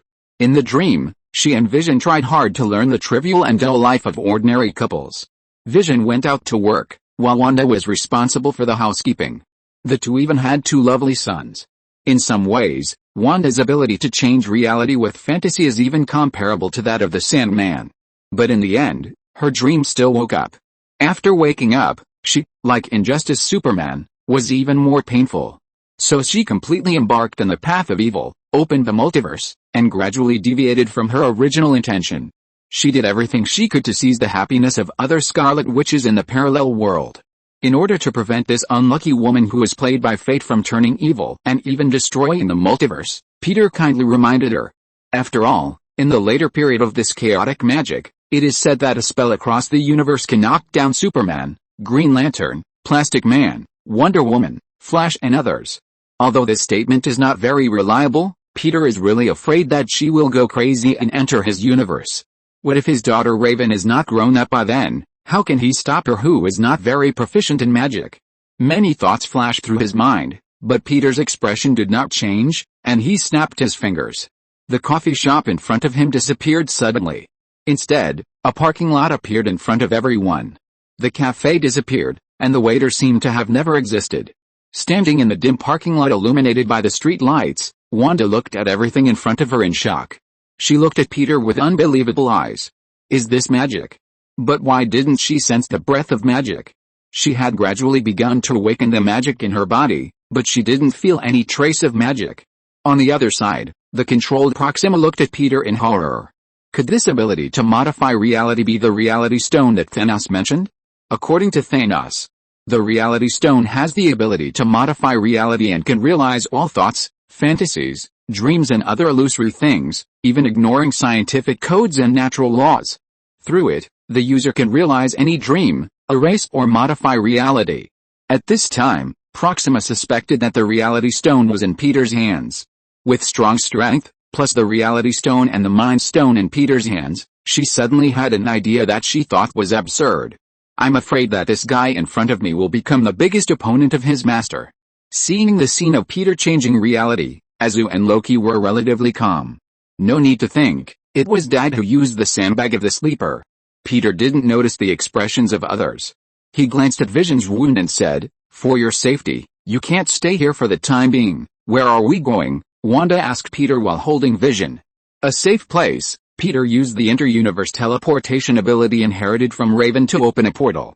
Seeing the portal appear in front of her, Wanda hesitated for a moment, and finally helped Vision enter. When she entered, she always felt that she had forgotten something. At the same time, Wanda's brother Quicksilver had already rushed to the station where several people fought. Looking at the mess at the scene, Quicksilver had a bad premonition in his heart. He took out his mobile phone and dialed his sister's number. But the voice that came was the number you dialed is out of service area. Damn it! Cursing secretly, Quicksilver continued to check the scene. Behind the pillar, he found someone lying there. Puzzled, he slowly walked towards the other party. The body of General Corvus Glaive suddenly appeared in front of him. Quicksilver, who was startled, took a step back. As a result, a hand was placed on his shoulder. Quicksilver, frightened, Quicksilver activated his super speed and knocked the other person out with a bang. This is not a friendly way to greet. Quicksilver stopped and heard a familiar voice. He looked in the direction of the voice and found that it was Black Widow walking towards him. Captain America, who was knocked down by him, was pulled up by Falcon. Seeing that he had knocked Captain America down, Quicksilver quickly apologized to the other party. Sorry, Captain, I didn't know it was you. It's my fault. I shouldn't have scared you. Captain America waved to Quicksilver, indicating that he didn't mind. Several people walked to the body of General Corvus Glaive on the ground, looking at the other party's pierced chest, with surprised expressions on their faces. Captain America shook his head with a serious expression and said, "It seems that someone took Wanda and Vision away before us." Black Widow squatted down and checked the body of General Corvus Glaive. His chest was pierced, and there were not many signs of resistance. "It seems that the guy who killed him is not a simple person, my sister." Quicksilver showed a worried look on his face. "Is she in danger now?" Captain America shook his head. "Should not, after all, the other party killed Thanos' men." Quicksilver continued to ask him, "What should we do now?" "Get on the plane first, it's not safe here anymore." Chapter 398 Scarlet Witch, Greater Ambitions for the Farm. Padwick Farm. The living room door was pushed open, and Peter brought Azu, Loki, Wanda and Vision, as well as the captured Proxima Centauri into the room. "Help him lie down on the sofa." Peter asked Wanda to help the weak Vision lie down on the sofa, then walked to the phone and dialed Bruce's number. Vision was now physically injured, and Peter didn't know much about a mechanical body, so he could only ask Bruce for help. Bruce, who is a mortal hero like Iron Man, although his equipment does not look as advanced as Tony Stark. But in the DC world, Bruce's technology level is also at the plug-in level. Facing the smartest brain Lex Luthor, his level is not behind. Bruce not only hacked Cyborg, Apocalypse technology, but also hacked into Green Lantern's ring, Away-Star technology. He even learned the Kryptonian programming language, which gave him the ability to hack into Superman's Fortress of Solitude. In addition, Bruce is also the first executor of the Brother Eye project, and he even completed the programming of the Brother Eye satellite alone. This guy is also a master of armor design. Many technologies in Wayne Company are extremely confidential. I don't know how many secret weapons are hidden deep in the Batcave. If something in the Batcave is stolen, the whole world will be in danger. Bruce quickly answered the phone and rushed to the farm immediately after learning that Peter needed him. A few minutes later, before Wanda had time to figure out where this was, she heard a dull sound coming from outside, which seemed to be the sound of engine vibration. The strong wind blew on the ground, and it seemed that a behemoth appeared nearby. Wanda, puzzled, walked to the window and looked outside. As a result, she saw a shocking scene. A black plane with a streamlined appearance of a bat wing was parked above the farm. The roar of the plane engine shook the air, and the airflow hit the ground. Hoola! In Wanda's dull eyes, a pair of bat wings opened in the air and glided down to the ground. With a dong, Bruce landed on the farm in his bat suit. Peter, who was in the living room, fell silent when he saw Bruce appearing in such a high-profile manner. He just asked Bruce to come as soon as possible, but he didn't expect this guy to actually get a plane. And he appeared in such a cool way. "Sir." Bruce, covered in a bat suit, entered the living room, and his outfit immediately stunned Wanda, Vision and Proxima. "Not slow, Batman." Peter coughed and asked Bruce to check Vision's condition. Bruce was a little surprised to see Vision lying on the sofa, gasping for breath. "Is this a robot? Or a voice-mimicking person?" Vision is not a human, but a mechanical synthesis that is extremely similar to life, created by the vibranium-made automated robot Ultron. Seeing Bruce's doubts, Peter took the initiative to tell him. Bruce listened to Peter's explanation, nodded, and walked to Vision to check him. The trauma seems to have damaged the neural components in his body and limited his body's performance, but it's not too bad. After checking, Bruce said to Peter, "The body can heal itself, although the progress is slow. If Fox is here, I can speed up the self-recovery process." The Fox Bruce was talking about was Lucius Fox, the president and technical director of Wayne Enterprises, and one of Bruce Wayne's most trusted people. He once helped Bruce design and manufacture Batman's high-tech equipment, such as the Batmobile and Batwing. He is also a top smart scientist. But it can't be done here. I need to be in Wayne Labs to help him. Then Bruce said that if he wanted to cure Vision, he needed to send him to Wayne Labs. Peter naturally would not doubt Bruce's strength, and he asked Loki to help send Vision to the plane. Seeing Vision get on the plane, Wanda hurriedly followed, wanting to go with him. "No, Wanda, you have more important things to do." The weak Vision covered his wound and said to Wanda, who followed him with a difficult tone, "This is Mr. Peter's world. Thanos should not be able to enter, but he will set his sights on other gems. You go and tell the rest of the Avengers." Vision asked Wanda to notify the Avengers and prepare for the battle. Although Wanda was anxious, she had to agree when she saw Vision was so serious. Standing on the farm, watching the plane take Vision away, Wanda suddenly realized what she had forgotten just now.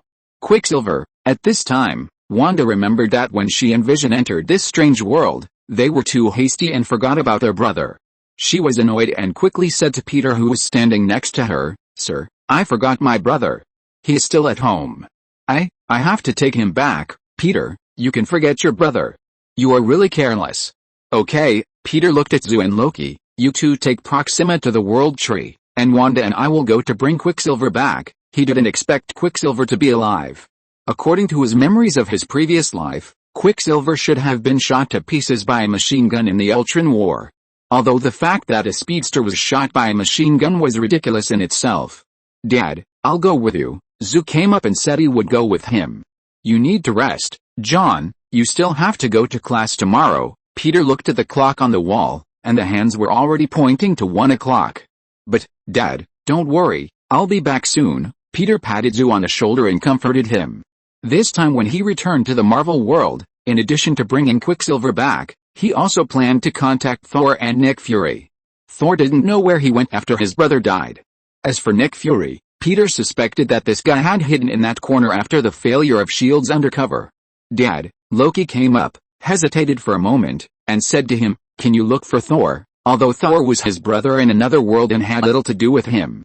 But seeing Thor in pain after the death of Marvel Loki, Loki's heart was slightly touched. "Of course, I also hope that Thor can be safe." After Peter finished speaking to Loki, he turned to look at Wanda. Wanda did not notice Peter's gaze. She was tilting her head and staring at the World Tree in the courtyard. Staring at the World Tree that gave her a mysterious and strange atmosphere, her spirit seemed to be drawn by the World Tree. It seemed that a profound and obscure existence was attracting her. The next second, in a moment of trance, the world in front of her suddenly changed. The living room and Peter and others suddenly disappeared, and a strange space appeared in front of her. Countless silk threads hung down from the air, swaying with the wind.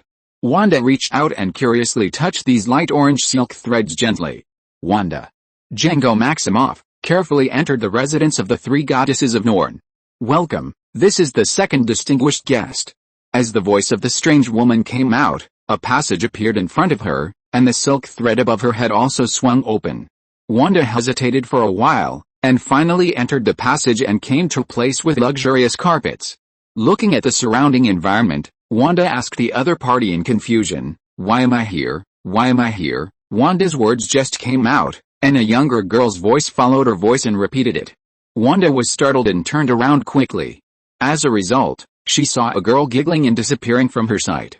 "You think you don't know your purpose, but you actually know that the power of fate keeps making you lose. Your parents, brothers, lovers, and children are constantly abandoned and lost. You have already felt it in the dark. Your feelings and heart guide you to come to me." Erd, one of the three goddesses of fate, who was leaning on a cane, walked out slowly and said to Wanda. The Crimson Soul frowned, suppressing her inner uneasiness and the mumbles she made. Poor people always want to get out of their own scripts, as if they can rewrite their lines if they know them. Wanda frowned slightly. She didn't know why she met the legendary three goddesses of fate. "I don't understand what I will lose." As soon as Wanda finished speaking, her words were repeated by the youngest goddess Skuld. "You are afraid that everything you care about will disappear, but the more afraid you are, the more you will lose, and finally you will be so lonely that you don't have anything." Goddess Erd said to her, "You are afraid now, and that fear has guided you to come here." "No, I won't be afraid, and I won't be afraid. The death of my father and mother is just an accident. Vision will be fine, my brother will be fine, and no one will die." Wanda shook her head and whispered to Erd, "Nothing will happen. There is no grand design or script for a fate. There are only the choices you make. As long as you understand, your choices determine the direction of your fate." Erd slowly walked towards Wanda. "I see a direction of your fate, but you can change it. The key is choice." A few minutes later. Wanda, hearing Peter's voice, Wanda opened her eyes suddenly and found herself back on the farm. "Are you okay, Wanda?" Peter asked Wanda, who was in a trance. "It's okay." Wanda took a deep breath and said to Peter, "I seem to have seen the three goddesses of fate just now." "Three goddesses?" "Yes, they said that I will control the farm and create a fantasy world in the future." Wanda asked embarrassedly, "I don't know what this means." "Peter, things are getting a little troublesome. If you're listening to this novel on a channel other than Fanfic World, it means they downloaded and uploaded it without effort. We cordially invite you to visit our channel, Mundo Fanfic Novelis. There you'll find the original version of this story, and you can explore many other novels of various genres. We're waiting for you to immerse yourself in a world of incredible novels. Chapter 399, Good, the Guardians of the Galaxy have a new dad. Hearing Wanda talking about the prophecy of the three goddesses of fate, Peter was somewhat silent. This woman was not interested in Westview Town, but was thinking about her farm. According to Wanda's strength after obtaining the Dark Book in the future, if she really wants to attack her farm, I am afraid that only Raven can stop her. Clark and Mark have a large upper limit, but low magic resistance, and they may not be able to withstand Wanda's chaos magic. Stroking his chin, Peter fell into deep thought. He knew that the three goddesses of fate existed in the World Tree. There were three thick roots in the World Tree. The first root went deep into Asgard, and under the root was the Spring of Erd, where the three goddesses of Norn, that is, the goddesses in charge of fate, lived. Loki once told him about what happened to him when he entered the dream and the three goddesses of fate in the World Tree. Now the three goddesses of fate summoned Wanda and predicted her fate. Peter couldn't help but pay attention. After all, the other party would not meet Wanda for no reason. Next, I have to do some protection for the farm.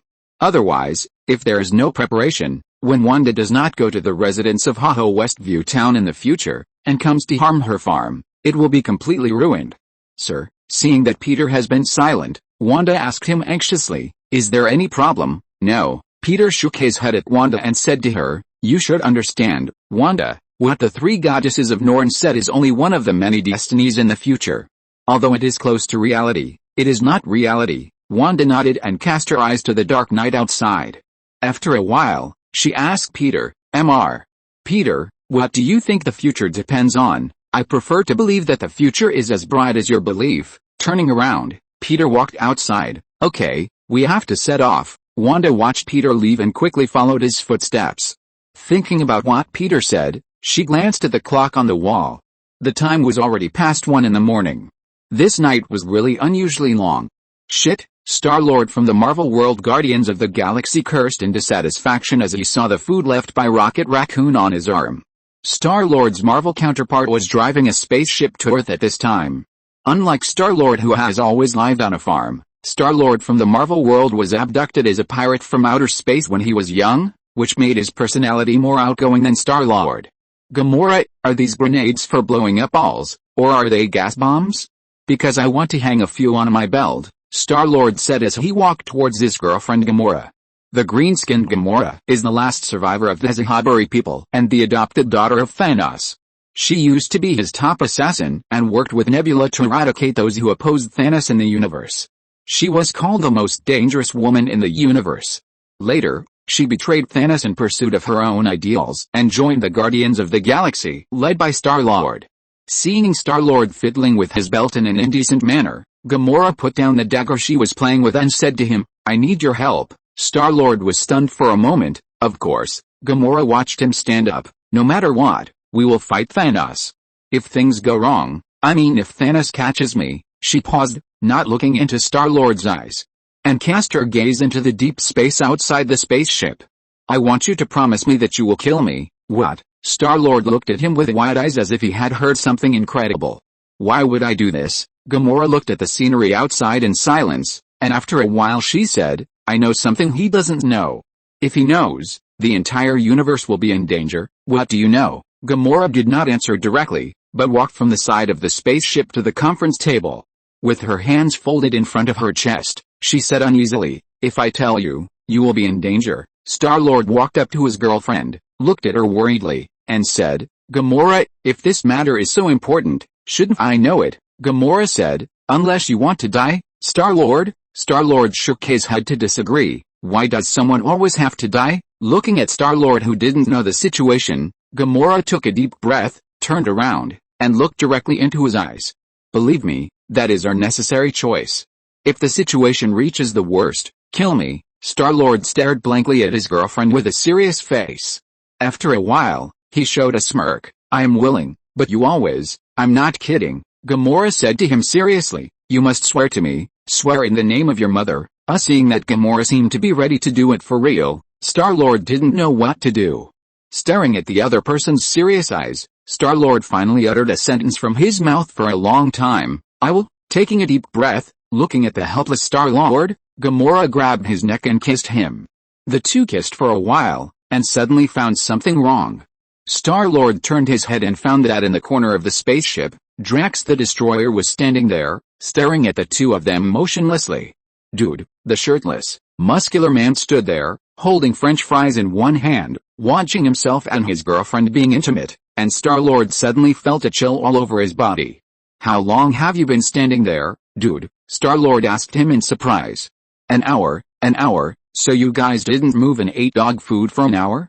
Star-Lord was about to ask what was wrong with the other party when Rocket Raccoon rushed in and said to everyone, "Hey, come and see, the big guy we picked up is awake." "He's awake?" Star-Lord asked in surprise. "That guy was so badly injured, how could he wake up?" "No," Drax corrected Star-Lord and said, "He's not a brother, you are. He is a man, a handsome muscular man. I am also a muscular man." "No, you are not, Quill. You are only one sandwich away from being fat." Star-Lord felt that this group of teammates were simply talking nonsense with their eyes open. "Come on, you just envy my muscles." While smiling unnaturally, Star-Lord cast his hopeful eyes on Gamora, hoping that she would stand up and say something fair.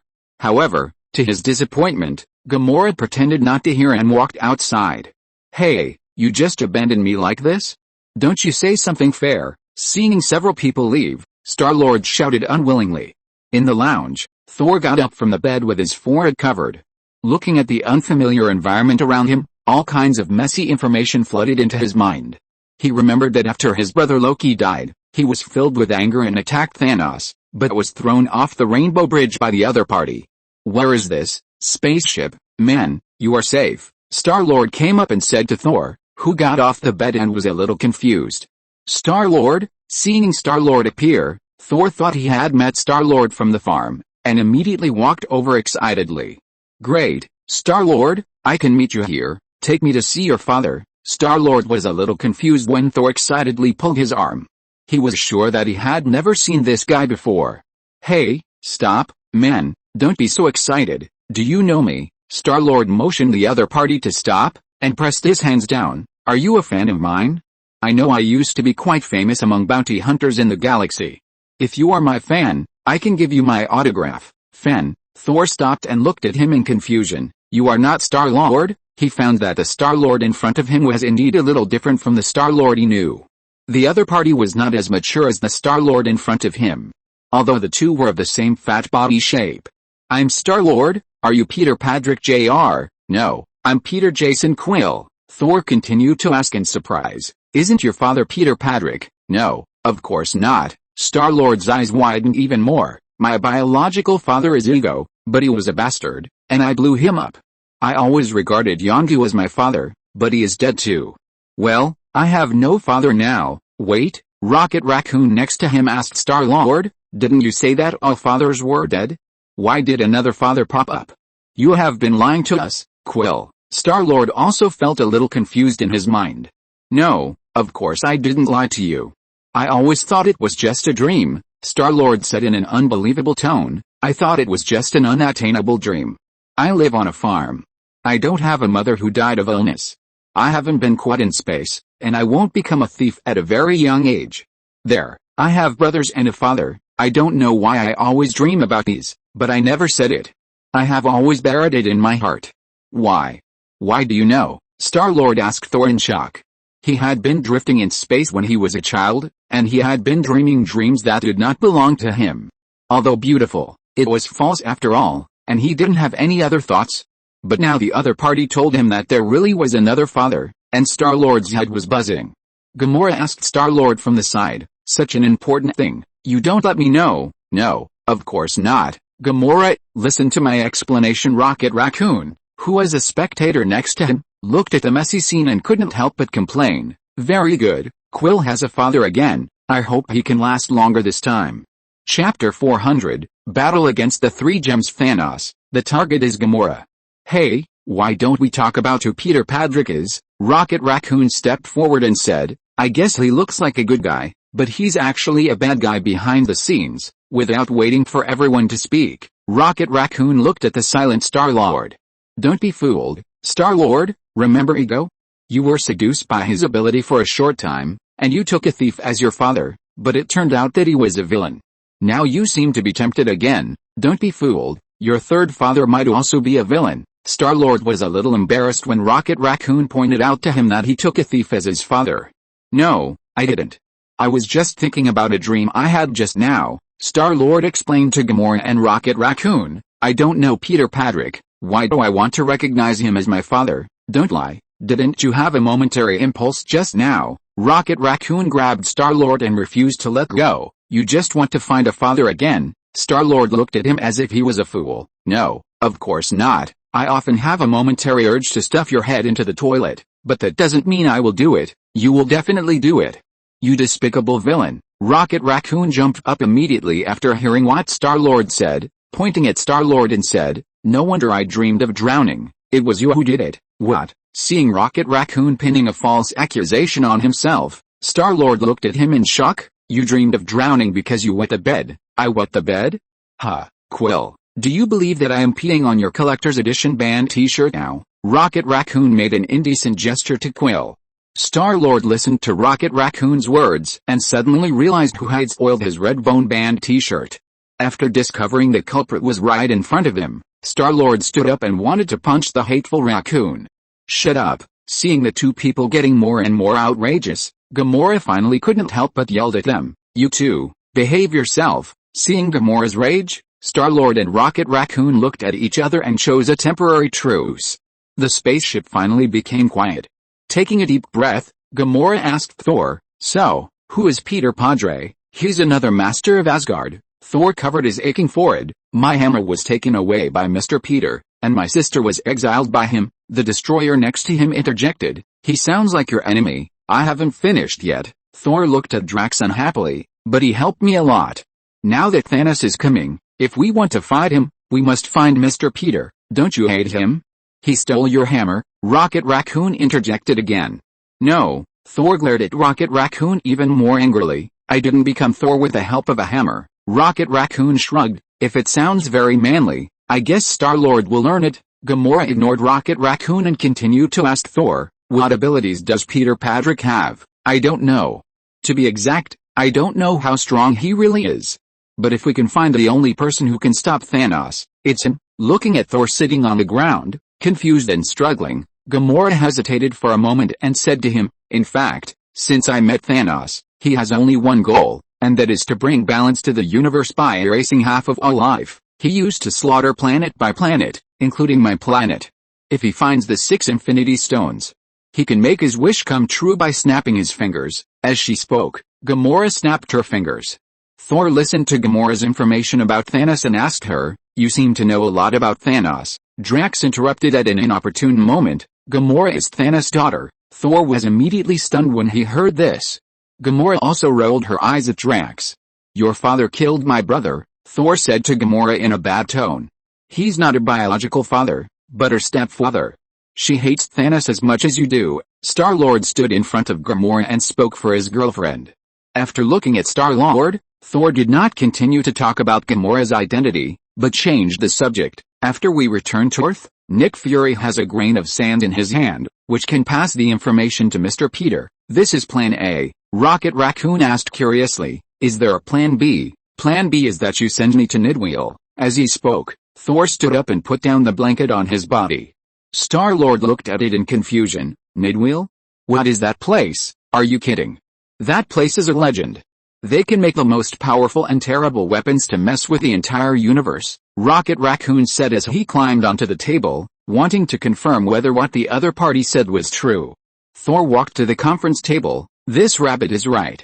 Only the dwarf Eitri can make my weapons, so I have to go to Nidweel, no matter how early or late." As he spoke, he looked outside the spaceship. The blue planet was getting closer and closer, and he could already see the outline of the Earth. Is this the Earth? Late at night, the Guardians of the Galaxy finally arrived on Earth. After getting off the spaceship and standing on the streets of New York, Rocket Raccoon still felt a sense of novelty despite the darkness. "We don't have much time." After getting off the spaceship, Gamora asked Thor next to her. Next, how do we find Nick Fury? Don't worry, because now we have a more important enemy. As Thor spoke, a figure slowly emerged from the shadows. Ebony Maw slowly walked out from the shadows. You really don't have much time left. You will soon die at the hands of Thanos' minions.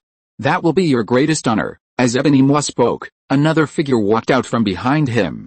Black Dwarf, who was full of muscles and looked more like a beast than a human, appeared beside Ebony Maw. Black Dwarf, one of Thanos' 5 black generals, has super strength and indestructible skin. It's you. Very good. You come to die now, so I don't have to look for you. Seeing Ebony Maw and Black Dwarf appear, Thor's anger immediately rose. These two guys participated in the killing of Asgardians that day. I'm afraid you can't get your wish, Ebony Maw said to Black Dwarf. Catch Gamora. Seeing that the other party was coming for his girlfriend, Star-Lord immediately took out his elemental gun and shot at Black Dwarf. Black Dwarf's mechanical arm transformed into a shield to block Star-Lord's ding-dong shooting. Thor summoned thunder and roared towards Black Dwarf. Ebony Maw, who was standing next to him, used magic to control the nearby cars and rushed towards Thor. Well, I know things won't go so smoothly. Rocket Raccoon raised the cannon in his hand and fired at Black Dwarf repeatedly. Hey, fatty. Look at your uncle's cannon. While shooting, Rocket Raccoon launched a verbal attack on the two. It's you, Octopus. Ebony Maw, take my shot. Ebony Maw dodged Rocket Raccoon's shooting and closed his hands elegantly. The collapsed building materials were controlled by him to attack everyone. Before Ebony Maw's attack was effective, Gamora attacked him with a dagger in her hand.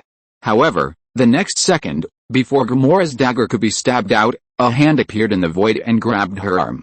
My dear daughter, maybe we can talk. In the shocked eyes of everyone, Thanos wearing gloves appeared on the earth.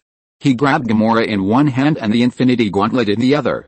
Thor looked at his gloves and found that Thanos had already worn 3 gems on his gloves. After the Power Stone and the Space Stone, Thanos found the 3rd stone, the Reality Stone. Thor cursed secretly and clenched his weapon, ready to fight to the death. On the other side, Drax saw Thanos appear and roared, Thanos, his family was killed by Ronan the Accuser, and this was also under the order of Thanos. Seeing the enemy appear, Drax lost his mind and rushed up. As a result, he just ran 2 steps and his body turned into countless stones, falling down. Thanos used the Reality Stone to modify reality and turn Drax's body into stone. Let her go. Seeing his girlfriend being caught, even though he knew he might turn into stone, Star-Lord still stood up and aimed his elemental gun at Thanos. Thanos grabbed Gamora and lowered his head and said, This is your boyfriend, right? No, I'm a Titan killer, the kind who works all year round without any bad reviews. Thanos is a Titan. Star-Lord gritted his teeth and said to him, Let him go, or I'll blow off your chin like a groan. However, before Thanos could speak, Gamora spoke first. Quill, do as I say, shoot, she said to Star-Lord with tears in her eyes. Shoot, kill me. Star-Lord held the gun and shook his head repeatedly. Gamora begged him, You promised me. No, he can't do it. Thanos looked at Star-Lord's tangled expression and shook his head. Breathing rapidly, Star-Lord looked at Gamora's begging expression and closed his eyes. The next second, he suddenly raised the gun and aimed it at Gamora. But the moment the bullet was fired, he pointed it at Thanos again. Thanos smiled slightly and prepared to use his reality gem to turn the elemental gun into a bubble gun. Boom! The next second, something happened that Thanos didn't expect. The huge energy emitted by the gun in Star-Lord's hand instantly sprayed on Thanos' body, knocking him out heavily. At the same time, the surrounding streets began to change. The street lamps and metal boxes turned into towering metal robots. The rooms on the street were covered by a new layer. From a distance, it seemed as if a protective layer had been added. The scene change in front of them stunned everyone. End of this chapter. Thank you very much for reaching the end. Don't forget to like. Looking for more exclusive content and immediate access? Subscribe to our Patreon. Remember, every like, subscription, or donation encourages us to continue. Thanks to everyone. See you in the next video.